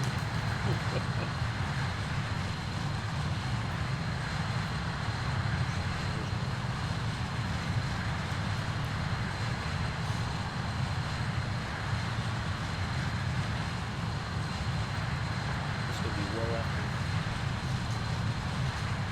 It's probably close to 2 o'clock by the time I get done.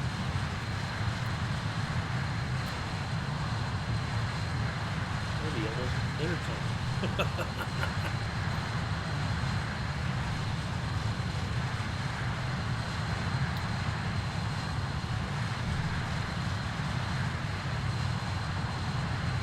Yeah, that area up by the Vulcan statue, it's really nice. That whole part of Birmingham is a very nice area. Where I go to get my acupuncture. What? Oh no, what?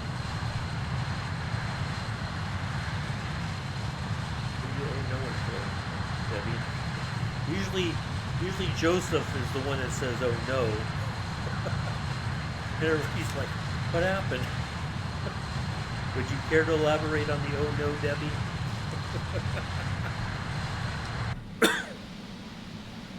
Well, with all the hiccups we had earlier, having to restart the first flight because I made some mistakes getting the plane set up and all that.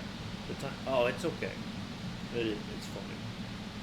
I mean, next week it's going to be, we'll still be flying this time next week. We'll be well over the Atlantic. We should be, let's see, should be more than halfway across the Atlantic.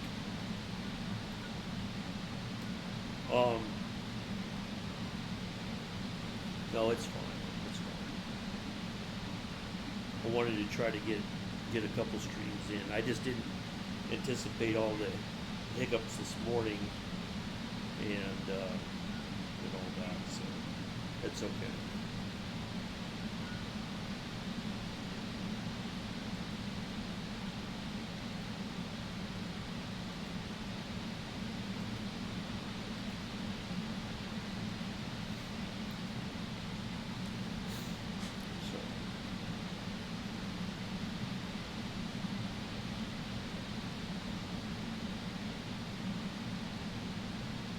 But no, over where I get my acupuncture done, the area is kind of modeled after an old English village, and it was designed by a woman in the 20s and 30s. So a lot of that whole area is it's like old money, and the houses down the street from where my acupuncture the office that I go to, I'm kind of guesstimating. It could be about 2 o'clock-ish. I mean, we still got a couple of long legs to go. So it's 12:30 now. So I'm guessing it's probably going to be close to 2 by the time we land.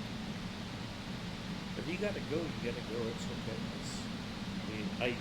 It's nice to have people here in the chat, but it's not. If you have other things you got to do, it's all good. So I don't always expect. Some people come in and just kind of lurk. I may have missed some people coming in and saying hi, and if I did, I apologize. Sometimes I do have like an overlay that will tell you, like kind of like what Kev has, but I find it could be very distracting. Let's see, does this work still? Yes, it does.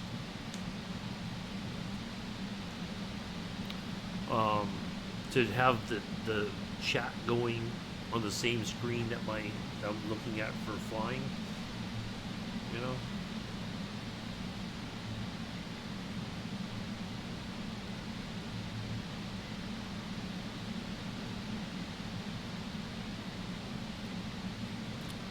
But no, if you got stuff you got to do, it's perfectly understandable. Sure, break and make a phone call. Oh, that's fine. Do what you got to do. It's okay. It's all. I know people have lives. It's okay.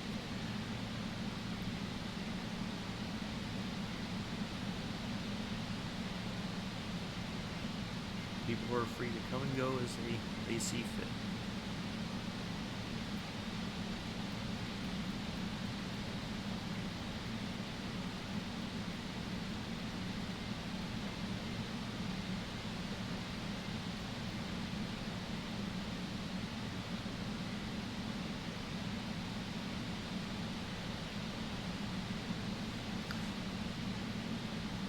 Certainly don't know me an explanation.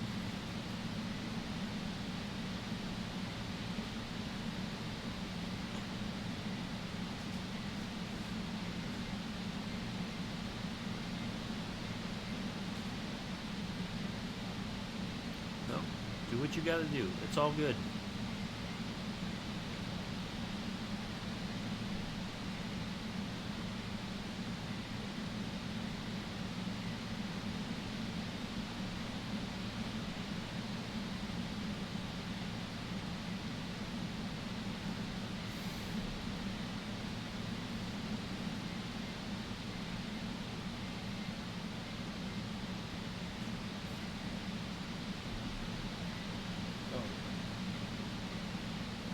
Let's have a look.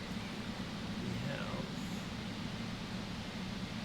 230 nautical miles to go, so between SQS and Buzz, almost about halfway, we're going to start descending.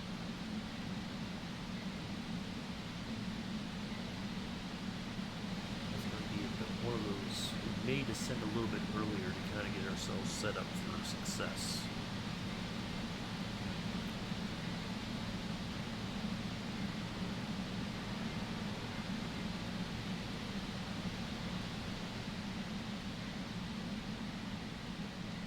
Northwest 237, contact Memphis Center on 135.875.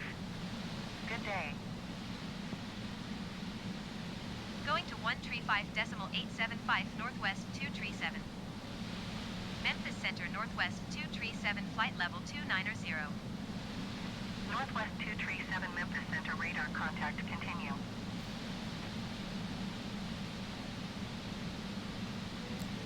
All right. That. We're looking about 130 knots for land.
See, the Vulcan statue is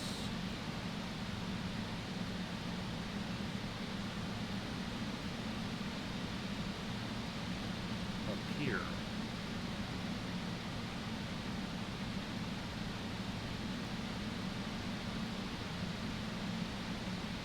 No, it's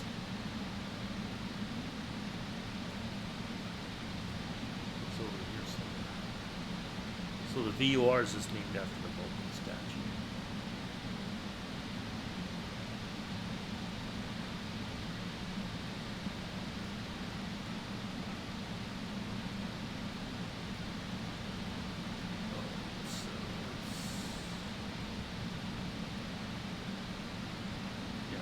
statues right there.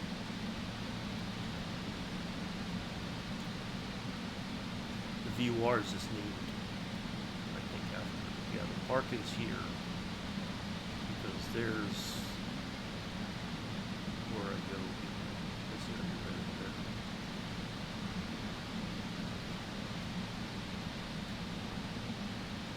So that means the airport is, there it is, right there.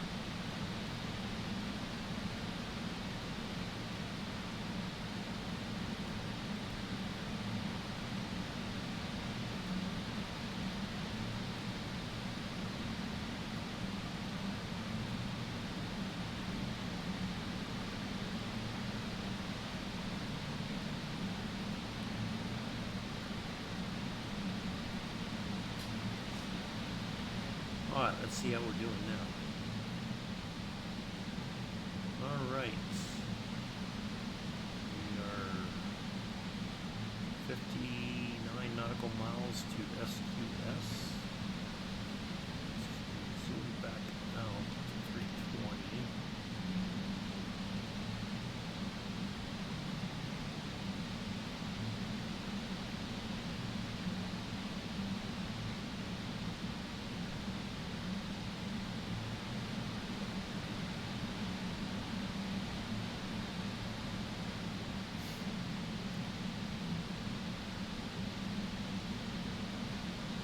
So we're about 160 nautical, almost 170-ish from our top descent. Yep. 172.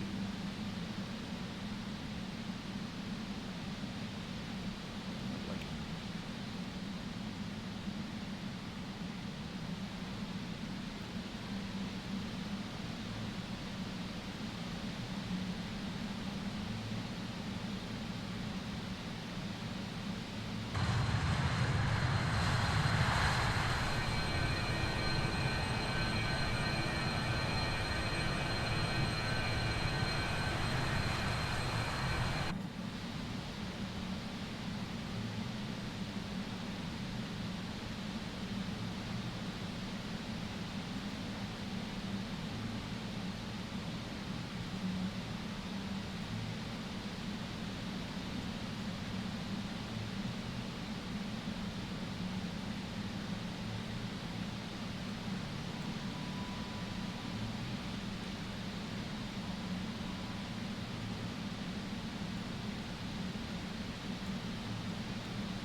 So that's the heading for that right there. All right.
So if we using this, the actual statue is up over this way somewhere. So the VOR is named after them.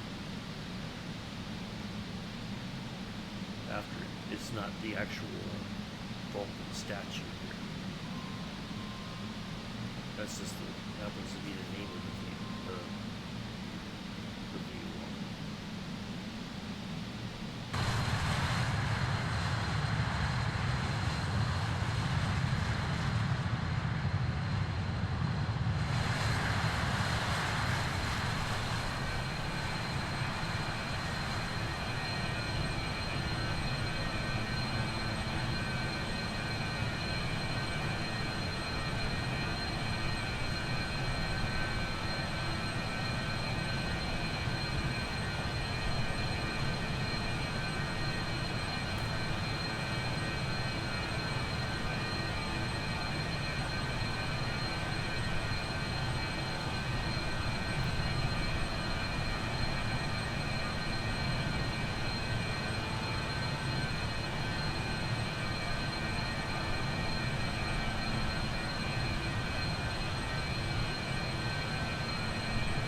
Northwest 237, contact Memphis Center on 132.75. 84 nautical miles. Good day. Top of descent.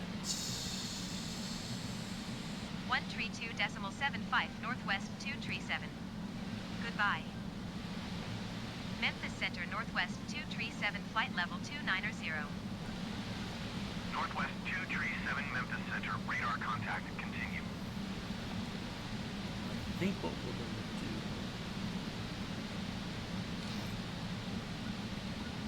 once we get about 40 nautical miles out from our top of descent, I'm going to go ahead and drop a little bit. We're going to kind of set ourselves up early so that we can get the plane slowed down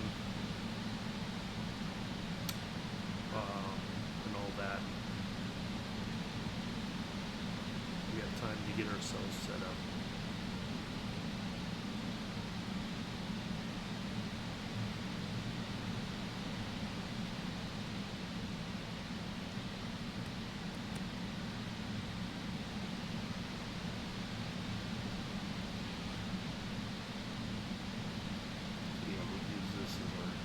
Set top percent it's 40 nautical mile range.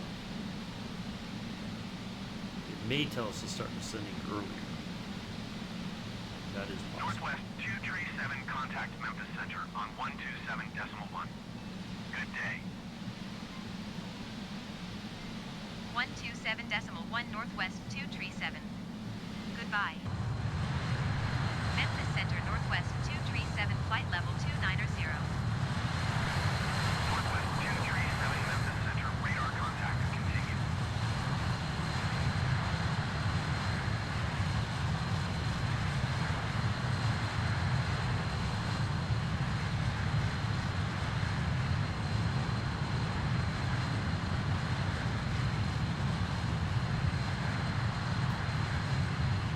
Okay, welcome back, Debbie. I'm going to step away for just a moment. I'm going to refill my water, and I'll be right back.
Away from the computer, and the next thing I know, I come back and it's screaming, "Hurry up and descend! Hurry up and descend!"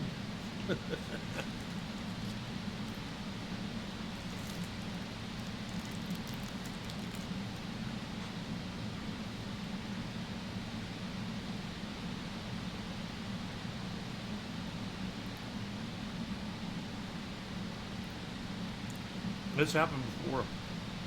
Like, I'll step away thinking I got plenty of time before I gotta start descending. But I come back and it's like, expedite your descent, I'm like, okay. I got it. I'll make it happen. My goodness. It's like being married to the ATC or something. Nag, nag, nag, nag, nag.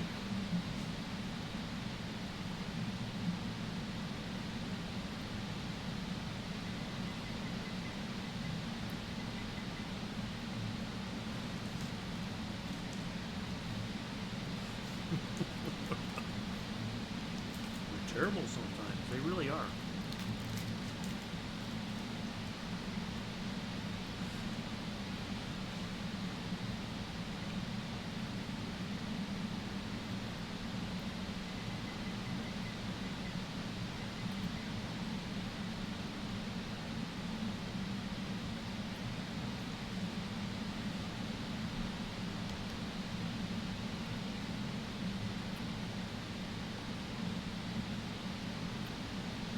Northwest 237 descend and maintain flight level 230.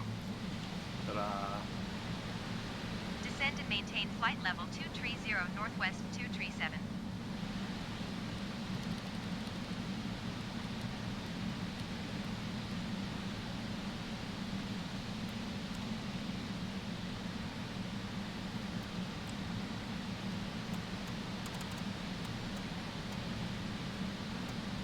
I got some water and warmed up some leftovers while I was on the phone. Oh. What's for leftovers? Anything exciting?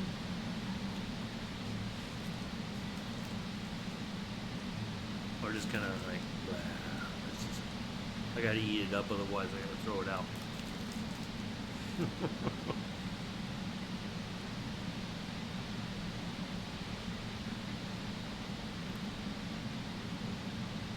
Mmm. Chicken fried rice. Yummy. Good stuff.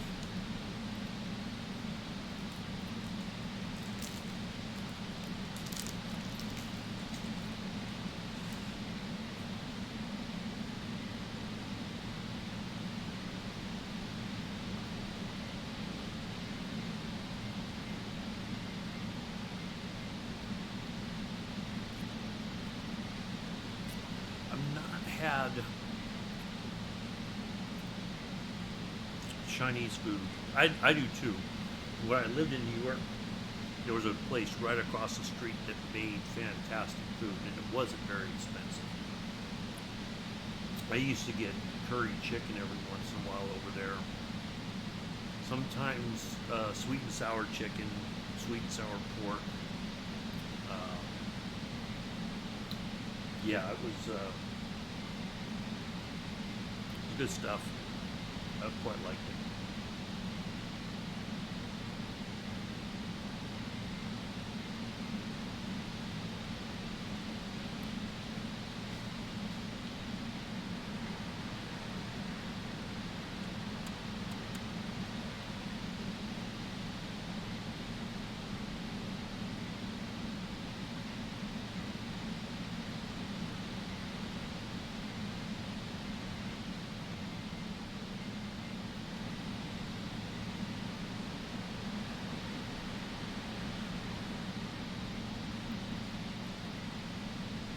Yeah, it's usually pretty filling. Chinese food is, I think.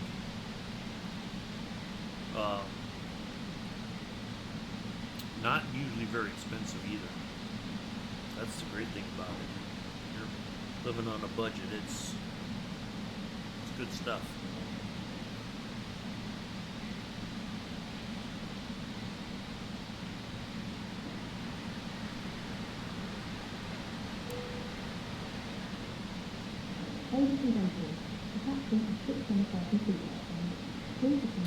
Yeah, I know. You told me that. I do like my fish, though. Only on a. It's a fairly rare.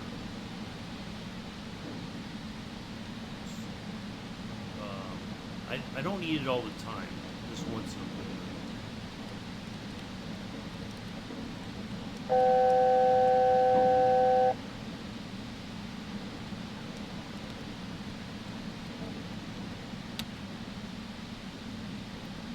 Pay attention.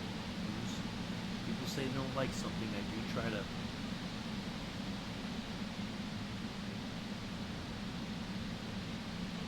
do the I completely understand. It's not something for everybody. That's the reality of it. Northwest 237 descend and maintain here we go. 9,000 feet.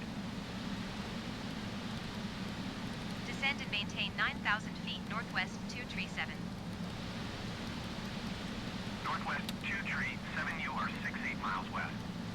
Descend and maintain 3,600 feet. expect ILS runway 24 approach via Victor Uniform Zulu transition. Clear to Victor Uniform Zulu. Descend and maintain 3,600 feet. Expect ILS runway 24 approach via Victor Uniform Zulu transition. Clear to Victor Uniform Zulu Northwest 237.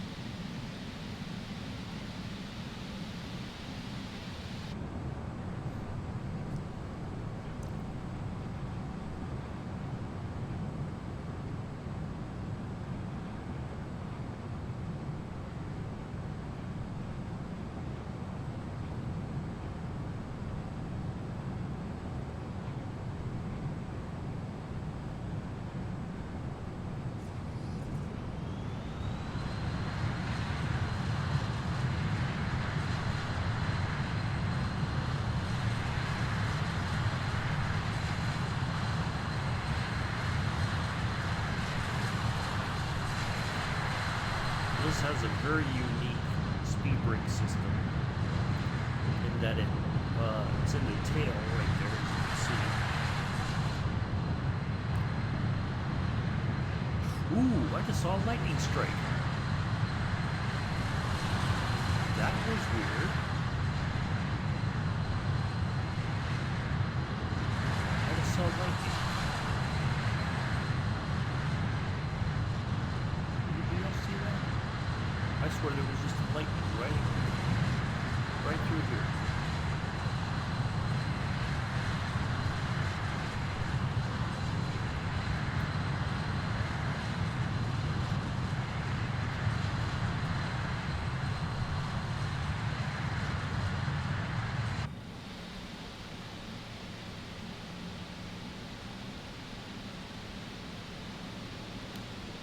Crazy. Alright, so we need, okay, so 3,600, that jives with what we're seeing right here. We need to be at 3,300 here, 2,200 like here. Okay. But I don't know if we're going to do the loop around.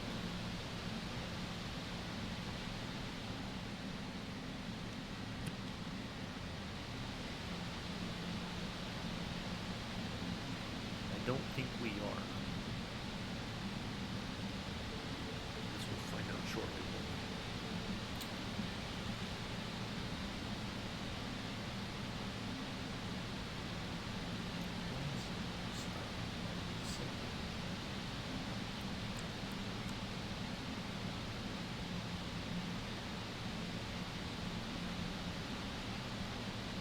Northwest 237, please expedite your descent 3,600 feet.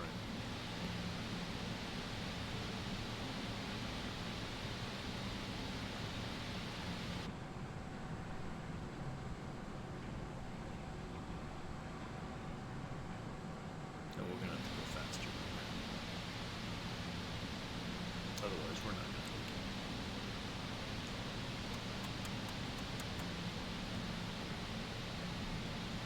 Northwest 237, contact Atlanta Center on 13.05. Good day. Going to 134.05 Northwest 237. Atlanta Center Northwest 237 is passing flight level 190, descending 3,600 feet. Northwest 237, Atlanta Center, radar contact. Continue to Victor Uniform Zulu.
happens if we miss our approach?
Maybe we won't get there at 2. It'll be maybe about 1:30ish.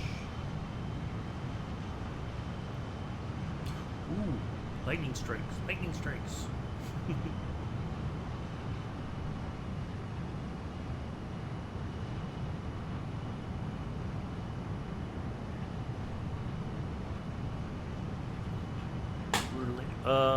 Birmingham-Shuttlesworth. Yep, there's definitely lightning in the area.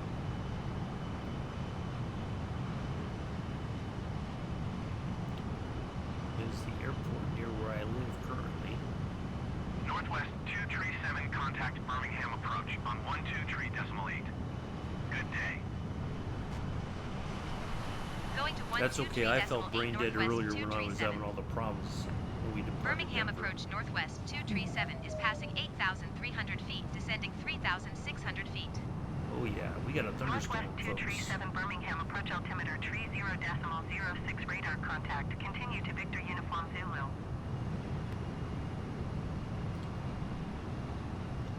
We may have to have the cabin crew sit down here pretty soon for their own safety.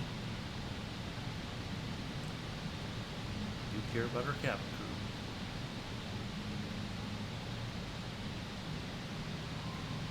I don't feel so. Well, I did, because I was just like, man, nothing seemed to be going right. Leaving out of Denver this morning. That first go around was just like not trying to get the plane set up and everything. Just nothing was working.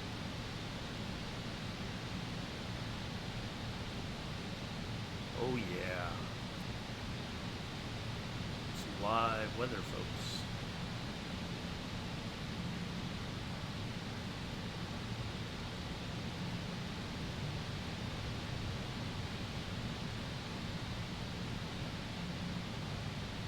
Well, see, like I try to have like a plan in place whenever I fly, no matter what I'm doing. I just try to have something,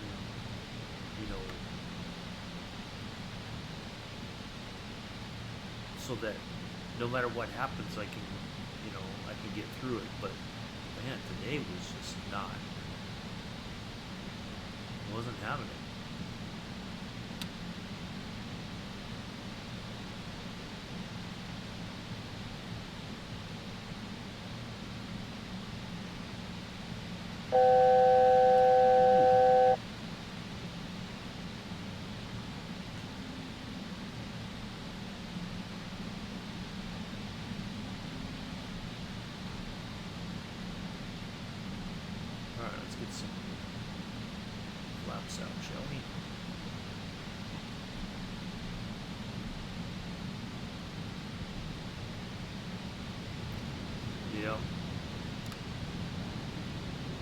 It's just I try not to let it frustrate me, but it was just one mistake after another, and I try not to lose my cool over it. Speed checked. Flaps 80.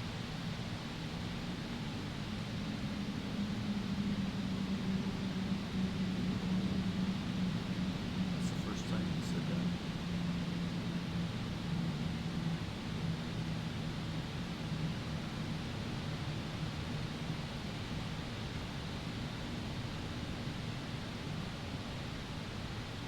All right.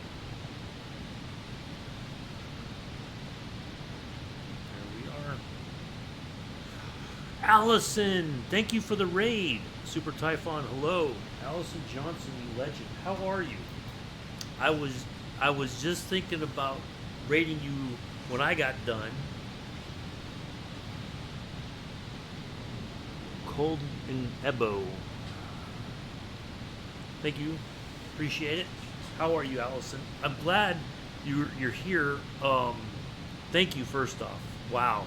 That was unexpected. Thank you so much. If you are not following Allison Johnson, you are missing out. Hold on, let me find. She is one of the best streamers out there. And she does a lot of stuff for talking about women in aviation. She did a flight with Captain Arash. They replicated Amelia Earhart's around the world flight, and they found the island that they were supposed to land at. It was fantastic. So give her a follow. I'm doing all right, thank you. Are you going to be at Flight Sim Expo this year? Because I'm going to be, this is the first time I'm going, and I will be there, and I would love to say hi to you in person if you're going to be there. I think you are. If you are, I would love to say hi to you in person.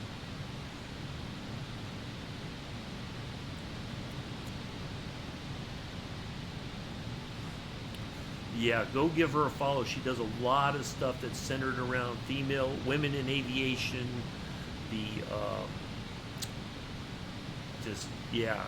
wealth of knowledge. Always learn something watching her stream.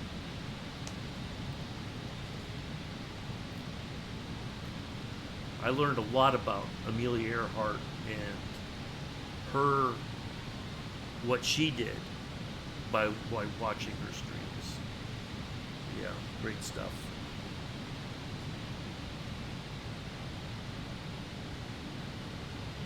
But thank you all for being here. Welcome to the Uncle B Sim channel. I'm your host, pilot. Like I say, I'm the lead singer and driver of the airplane, Uncle B. We are about to land here at Birmingham-Shuttlesworth in Birmingham, Alabama. Once we land here, it's been just managed to do an engine out. Oh, wow, nice, impressive, very impressive. We had a difficult start to the stream this morning. I had some technical difficulties with the getting things going, but yeah.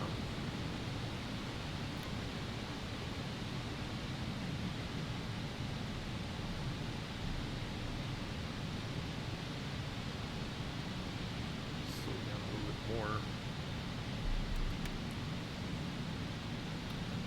But thank you so much for the raid. That is fantastic. Kev Simcorner was flying with me earlier. We did Denver to Houston to Bush Intercontinental, and then he had to go. And no problem.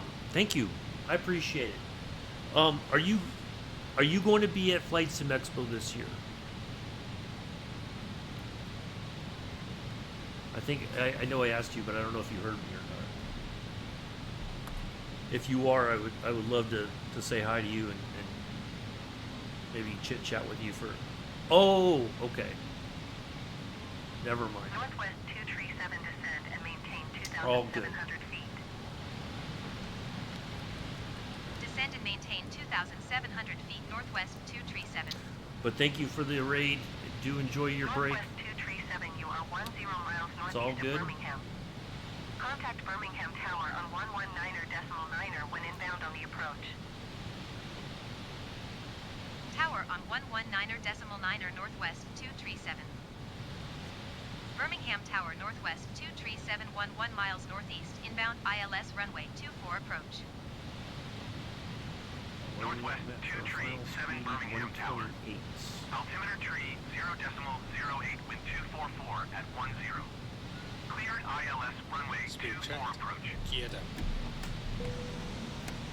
Cleared Here we go. ILS runway 24 approach northwest 237.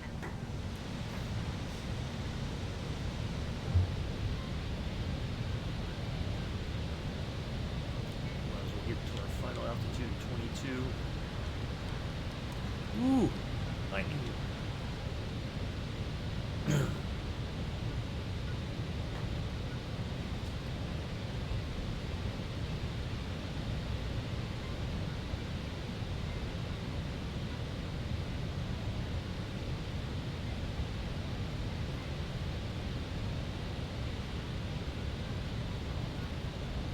All right, here we go.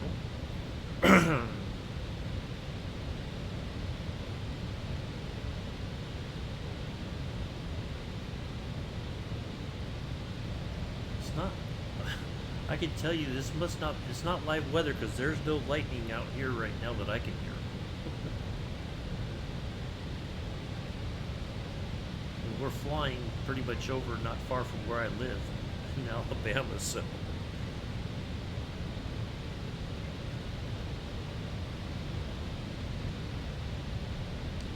Speed checked. Flaps 33.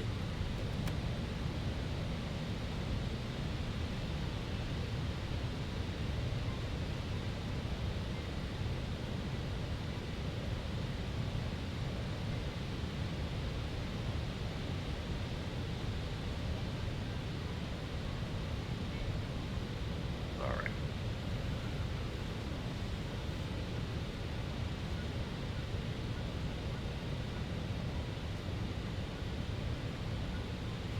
Oof.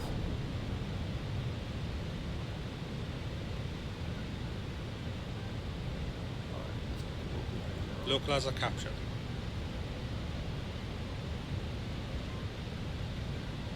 All right, runways in sight.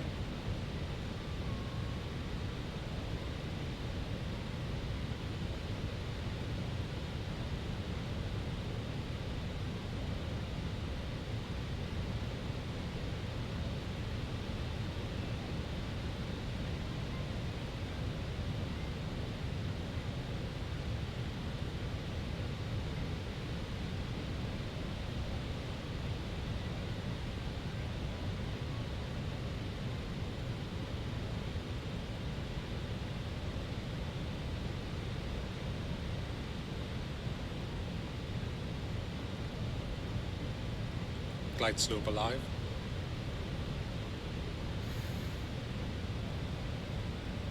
One thousand. Look at that. Well, I think I already told us it out. No, I didn't. Did I? I did not. Oops, Daisy. And I said I care about the flight crew. Cabin crew. Cabin is secured. Terrible, terrible, terrible, terrible, terrible. I feel like a bad pilot now. Already felt like that earlier. That's okay. We're gonna make Glide slope captured. All right, here we go. Northwest 23 7 wind 244 at 10. Cleared to land runway 24. Here's our plane. For those who want to take a quick look, Avro Cleared to land runway RJ85. 24 northwest 237. Northwest Airlines is an airline that no longer is in existence. I don't know who they got bought out by. Remember?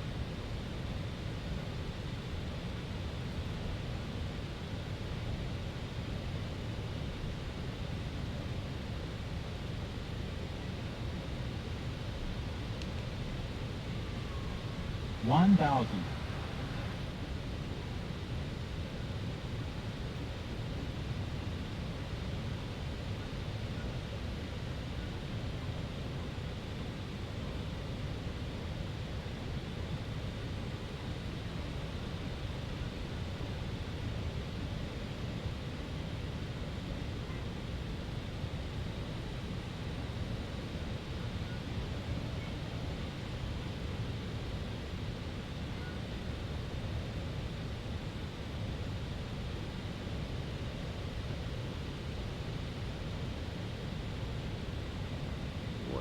really drifting all over the place. Must be a heck of a wind.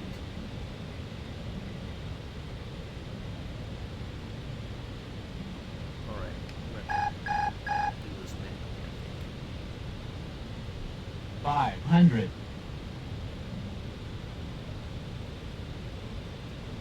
Boy, all over the place.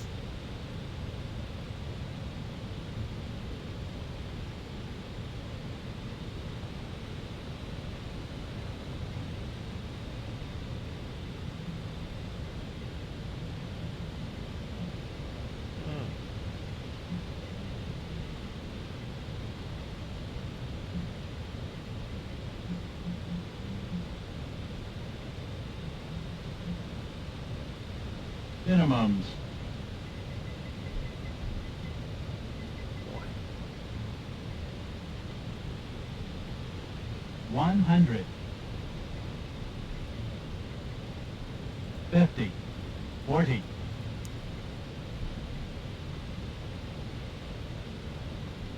30. 20. 10.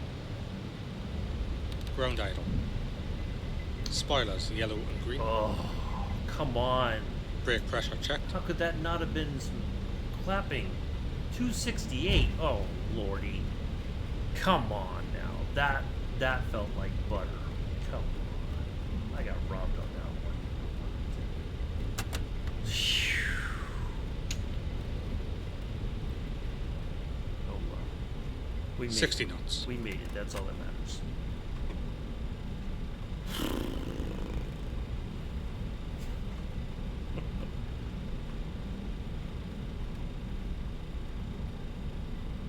Northwest 237 exit runway when able. Well, that was a tough one.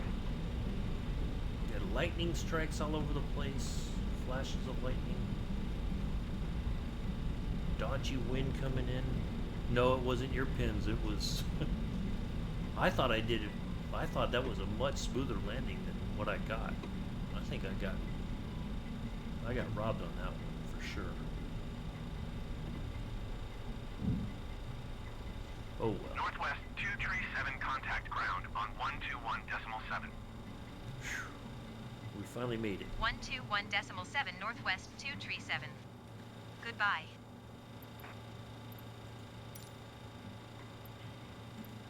Birmingham ground Northwest 237 request taxi to the gate.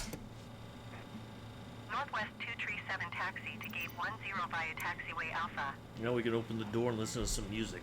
Taxi As to we gate taxi. 10 via taxiway Alpha Northwest 237.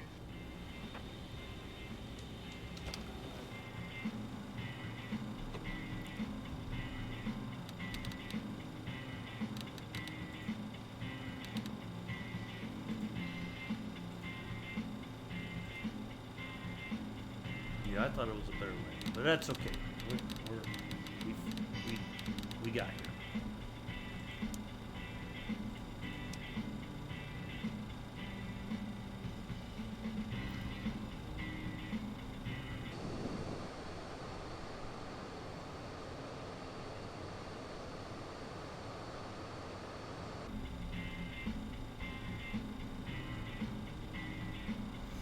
All right. Once we park here, we'll wrap things up. Next Saturday, we're doing the long flight, JFK to Heathrow in the 747-8. 747-8. That'd be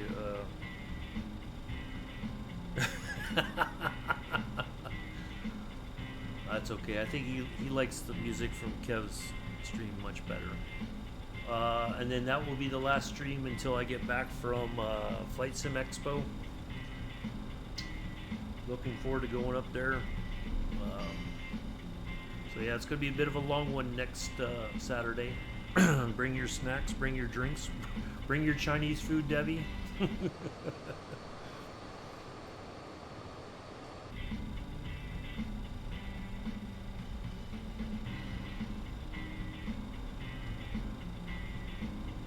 I was only 30 minutes off my estimated landing time. I thought for sure it wouldn't be till 2 o'clock, but we got here a little bit ahead of schedule, or a little bit sooner than I expected.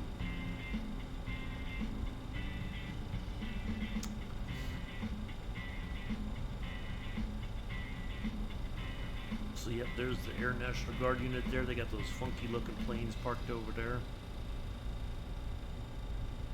Oh, ooh, those are C-17s. Oh, look at that. They don't fly C-17s. They fly the tanker jets, but give a little salute to them.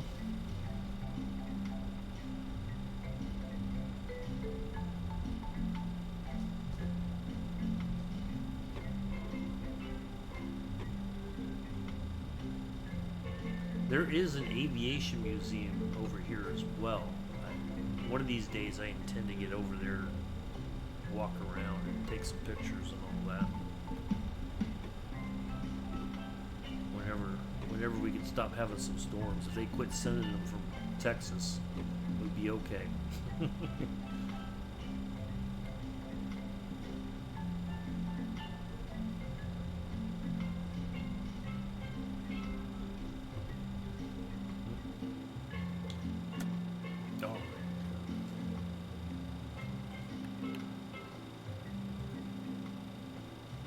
Cabin crew, doors to manual and cross-check.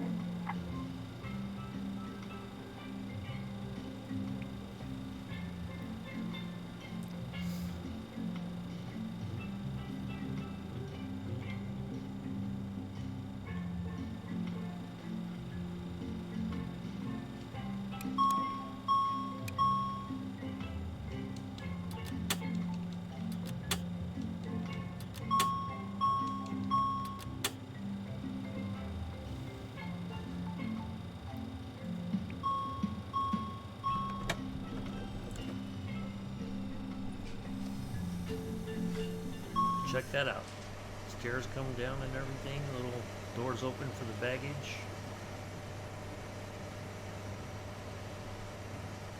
There you go. Alright, we're just going to go ahead and shut everything off here. Hour 33 in the air. Alright, well that will do it for today, folks. Thank you all for coming in. Thank you again, Allison Johnson, for the raid. Greatly appreciated. Quite a surprise. If you don't follow her, go give her a follow. Okay, Debbie. Yeah, she's fantastic. Really awesome. You'll learn a lot. Always a good laugh. Always a good time. Thank you all for being here. Thank you for the new Cold Nebo. I hope I'm pronouncing that right. Cold Nebo. Thank you for the follow. Thank you again, Scotty Tuhati, for the follow, and Figster for the follow. Thank you, everybody, for being here. Do enjoy the rest of your Saturday afternoon, evening, Sunday already for some folks around the world. Nebo. Okay. Cold Nebo. Gotcha. Thank you. I have been and always shall be your host, pilot, lead singer, driver of the airplane, Uncle B. Until next Saturday, 7:47. Peace. Live long and prosper.